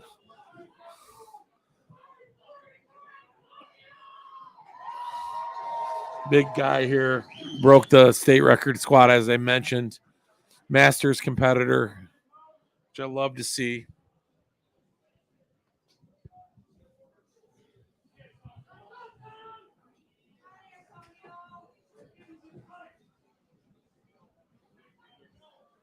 Shouldn't have any problem with this at all.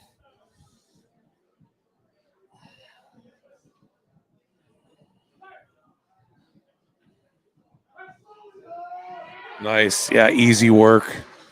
Easy work. Yep. Pure power lifter there.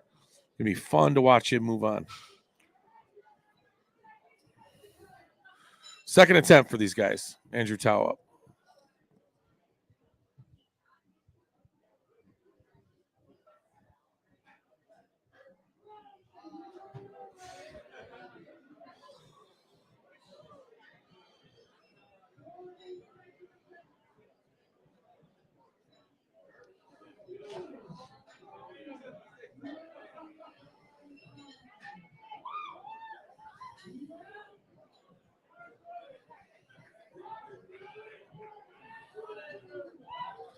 All right, Andrew Tao, 225 pounds.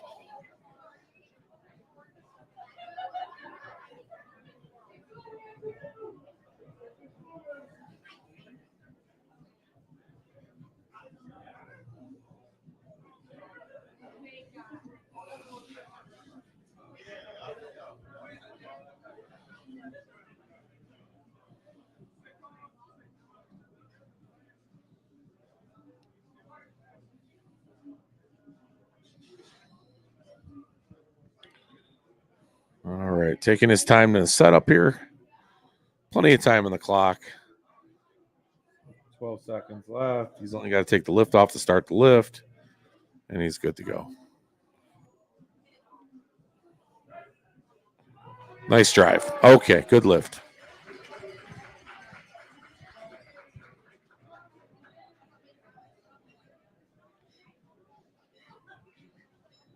Jonathan Standard up next. 237 pounds.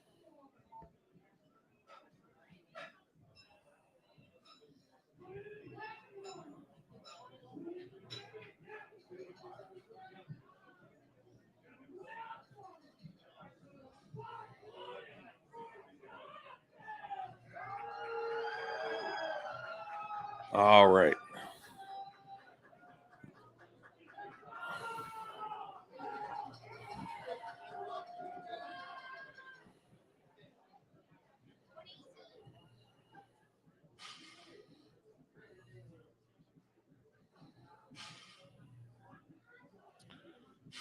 Johnson's had a good day today. He went 3 for 3 on the squat. That's first bench. Nice form, nice spot, easy work.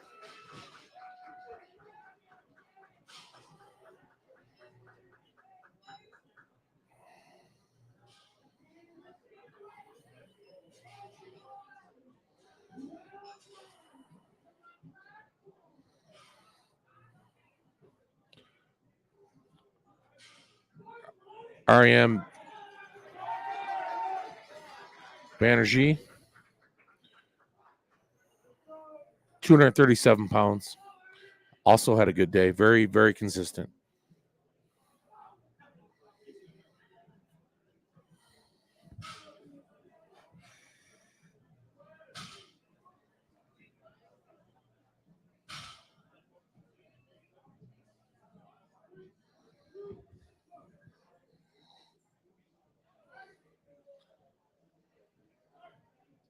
It's wide grip there. Nice spot. Nice lift. A lot in the tank. Let's see a big third from you now.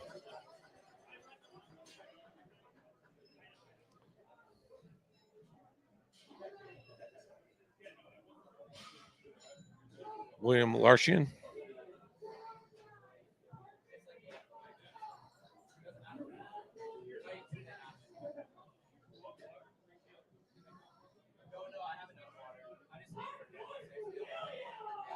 Nice. William.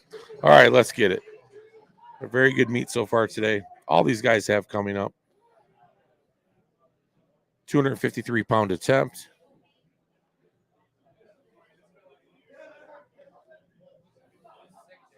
Takes his own lift with ease, as I expect the lift to be the same.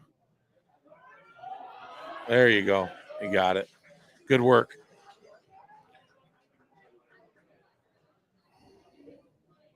Three white lights.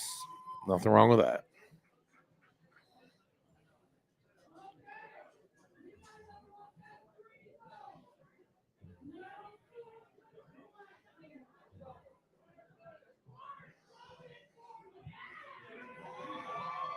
Matt Kish up next. Again, good day. Matt's a raw master. Mentioned him earlier. 40 to 44, 115 kilogram lifter. I think. No, I'm sorry. 99 kilogram body weight, 220 pounds, 253 pound bench press, 40 to 44 years old. Master 1A.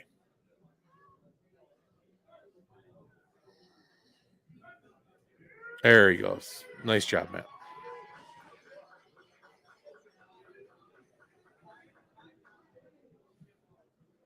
Well, they didn't give it to him. I don't know why. Feet maybe came up. His foot moved from the floor. I heard that. That'll get you.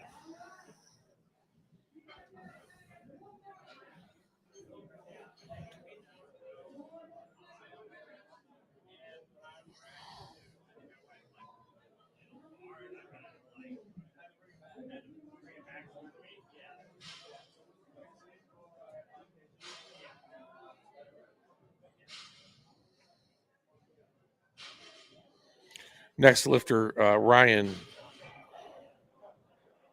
Right? Yeah, we got a ruling on that, I think. Matt's lift, that is. It just hasn't gone through yet, but right. Ryan Sishansky's up next.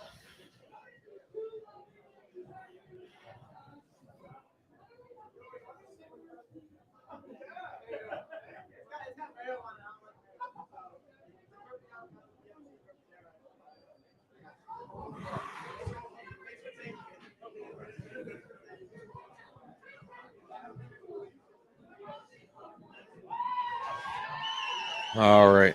Got a little delay here. There we go. We got it worked out.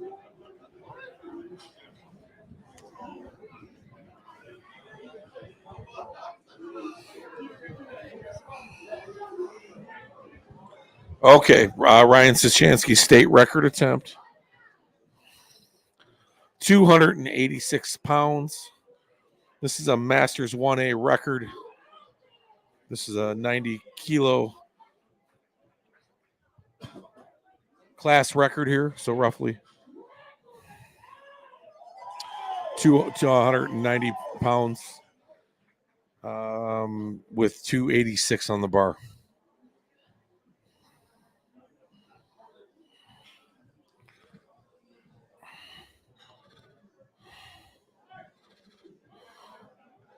Okay, good down, good up. There you go. Way to stay with it. Congratulations. New state record. Easy work.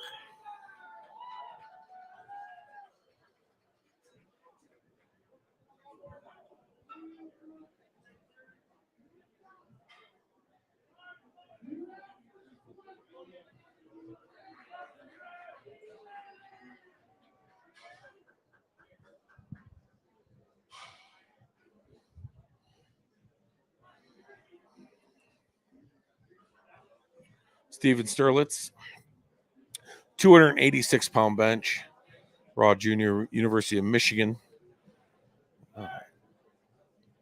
Nice spot. Came out of the hole, came forward towards his face a little bit. So he lost that drive in the bar. Very difficult to recover from that. You got to stay in that pocket. He missed it. You can recover from it, but it's not uncommon, or I should say it's more unusual to fail that lift than it is to actually recover from it. More usual.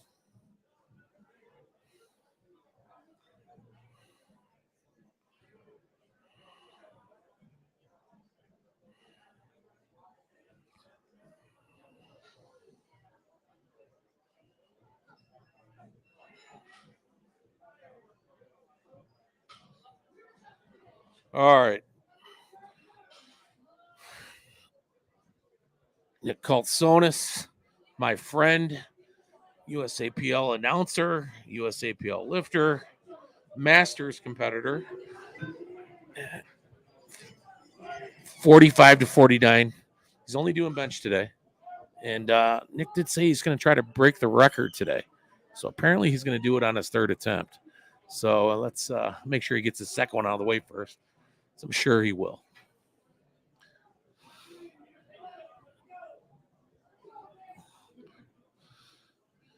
Let's see. Let's critique him really hard here. Not a lot of arch. That's a fact, because he's not flexible because he's old. So he's going to get no arch. Great spot. Great drive. I mean, he's getting no leg drive, but he's a powerful man up top. So we'll give him that. And he's old, and we always get behind the old guys.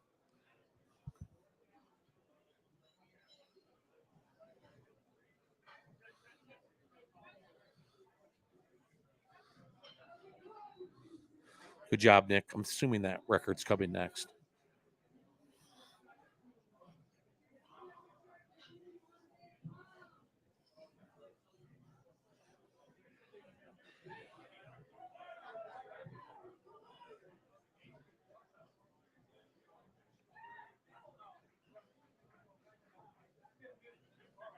Jacob Ritchie with 308 pounds on the bar. Had a really good day today so far. I don't think he's missed a lift. No, he hasn't. Took a lift. Nice spot. Nice drive. Good job. Good job, Jacob.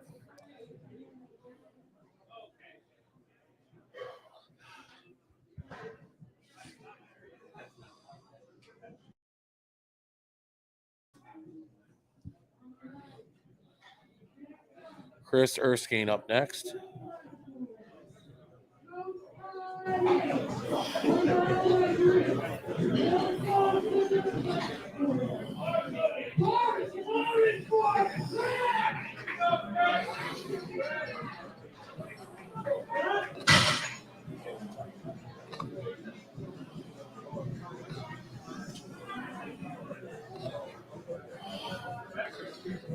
All right, Chris Erskine going for his 319-pound attempt. Had a good day so far. 4 on his lifts.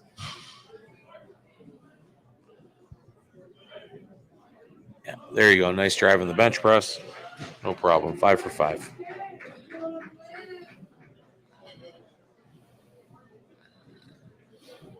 Tyler Matson, 325 pounds. Also 4 for 4, as are every single one of these guys coming up in the next 5. All have had really good days so far.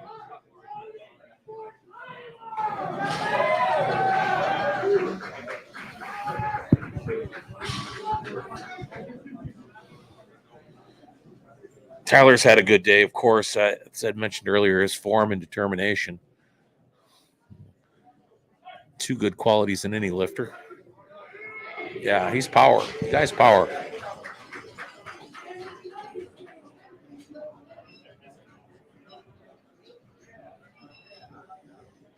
Kyle Spence coming up 341 attempt.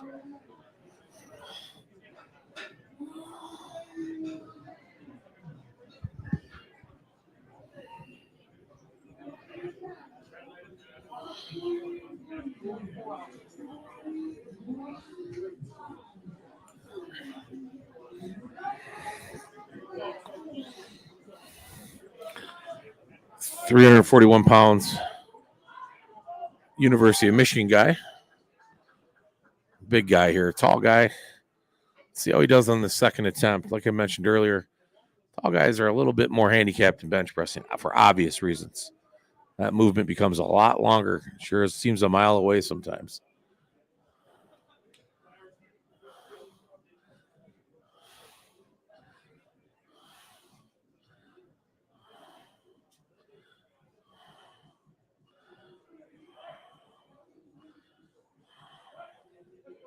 There you go. Drive through it.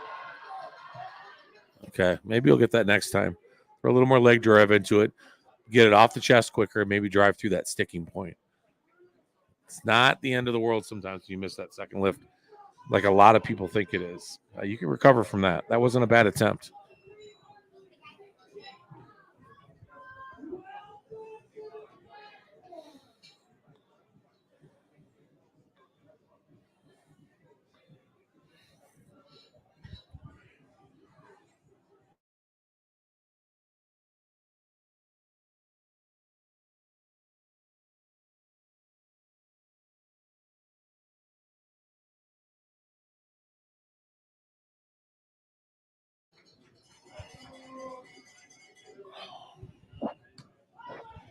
Daniel Langman, 358 attempt.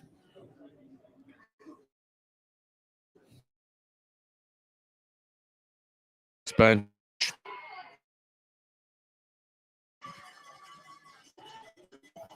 3 white lights. Good job.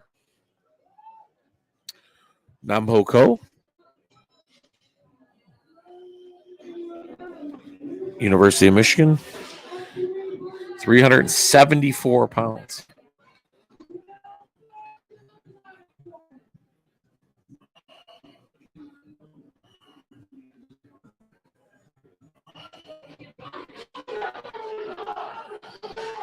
All right.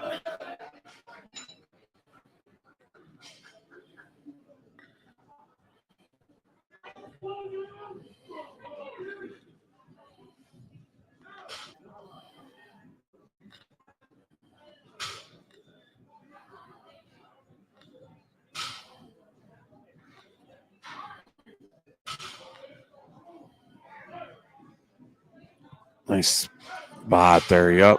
Nice. Be on that third attempt. Take a good lift there.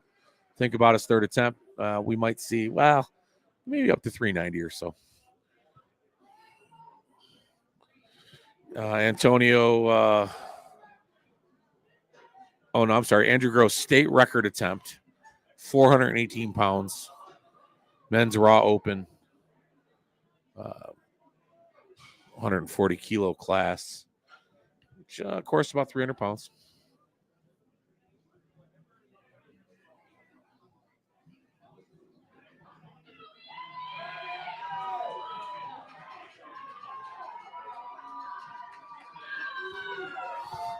He owned that last lift. I see no reason why he's not going to get this, honestly.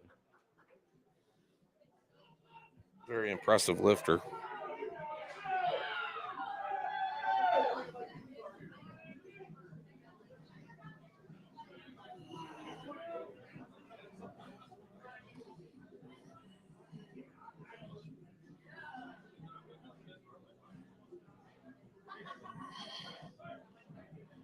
Nice spot. Nice lift. Wow. That's murder in that weight right there. Great job.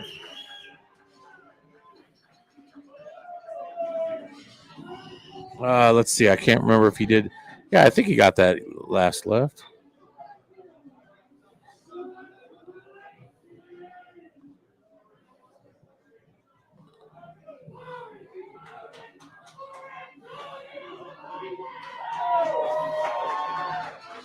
Yeah, Namho got that last lift. He completed that. Yep. FYI. Yeah, sorry about the lag. Just the Wi-Fi right now. I can't do a thing about it. I'm at its mercy. Hoping it'll go away or lessen up for us anyhow. He did get that lift though. Antonio. It's a big bench, 440 attempt. Great lift. Easy work.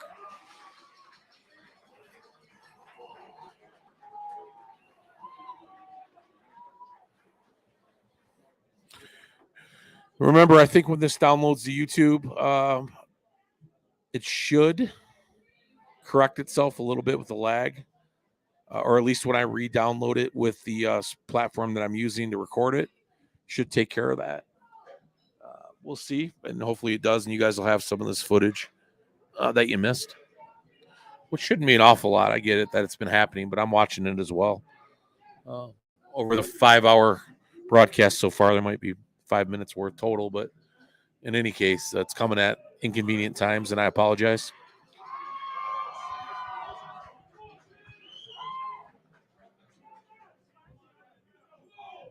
All right, third attempt on the bench press for all these guys now. Matt Kish, of course, up first. Or I'm sorry, second attempt. No, they missed him earlier is what happened. Okay, this is what I thought would happen. So he's going to take his second attempt now, and we'll see where he's at.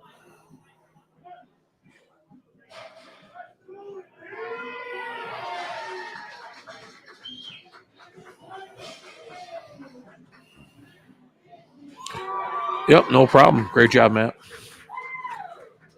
All right, so now we're moving on. Andrew Chow is the first lifter. I'll be right back, guys. Just want to go look at my camera real quick out there. Make sure there's no issues being caused by it being kicked around a little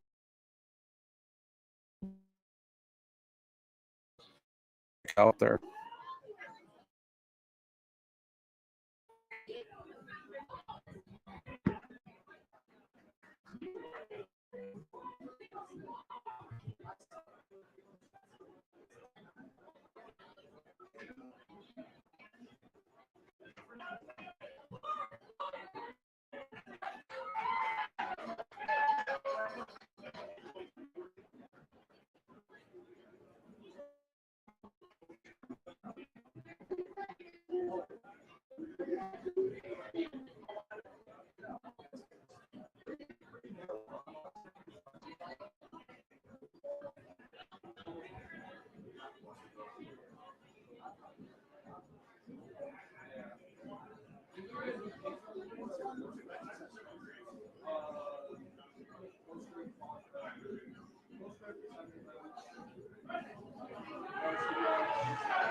All right, I'm back. I don't know if any of those connection issues are going to be.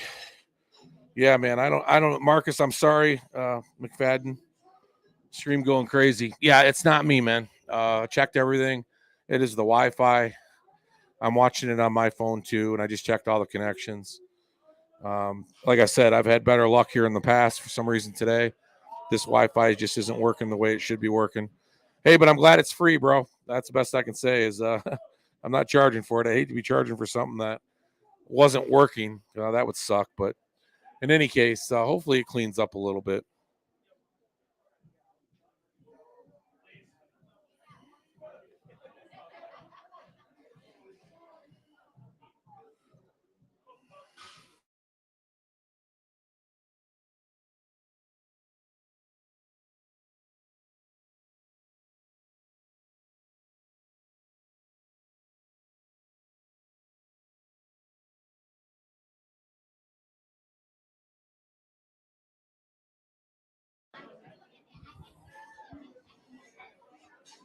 Well, it looks like we're better anyhow. So keep our fingers crossed. Let's hope it doesn't mess up during our third attempt deadlifts, right? That's what we don't want to mess up on these live streams of these big moments. In any case, we're on the third attempt bench presses, so hopefully we'll see a few here. Moving right along here, Jacob Ritchie, 319 pounds. He's had a good day, 5 for 5. Let's make it 6 for 6. I can tell you where some of these deadlift numbers are going to start for these guys too. Looks like Jacob's going to open up at a 230 kilo deadlift as well, which is a big deadlift. So good job. You got his third attempt, Jacob. Give you all white lights on that. Your 230 kilo deadlift is going to put you around, what is that, 480 pounds or so. So that's a nice deadlift that he's going to open up with. Chris Erskine is 5 for 5 as well. Looking to go 6 for 6 with a 330-pound bench press and looking to go with his, looks like his deadlift's going to start about 500 pounds. So we got a lot of big deadlifters coming up here in this meet yet. So bear with us and hopefully we'll run clear of any live streaming Wi-Fi issues.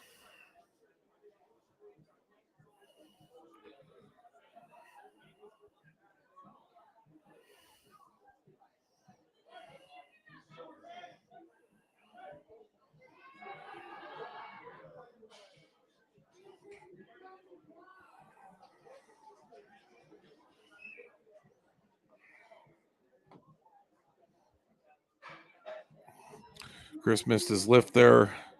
That's all right. He's got a bunch of good lifts under his belt. Kyle here is going to take a second attempt at 155 on his third lift.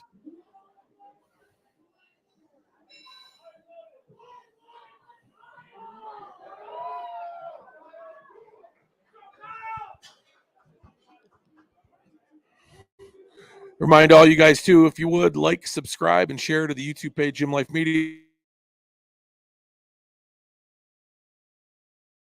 Interviews, powerlifters, strongmen. Like to know that we're doing something good for you, and that's the way that you tell me you enjoy what we're doing. So just don't hold the internet feed against me, please. It's coming back, guys. I promise. I'm watching my phone right now, watching fuck up. And I'm not in the bathroom. I'll pick that back now.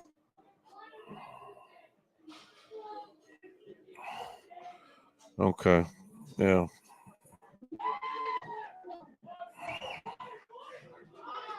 Ah, boy, I'm so sorry, you guys. I wish we had better luck. This is my fourth time at F3 doing this, and it has never once given me an issue like this before. So we'll keep our fingers crossed. Sorry about that.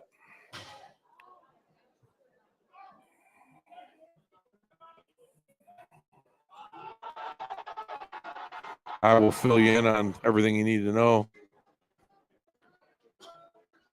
Looks like Kyle Spence missed his. Tyler Matson missed his big attempt at 341. If this live stream catches up.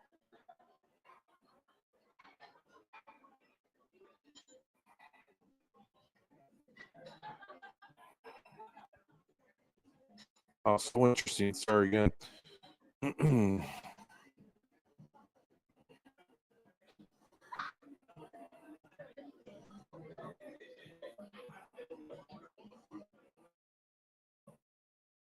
All right, let's see if it reloads here. You know, and it's funny too, guys. It's well, I guess it would be streaming on my end just fine off the camera. So it's definitely not my camera or any of my gear because it's coming through my main system fine. It's just the connection between me and YouTube, which would be the Wi-Fi. So yeah.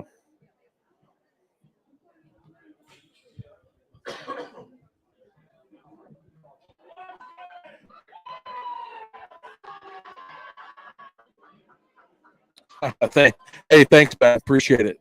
Love it. First time caller, long time listener, lifetime fan, and my friend. Good to have you, Ben. Actually, I need to get you to a show with me so you can do some real announcing and break down some of this stuff for me.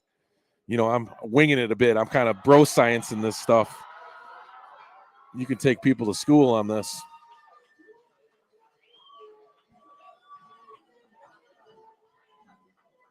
Still slow on the feed guy, but guys, but fuck, it'll come through eventually. We're almost through this bench press. Maybe after the break, deadlift be a little bit more clear for everybody out there. Yeah, man, I'll get a hold of you, Ben. That'd be great to have you on. Something a little closer to home. Maybe this next F3 event we have down here in Dearborn Heights, or I'll find out. I'll let you know. But I've been meaning to get a hold of you anyhow.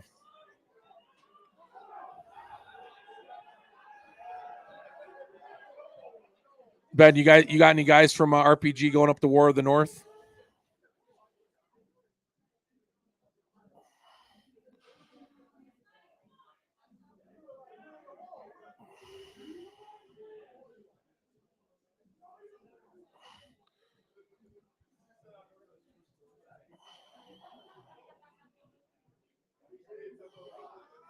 All right, where are we at here?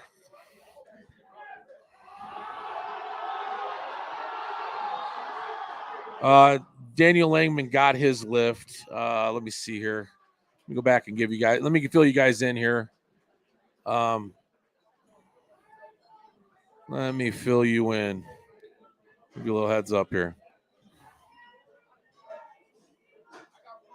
So Chris Erdskine, Kyle Spence, and Tyler Matson all missed theirs. Daniel Langman got his lift at 167 kilos.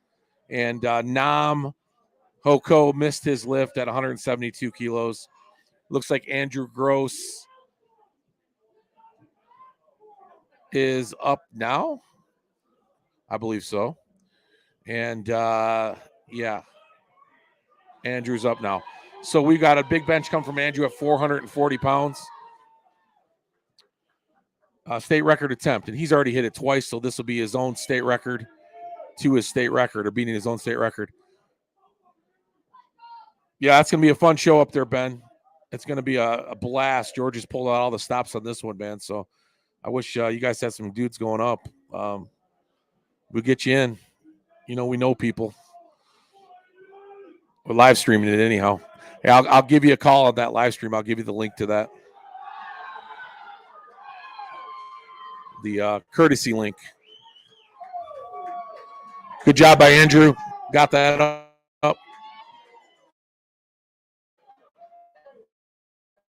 Got a record, broke his record again. And on comes Antonio Yarborough, who had an amazing squat today of 699.97 pounds. We call that 700 from. That was an amazing squat. And that broke a Masters record for the USAPL. Yeah, Andrew's a huge dude. Yeah, I will, Ben, for sure. I'll get a hold of you here this week. Check out this Antonio Yarborough, Ben. I'm sure you know this guy too. Fucking 700-pound squat, broke a Masters record that I think will be unbreakable in the USAPL for the next 40 years. Raw natural, that's a huge lift. Bitch along with it, and I hear that one fuck of a deadlift too. So we'll see what's going to happen here.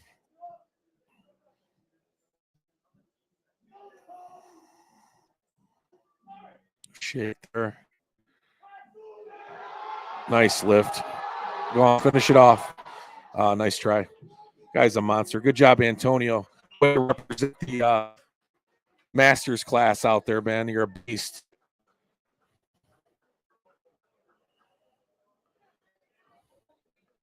Absolute beast. All right, so that was our third attempt bench press. I think we got about a 15-minute break here. We're going to kick off the deadlift portion of the show, which, as you guys know, that is everybody's favorite, especially that third attempt. So get ready to see some fun. Have some fun with us. Finish off the show. Should move along with it pretty well. Probably be done with the show probably about 3:30 today. So if you want to see some highlights, get ready to watch them. Deadlift's always a fun place to catch a few. So we'll be back with you shortly, and we'll talk to you soon on the commentary.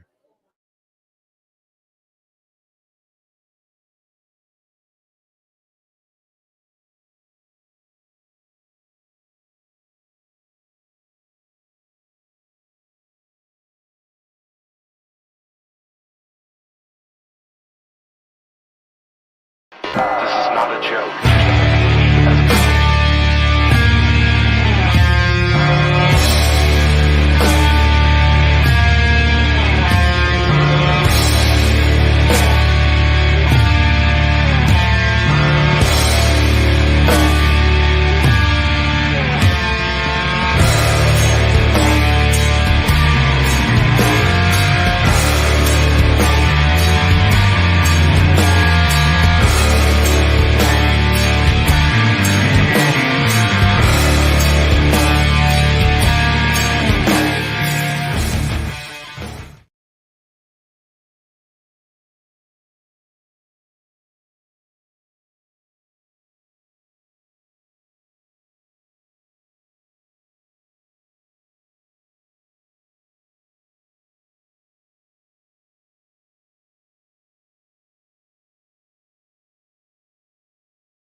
All right, that should be a good angle for you guys on the live stream. Joining us for the final portion of the show, deadlift portion. Tends to move pretty quick. Arguably the most exciting portion of the show. But as like the other two, relatively easy first lifts. These lifters are just going to run right through them, no doubt. And as quick as these spotters and loaders can get that bar loaded up, these lifters will move right through this.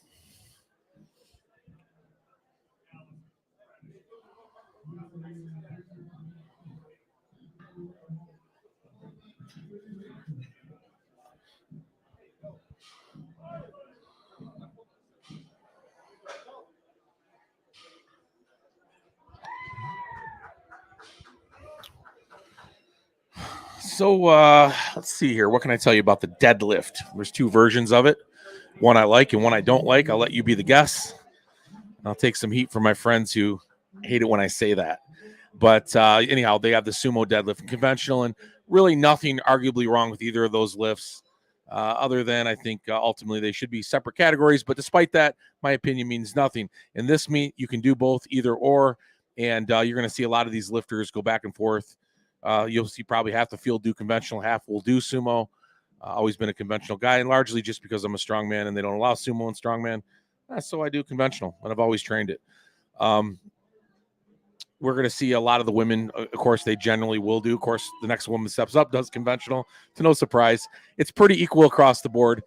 And a very interesting statistic about conventional, and one that I just was noted the other day by a powerlifting friend of mine, is that many of the strongman or powerlifting records are held with the conventional. So to the dismay of a lot of lifters out there who aren't fans of the sumo, it's not because they're stealing all the records. I assure you of that.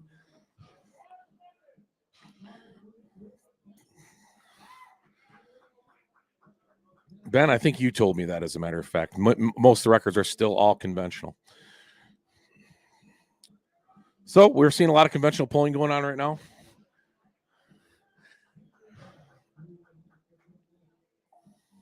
And all conventional means essentially is your hands are outside your feet or outside your legs.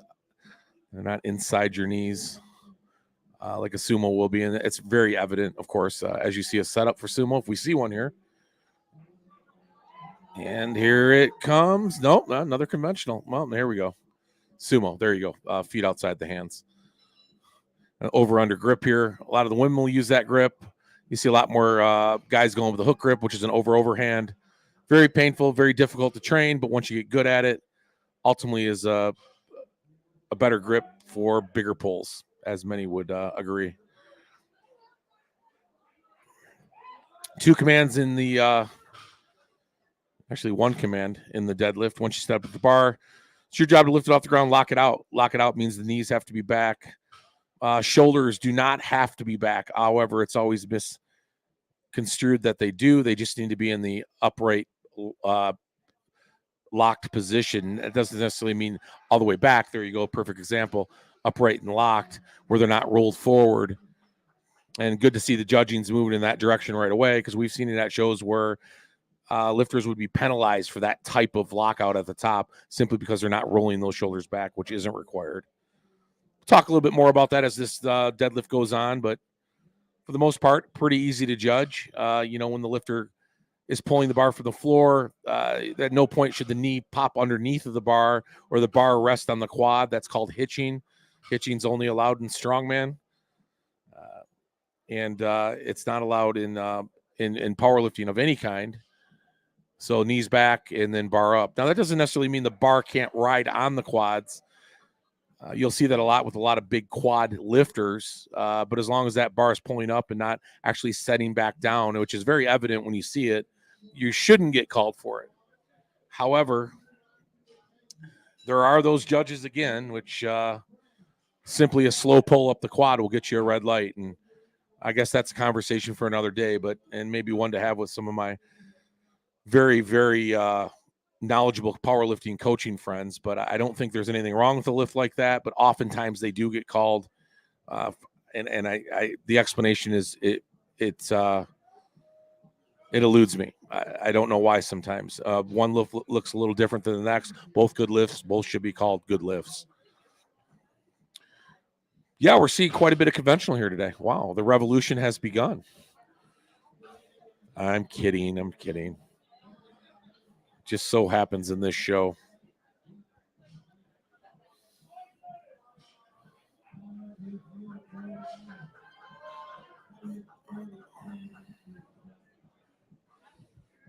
This is a great lift to train. It's become more and more popular in just regular gym circles over the last several years, whether you're a power lifter or not. It's great for posterior chain development, of course, and we know that's big in our gym lives right now. And a lot of these women training posterior chain are using a lot of sumo and conventional techniques, high pulling, deficit pulling. Little do they know they're powerlifting essentially, and they're certainly preparing themselves to be good powerlifters. And it's nice to see that kind of training happening now, where these compound movements are becoming a part of an everyday lifting routine, outside of just the strength sports. Because it is one heck of a developing lift. You can get strong from it quick, and you can develop those areas you might need a little developing in, which we can argue a majority of the general lifting public can use some posterior chain development. So I haven't really got on to see who's lifting yet. Just chatting at you. Not that it matters, right? We're not going to be seeing any monster lifts here until probably the third attempts, but it wouldn't hurt to see how these folks are doing.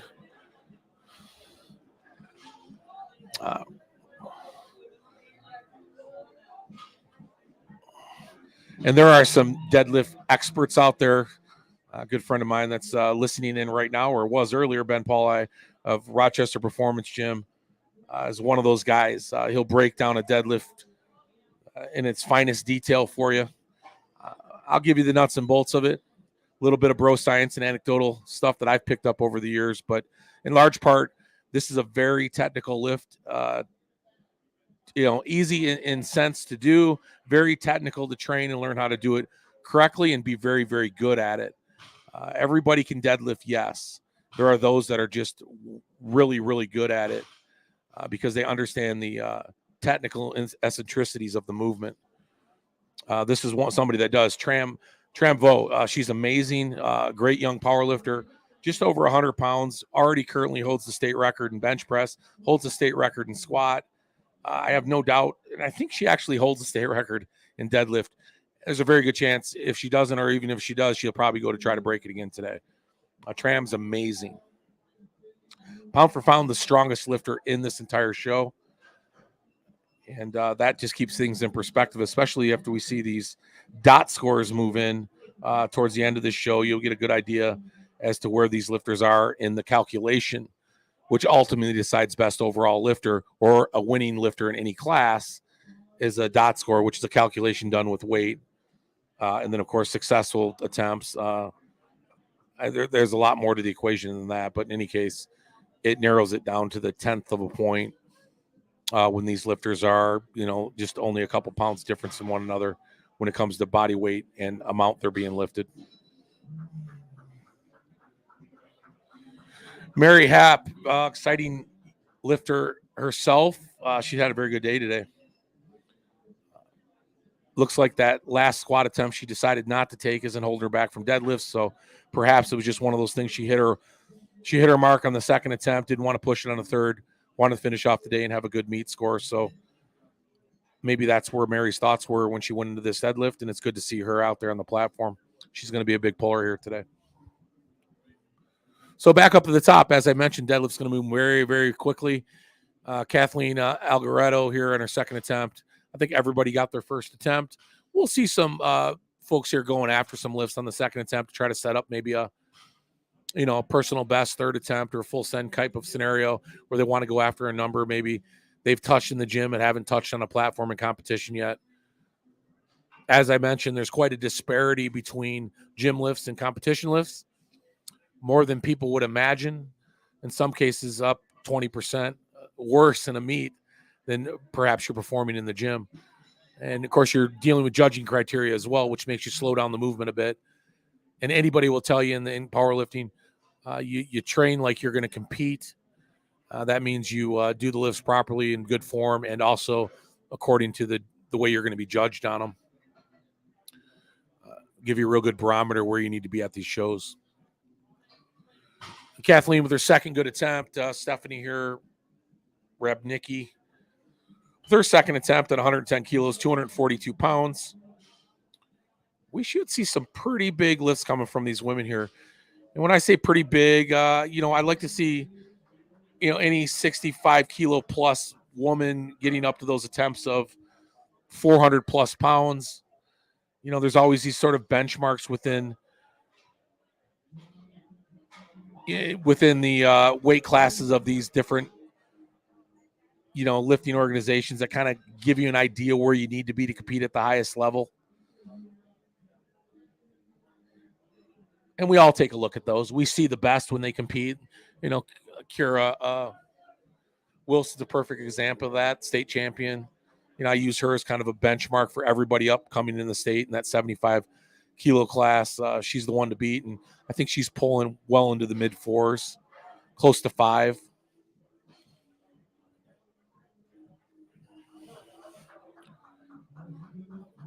Keep things in perspective for you. I think it's Tamara Wolcott currently holds the official world record for most deadlift weight at 652 pounds, I think, for a woman. And Tamara's a big girl in herself. But that gives you an idea, when you're up to that 500-pound range in a tested organization, you're moving some weight. Especially as a raw athlete. You'll notice the grip again, over-under hand grip.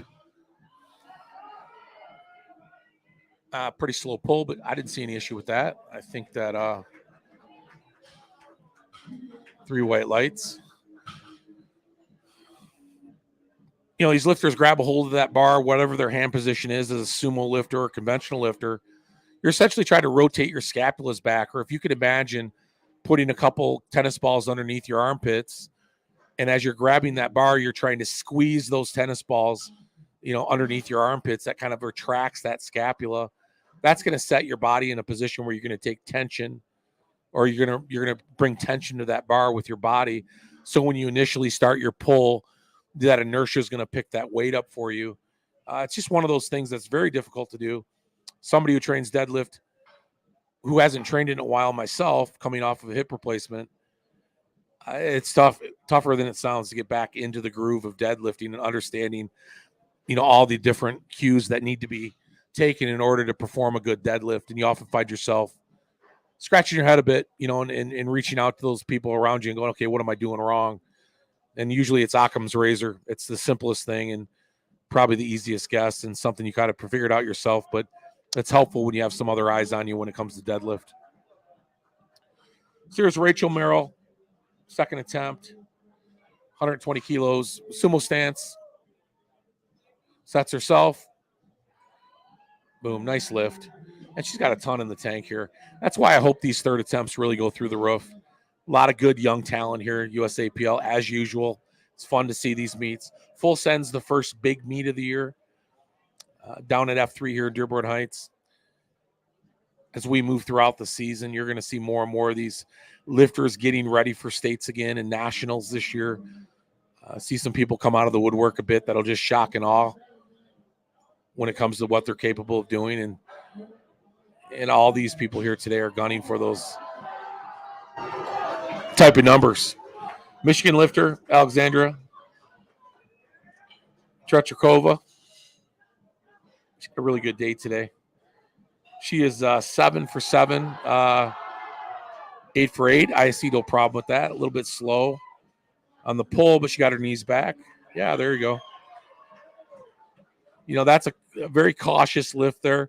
Sometimes it's a reaction that when you're pulling slow like that and you're under pressure that you want to pop your knee underneath that bar, but you see how she fought her knees back on that, kept the bar away from her knees and kept her knees back and was able to pull through on the top.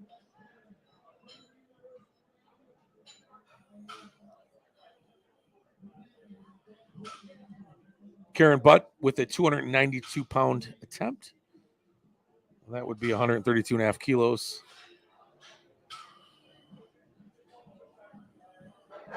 Another University of Michigan powerlifter.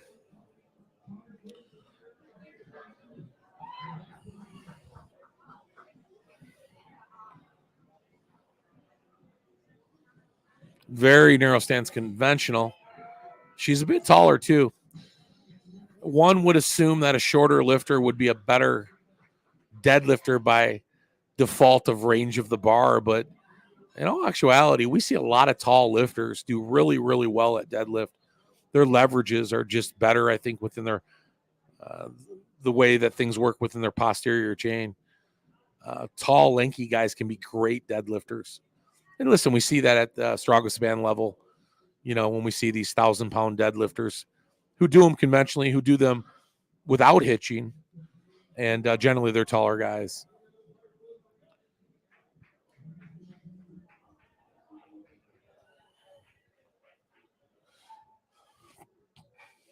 Mackenzie Price, over 300 pounds with her second.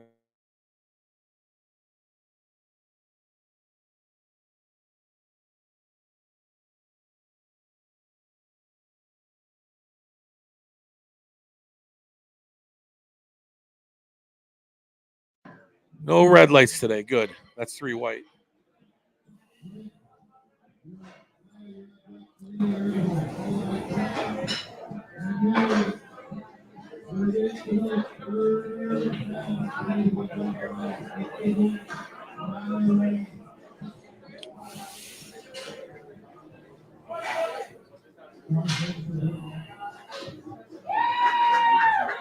All right, Bryn Nevins getting up there, 319 pounds, second attempt.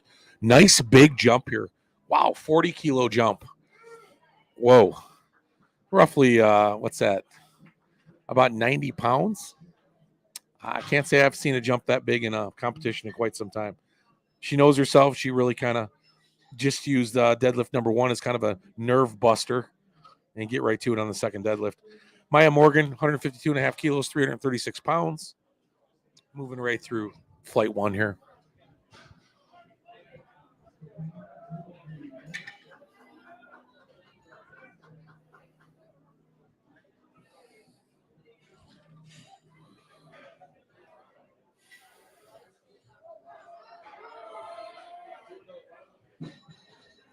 Should be a good attempt there. I don't think we've seen a bad lift yet. I'm not jinxing you, Serena. I don't think we'll see one with you either.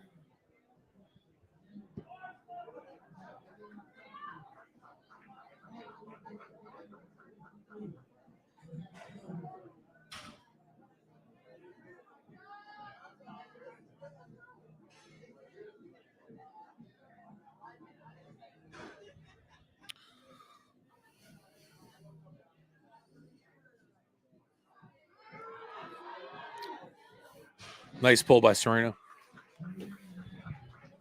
I'd like to see her try to get her shoulders back a little more, get a little tighter into that lift. I think you can kind of see her back arching right out of the initial start of that pull. She'd be coming straight up off the ground with that, especially in that sumo stance. Maybe just a developmental thing. She'll get to it. In the meantime, she's strong. Tram, as we expected, a state record attempt, which I think she currently holds it. On her second attempt, which tells me Tram is growing, guys. She's getting stronger. Well, I wouldn't say growing. She's 100 pounds still. But this is 3.5 times body weight. Love to see this. I think she'll just bust. I think she'll kill it. Yeah, it's amazing what she does. Her form's impeccable on every movement. And she's a state record holder in every single event, including total, I'm sure. So congratulations. She's going to be around a while. Fun one to watch on the national level as well. World level for sure. All right, our first lifter over 400 pounds. This is Mary Happ. Told you earlier I like Mary. I like her style. She's definitely a good lifter, seasoned lifter. I think she's a state contender for sure. I've seen states up close in her weight class, and I would put her there now. And Mary, if you were there this year, I don't remember. I apologize. But certainly you probably would be right up there with the top competitors. So good to see you competing early here and getting us familiar with this again here in 2023.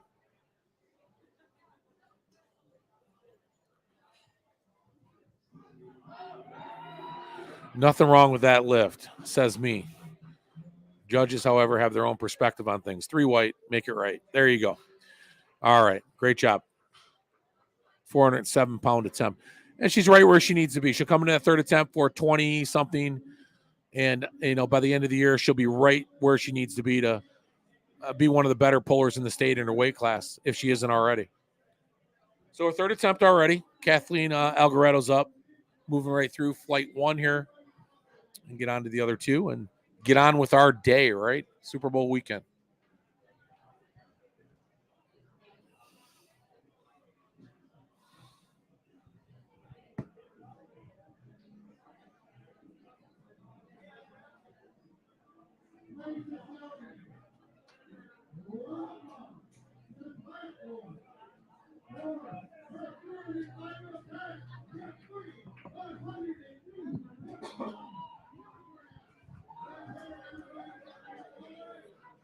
All right, 225 for Kathleen, who's also a very small in stature lifter, roughly 100 pounds, pulling 2.25 times her body weight. Not bad. Great job. And great day. That's 8 for 9.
All right.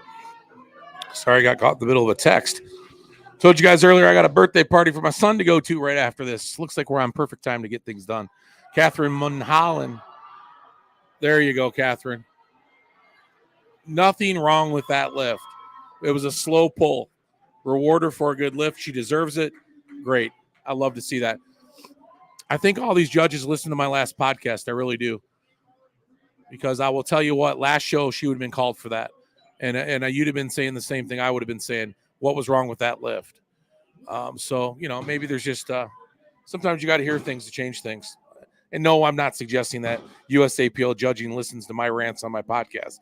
But that was exactly the kind of lift that I saw being penalized less than 3 weeks ago that today we're not. So, maybe somebody just figured things out sooner than later. So every third attempt in a deadlift flight, the bar is automatically cleaned off. It's not an option. Prior to that, as a competitor, you can recommend the bar to be cleaned off.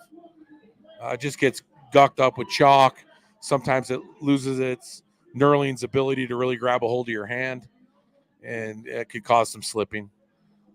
Don't really see we'll run into that ever, but Lisa Manning with a 270-pound third attempt. Great job, Lisa. That's for a master's, by the way, 45 to 49 years old. Lisa, I would have guessed that. I haven't read it the whole day. You don't look 45 to 49 years old.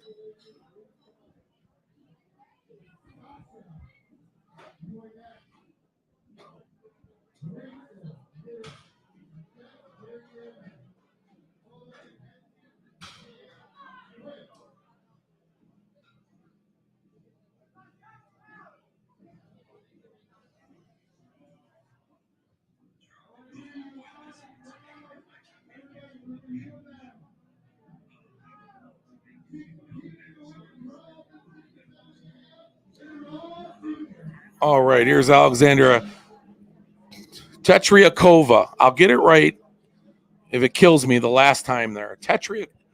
Alexandra, that's the easy part. Tetriakova. I know I said it right in the beginning. I butchered it probably the last 5 times. She deserves it to be said right now. She's going for her third deadlift attempt at 275 pounds and is 8 for 8. What's significant there is I think every power lifter, at least once, likes to have that perfect day, all 9 lifts. Well, perfect would be all 9 lifts, 3 white lights for every single lift. She could very well be there, but this is her opportunity to get her 9th lift of the day and make it 9 for 9. So get behind her. We're going to see that a couple times here yet today, and that's always a special thing. I tell everybody, just do it once. After that, it doesn't matter, but do it once anyhow.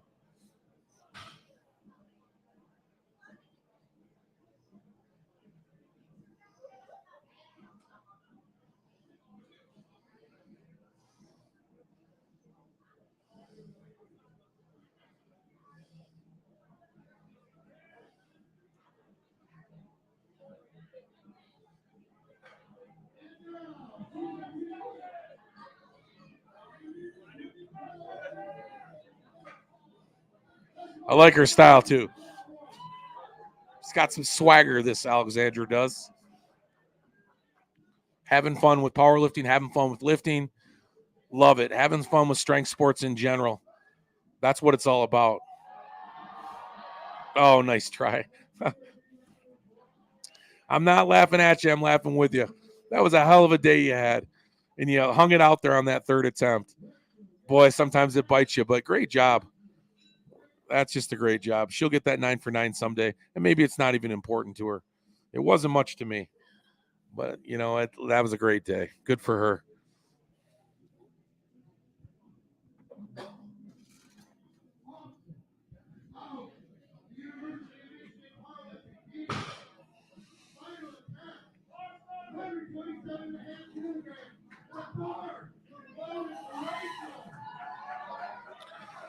All right, Rachel. You yourself had a great day. You're 7 for 8 for no, 2, 4, 6 for 8. You missed your third attempts on squat and on bench. Let's make the deadlift. Perfect. That in itself is a victory. You made the third attempt. Absolutely. 3 white lights.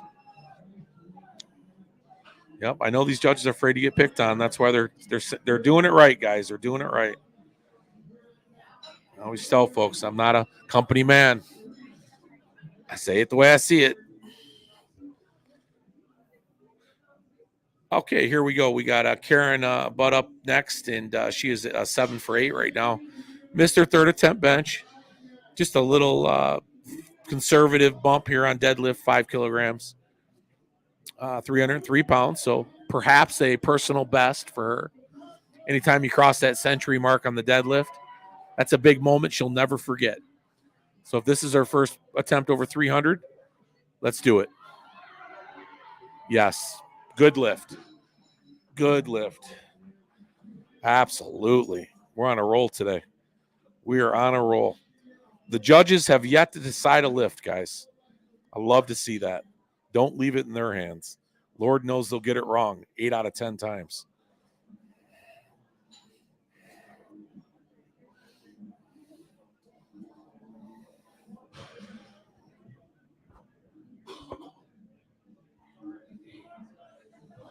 Mackenzie Price up.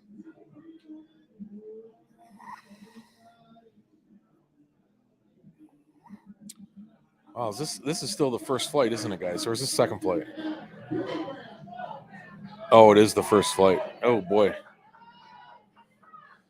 Boy, we're going to push it for me, guys. Not going to lie. I might have this live stream run, and I might have to fly because my son's birthday party is a lot more important than me commentating. I got to leave at 3:45 just for the record. It's 2:43 right now. Got a lot of lifting left. I think we can get it done. Great lift, Mackenzie. She's died for 9 on the day. Don't let me steal her thunder. 9 for 9. Great job.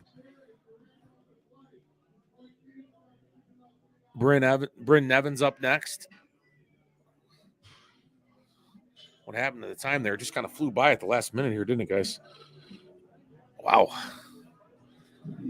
£330 for Bryn. Yeah, that's a good lift. Good lift, good. You only need 2 white to be right. Maya Morgan here, 347. If she gets this, she will be 9 for 9. Another big day from a lifter here in our first flight.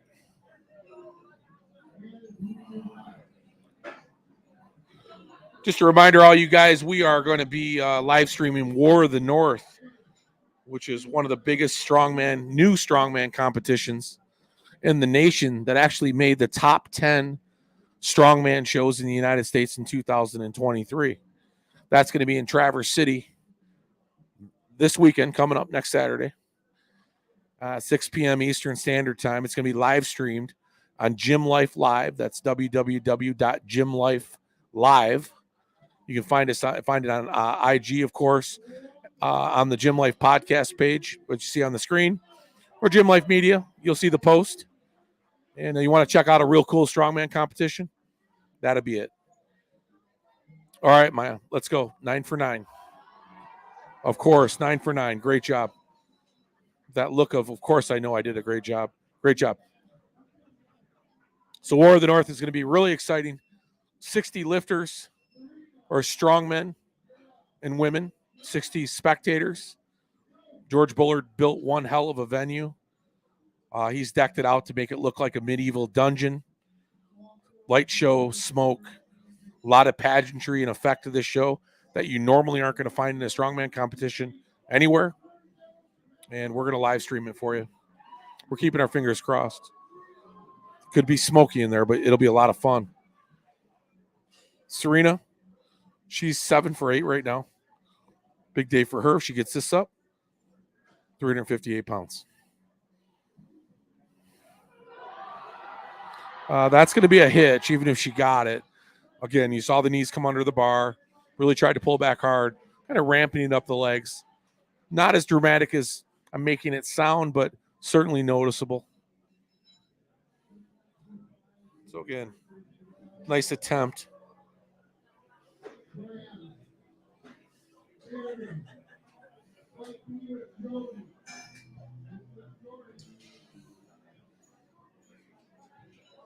So Tram's going to go ahead and try to break her current deadlift record at 155 kilos. And a really nice attempt on her part to break it with a 10-kilo jump. She's not chipping away at this. She could have just went with a 2.5-kilo jump if she wanted to. Instead, Tram saying, you know what, I own this record. Nobody's going to take me off this record. I'm just going to keep pushing the envelope and keep pushing my ability. And in the theme of the show, she's full sending this deadlift, leaving it all on the platform, give it 100%. Win, lose, or draw, she won't question her effort.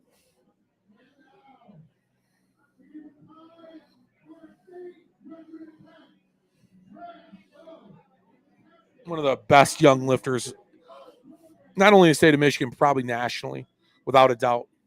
One of the best young lifters out there. I remember her first competition. I believe it was Ladies of Iron 2 years ago. She was fun to watch then, and boy, is she getting confident now. Look at that attitude coming to the bar. And her form is impeccable. Grip and rip. Yeah, there you go. Nothing wrong with that, Tram. That's a record, and that's a big jump in a record. Yeah. Wow, that's super impressive. 363 pounds. About 3.6 times body weight.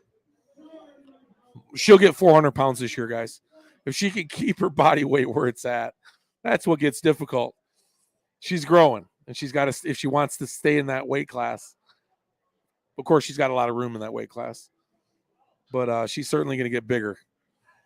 She's got to. She's got some muscle to put on. But she looks great.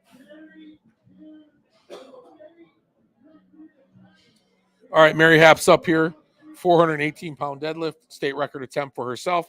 Okay, that's what I thought. I thought she was going to be right there. I thought this was state. I thought the last lift was really close to, being in contention for state record. Women's raw open 67.5 kilo class, and it sure is. It's 418 pounds.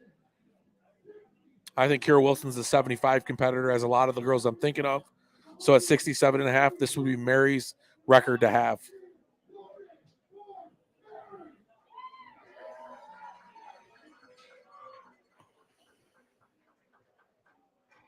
Yeah, so it's a 5-kilo jump from her last attempt. She worked a bit on her last attempt. She could stay with it without hitching the bar. I think she could get this.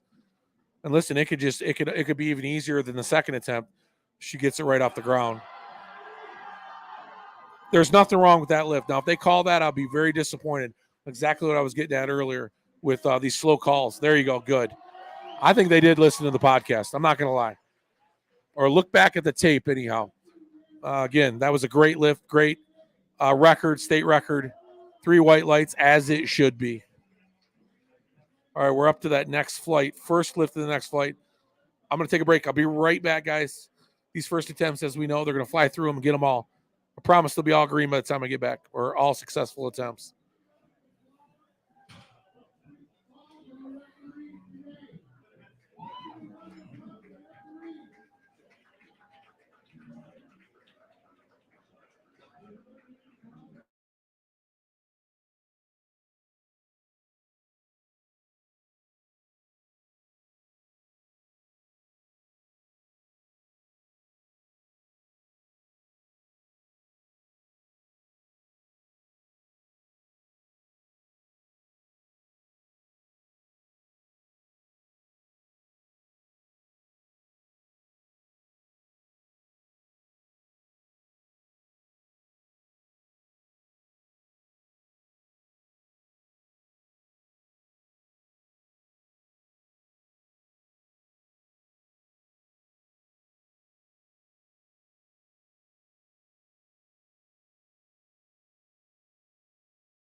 All right, I'm back. What did I miss? What did I miss? Got me another monster. That's 4 for the day. Probably not real good for me. I get it. At least they're sugar-free. 2 hours sleep, guys, and 5 hours and 57 minutes worth of commentary, or most of it anyhow. Catches up with you. Next time I'm not working the night before. Okay, where are we at? Looks like we had caught up there yet. Yeah, deadlift first attempt. As I suspected, all green, which is on my end means successful lifts. We're with Besmir here. His first attempt at 172.5 kilos. Let's run the board here, guys. No doubt about it. Easy lift. Oh, boy. Talk about speedy.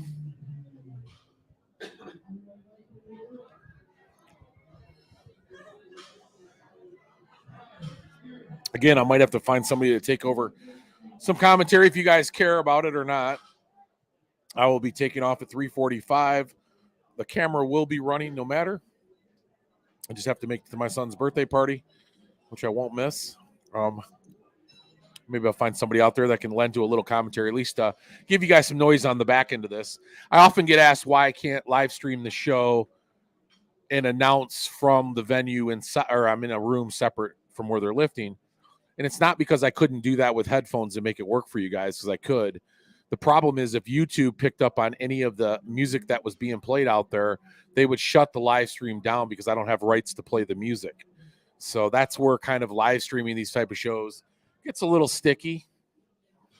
You know, I think there's some type of membership or something I could purchase that would allow me to do that. But again, I don't monetize this stuff outside of maybe a little expense here and there. And it wouldn't be worth it to you guys when all we really do is want to see these lifters lift. Although it would lend to it, I'm sure, but not a part of the program at the moment. Kyle McCarthy with a good pull.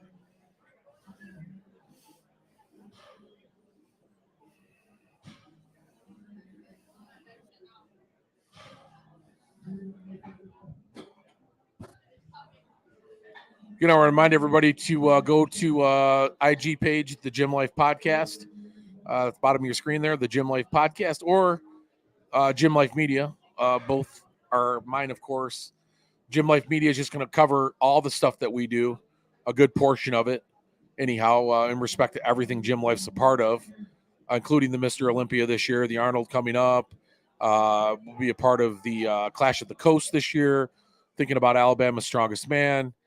The War of the North, of course, Great Lakes Strongest Man, more USAPL shows. Good lift there by Aaron. And the Gym Life Podcast is a show that I do that is national, international, and local. A part of that show every week is called Fit, Jacked, and Stacked, where I cover just what's in the state of Michigan and all the things that this state has to offer in respect to the lifting community. All genres of lifting, powerlifting, Highland Games, bodybuilding, strongman, CrossFit, you name it. I'm covering it. And we're all related. We sit at the same table, I always say, and it's a lot of fun. And I enjoy the heck out of this stuff. So getting to these events, covering these events, being a part of these events, competing myself is my gym life. And I give it back to you guys. Jared Winters. Big pull, 205 kilograms, that is.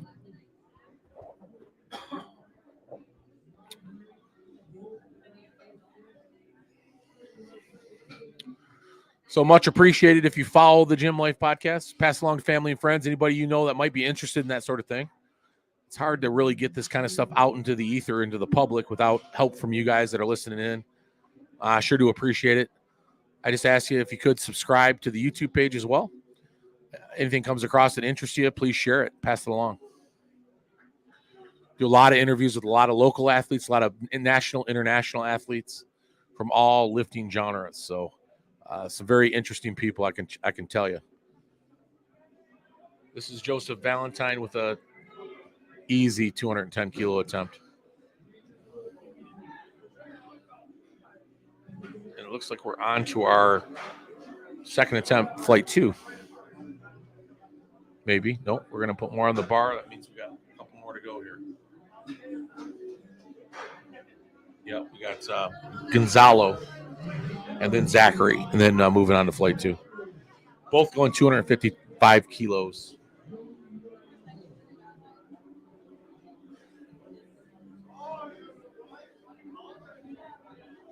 £562.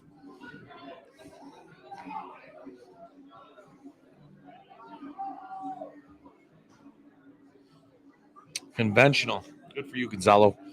Love it. Look good to me.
Second attempt.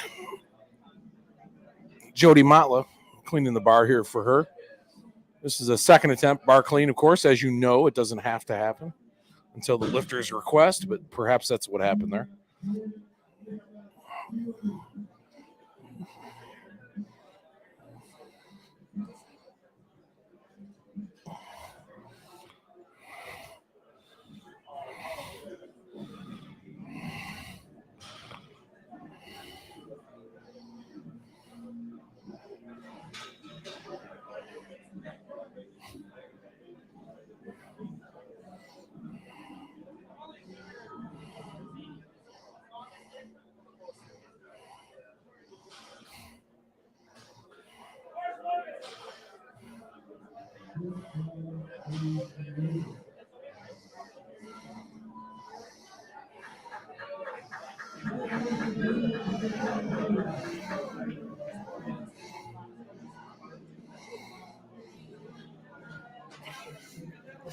All right, Jody. Good job. Easy pull. A lot in the tank here for her third attempt. That was 286 pounds.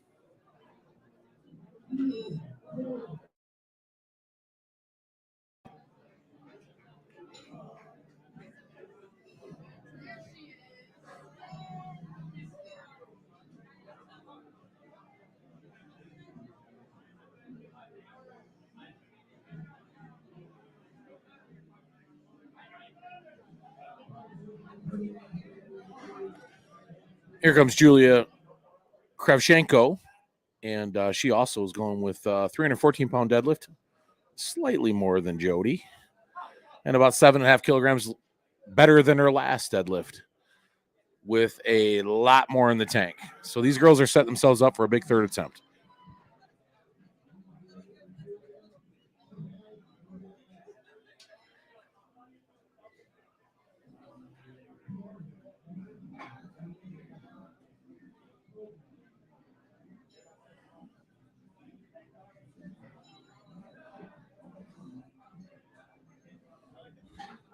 Jordan Sorvis up next, 145 kilos, 319 pounds.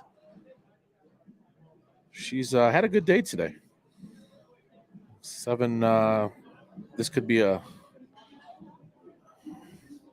7 for 8 for her to this point.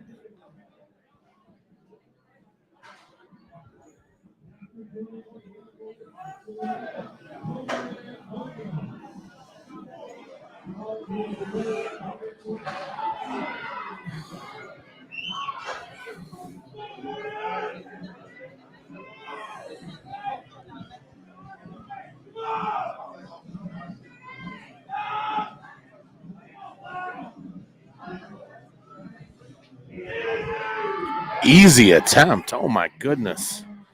Jordan, you flew up with that. Wow. Super impressive. It's the tired talk. Putting words together now.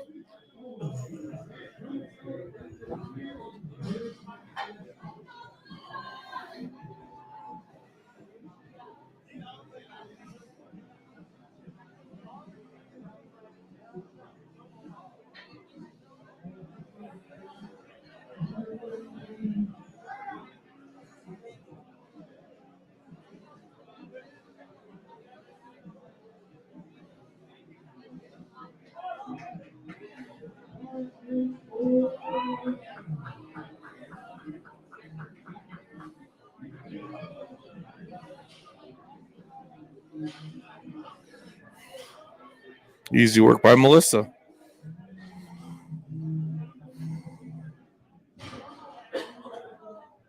These girls are really killing it on the second flight in their second lift. Filomena Napolitano up next. And I could tell you, I can't quite remember Filomena's numbers from last year. And I think that was her rookie year. I will tell you this. There's no doubt in my mind she's been doing really well training because I think her numbers are significantly improved. And I love to see that. She's fallen in love with the sport.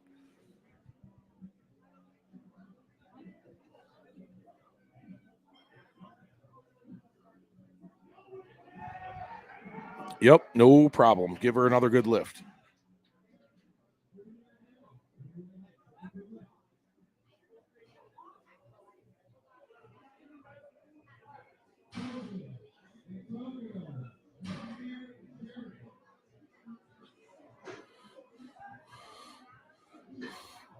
Kogalin Janarthanan.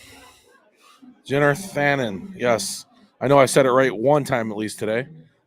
And he's had a good day.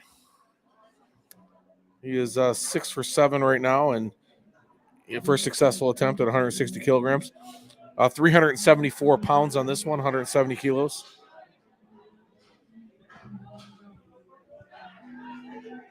Michigan State guy himself. There's another Michigan State guy in the house. I don't know if I mentioned that or not today. Nice strong pull. Grip and rip technique. Get tight and pull. Don't spend a lot of time down on the bar. You got rewarded for it. Nice lift.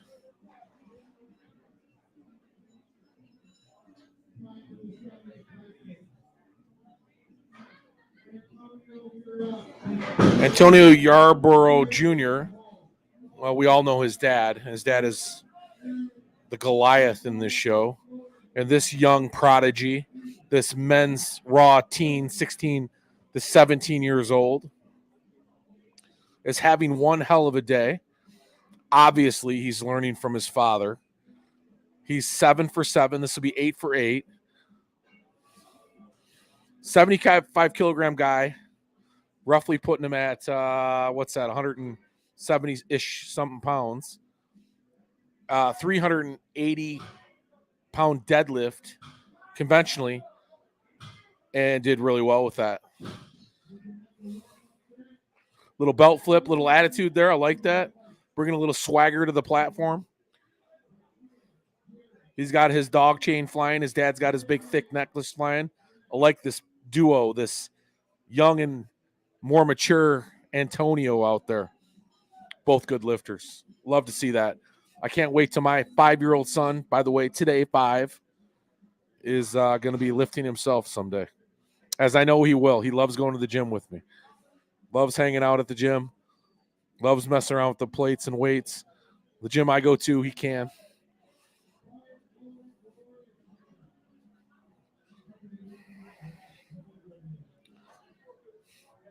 Besmer Jahaj,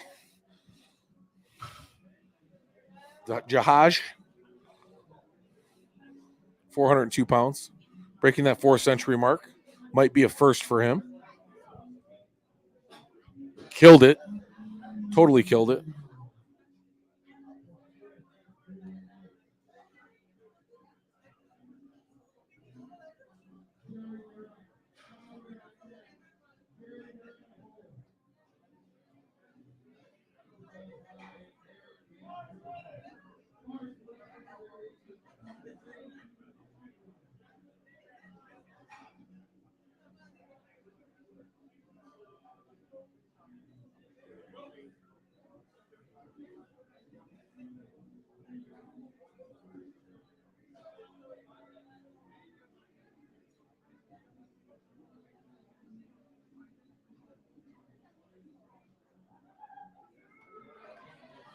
All right, nice lift by Jerry. And he's on a pace for a 9 for 9 himself today. That's 8 for 8. Having a really nice day. Love to see that. Perhaps this could be his first 9 for 9. Kyle McCarthy, 451 pounds. McCarty, excuse me, 451 pounds. Also good day. He's 6 for 7 right now.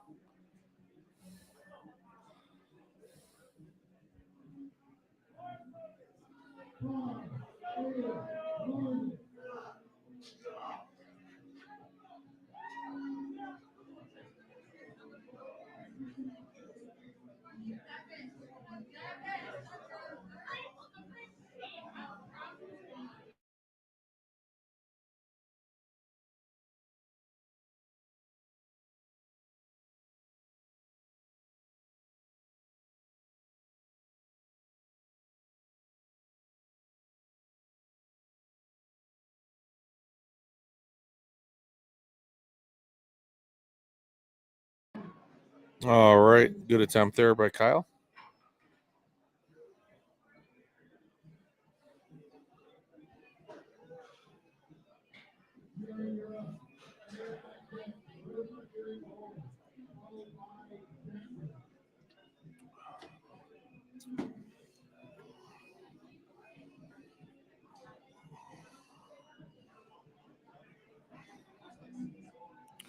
Jared Winters, his second attempt at 473 pounds. We're getting up there now.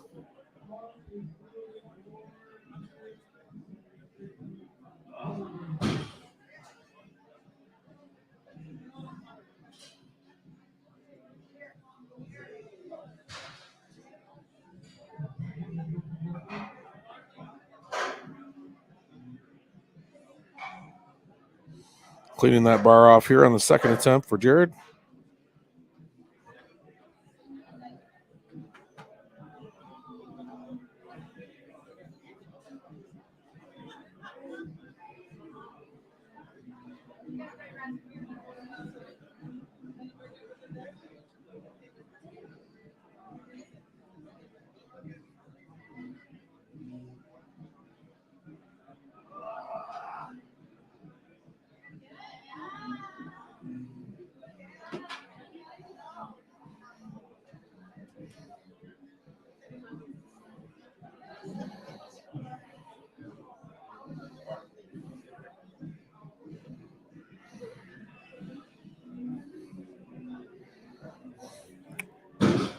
There must be some really good knurlings on that bar.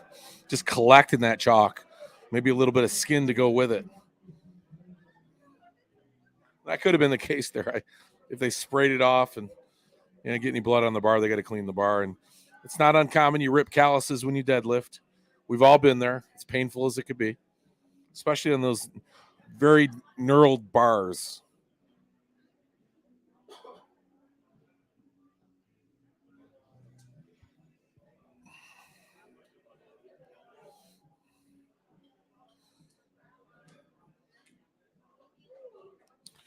Nice sumo deadlift.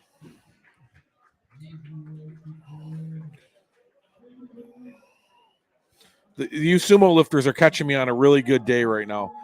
Really good day. I'm just tired. I just there's so much I want to say, but I don't want to say it just simply because I know I'm too tired to articulate myself well enough about the sumo lift itself. There's just something just like not natural about that lift if you're a man. I don't get it. There you go. Nice conventional. Way to go, Aaron. Way to show our listening audience and viewing audience what a good conventional deadlift looks like. Listen, all I'm saying is, since you guys got me started, I just think the sumo deadlift deserves its own category because mechanically, it's an entirely different lift. It's an entirely different lift. Nobody can argue that I'm wrong, that I'm saying I'm right. It's an entirely different lift mechanically than a regular deadlift, so they cannot be scored or at least put together in the same category. They can't be. That's like putting the overhead press with the bench press. I know that's a bit extreme, but you guys know what I'm saying. Or an incline bench with a flat bench. Maybe that's closer. Oh, I got a comment here. Is it about the sumo? Is it about the live stream? What is it? Conventional is cheating. Nicholas, you know that's not true. Conventional is not cheating. Or did you mean sumo? That's just you got that wrong. You're probably tired like I am today. I get it. It's the age-old argument, isn't it? It never gets boring to talk about it either. I think I've had that debate on my podcast 5 times in the last 2 years. Joseph, I think he got that. Or that was, Joseph, right? Yeah, he got that. Good lift. Never gets old. But Nicholas, you can't argue that is a completely different lift. It's mechanically different, right? We at least agree on that? Now, the rules are the rules. I get that. It's being scored the way it's being scored. We play within the rules when we do these sports. I get it. But I don't think anybody would mind if it was in just a different category. You signed up for sumo or you signed up for conventional. Nice conventional deadlift, Zachary. Way to show Nicholas what a real deadlift looks like. You know, I get in this argument with some really good deadlifters and some great power lifters all the time.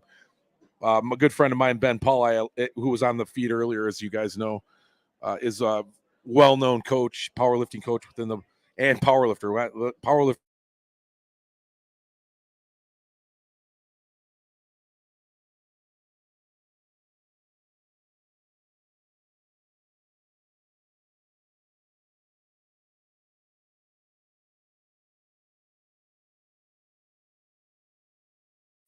That makes sense. All these F3 guys love sumo. That's why they all do. Jeremy, Brendan, Garen. Yeah, they all love it over here. Good job, Gonzalo.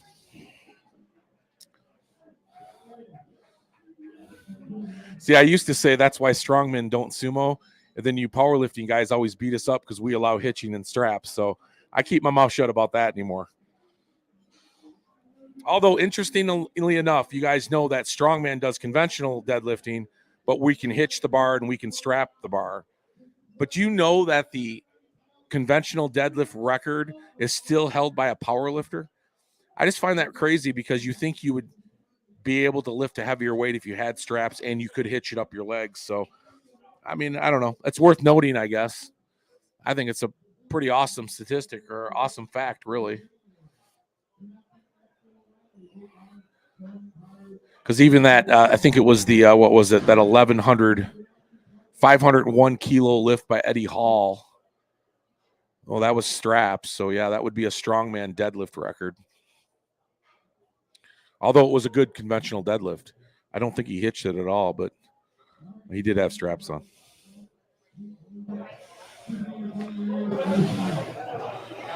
All right, we're at the top of flight 2.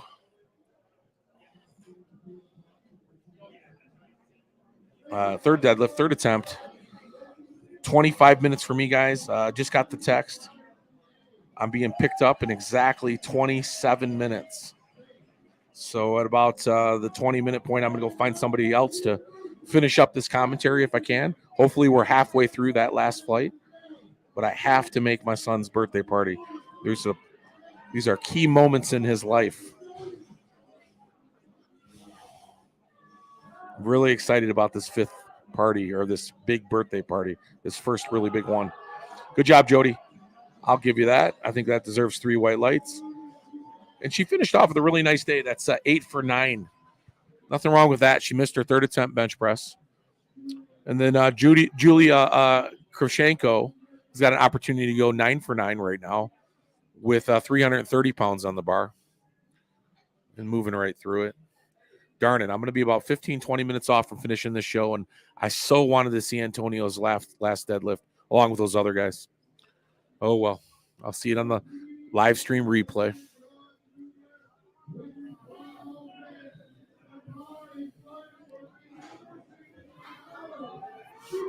All right, Julia, let's go 9 for 9 here.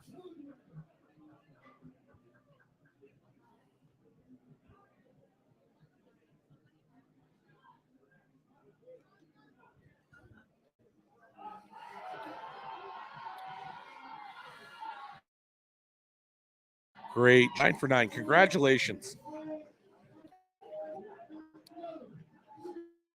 A few things. One last time.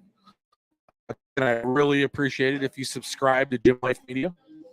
And I'm sure there's some more content on our page, the podcasting that I do and the interviews. You might enjoy it. And if you don't, please pass it along to a friend or family member that loves this stuff as much as I do.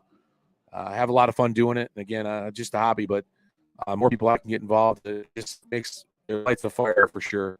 I enjoy the heck out of this stuff and sharing it with everybody, and have fun on those podcasts, traveling around and interviewing people. And who knows, maybe someday I can turn it into an actual paying gig. But in the meantime, I love doing it. My payment, of course, is, people acknowledging they like it, subscribing, sharing, all that good stuff. Also, War of the North is coming up. Traverse City next weekend. We'll talk about that right after this lift one more time.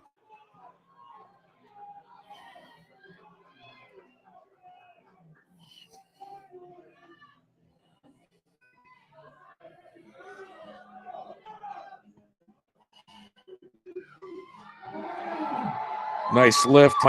My lifting cast went out. I will tell by her reaction.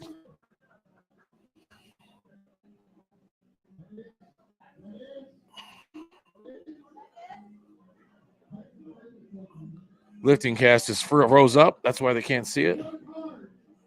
Yeah. White.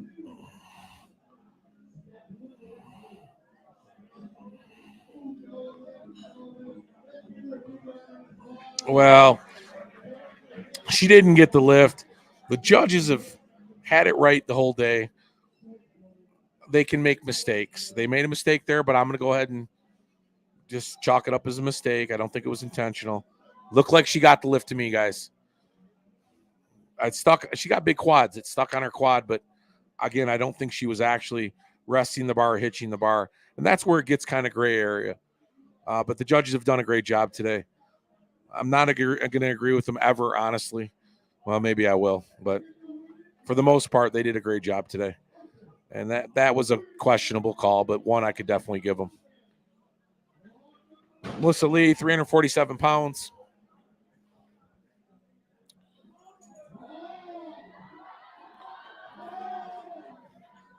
How about 9 for 9? Now, if they call that one red, I'm going to let them have it.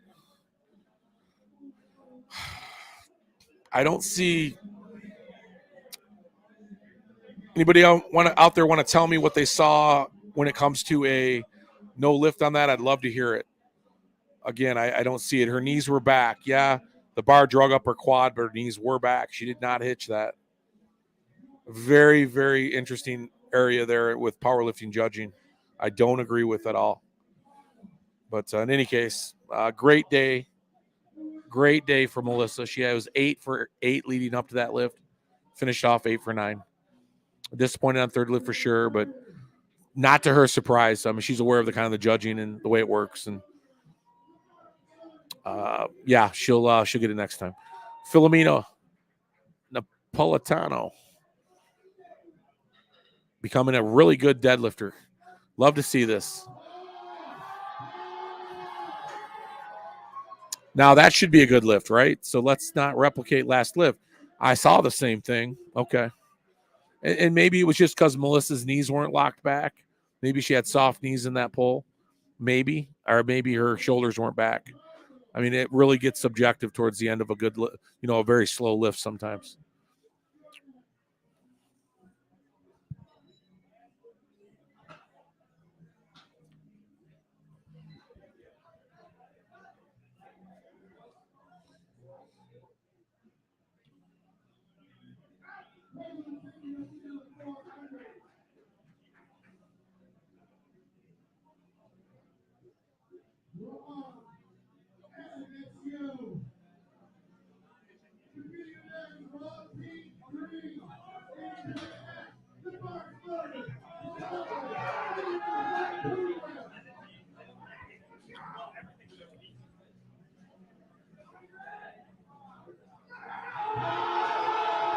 There you go. Wow, little hitch there. I think that knee got caught. I love the scream, though. Love it. I think the knee got caught there. It did get caught. Yeah. And that's one, of course, they had the right call on. Just that right knee.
All right.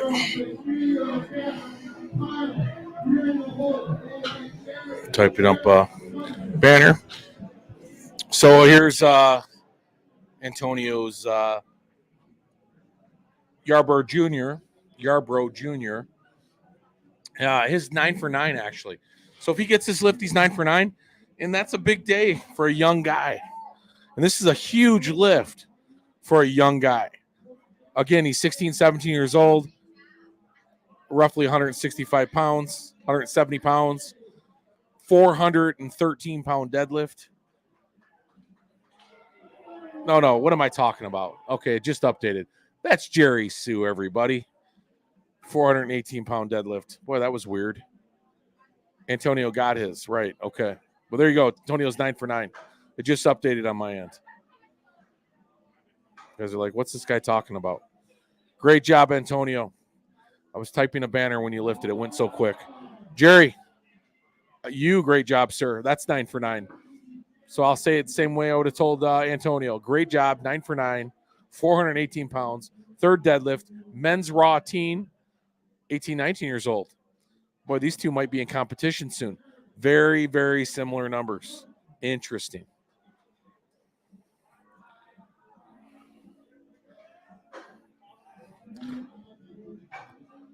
So, guys, I am going to not bolt at the moment, but that is going to be my banner down there. When I do bolt, I'll say goodbye to you.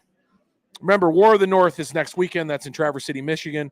It is a private 21 and over event, 60 competitors, 60 spectators. It is one of the top 10 shows of the year in the United States in the strongman community. It's going to be live streamed on gymlifelive.com, and it's going to be one hell of a show. 60 competitors in one of the coolest backdrops that you've ever seen in a strongman competition. Bessemer, nice lift. Great day for him, too. 7 for 9, 3 for 3 on his deadlifts. He's a pure deadlifter for sure.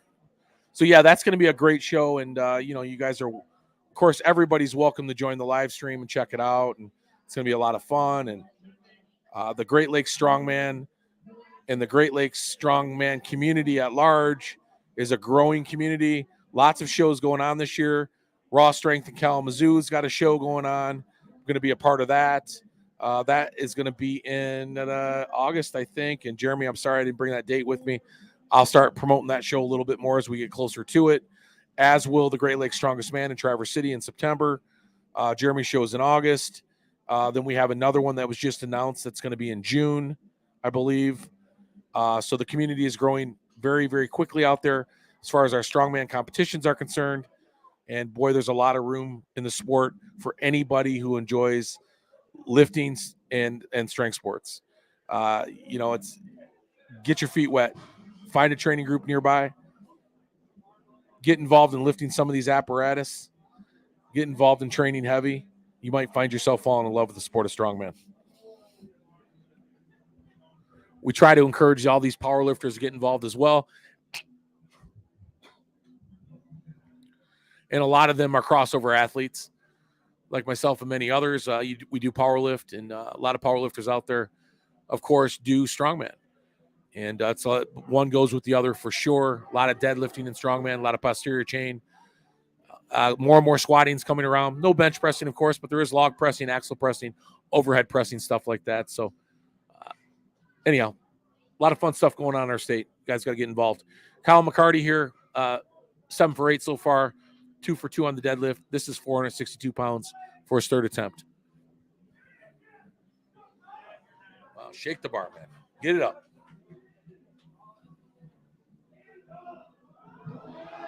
Nice. Snap those knees back. That's a good lift. Yeah, nice. There you go.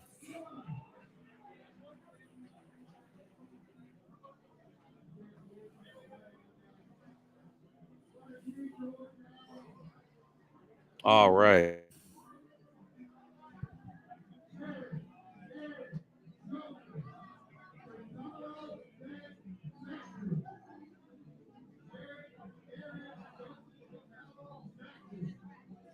All right.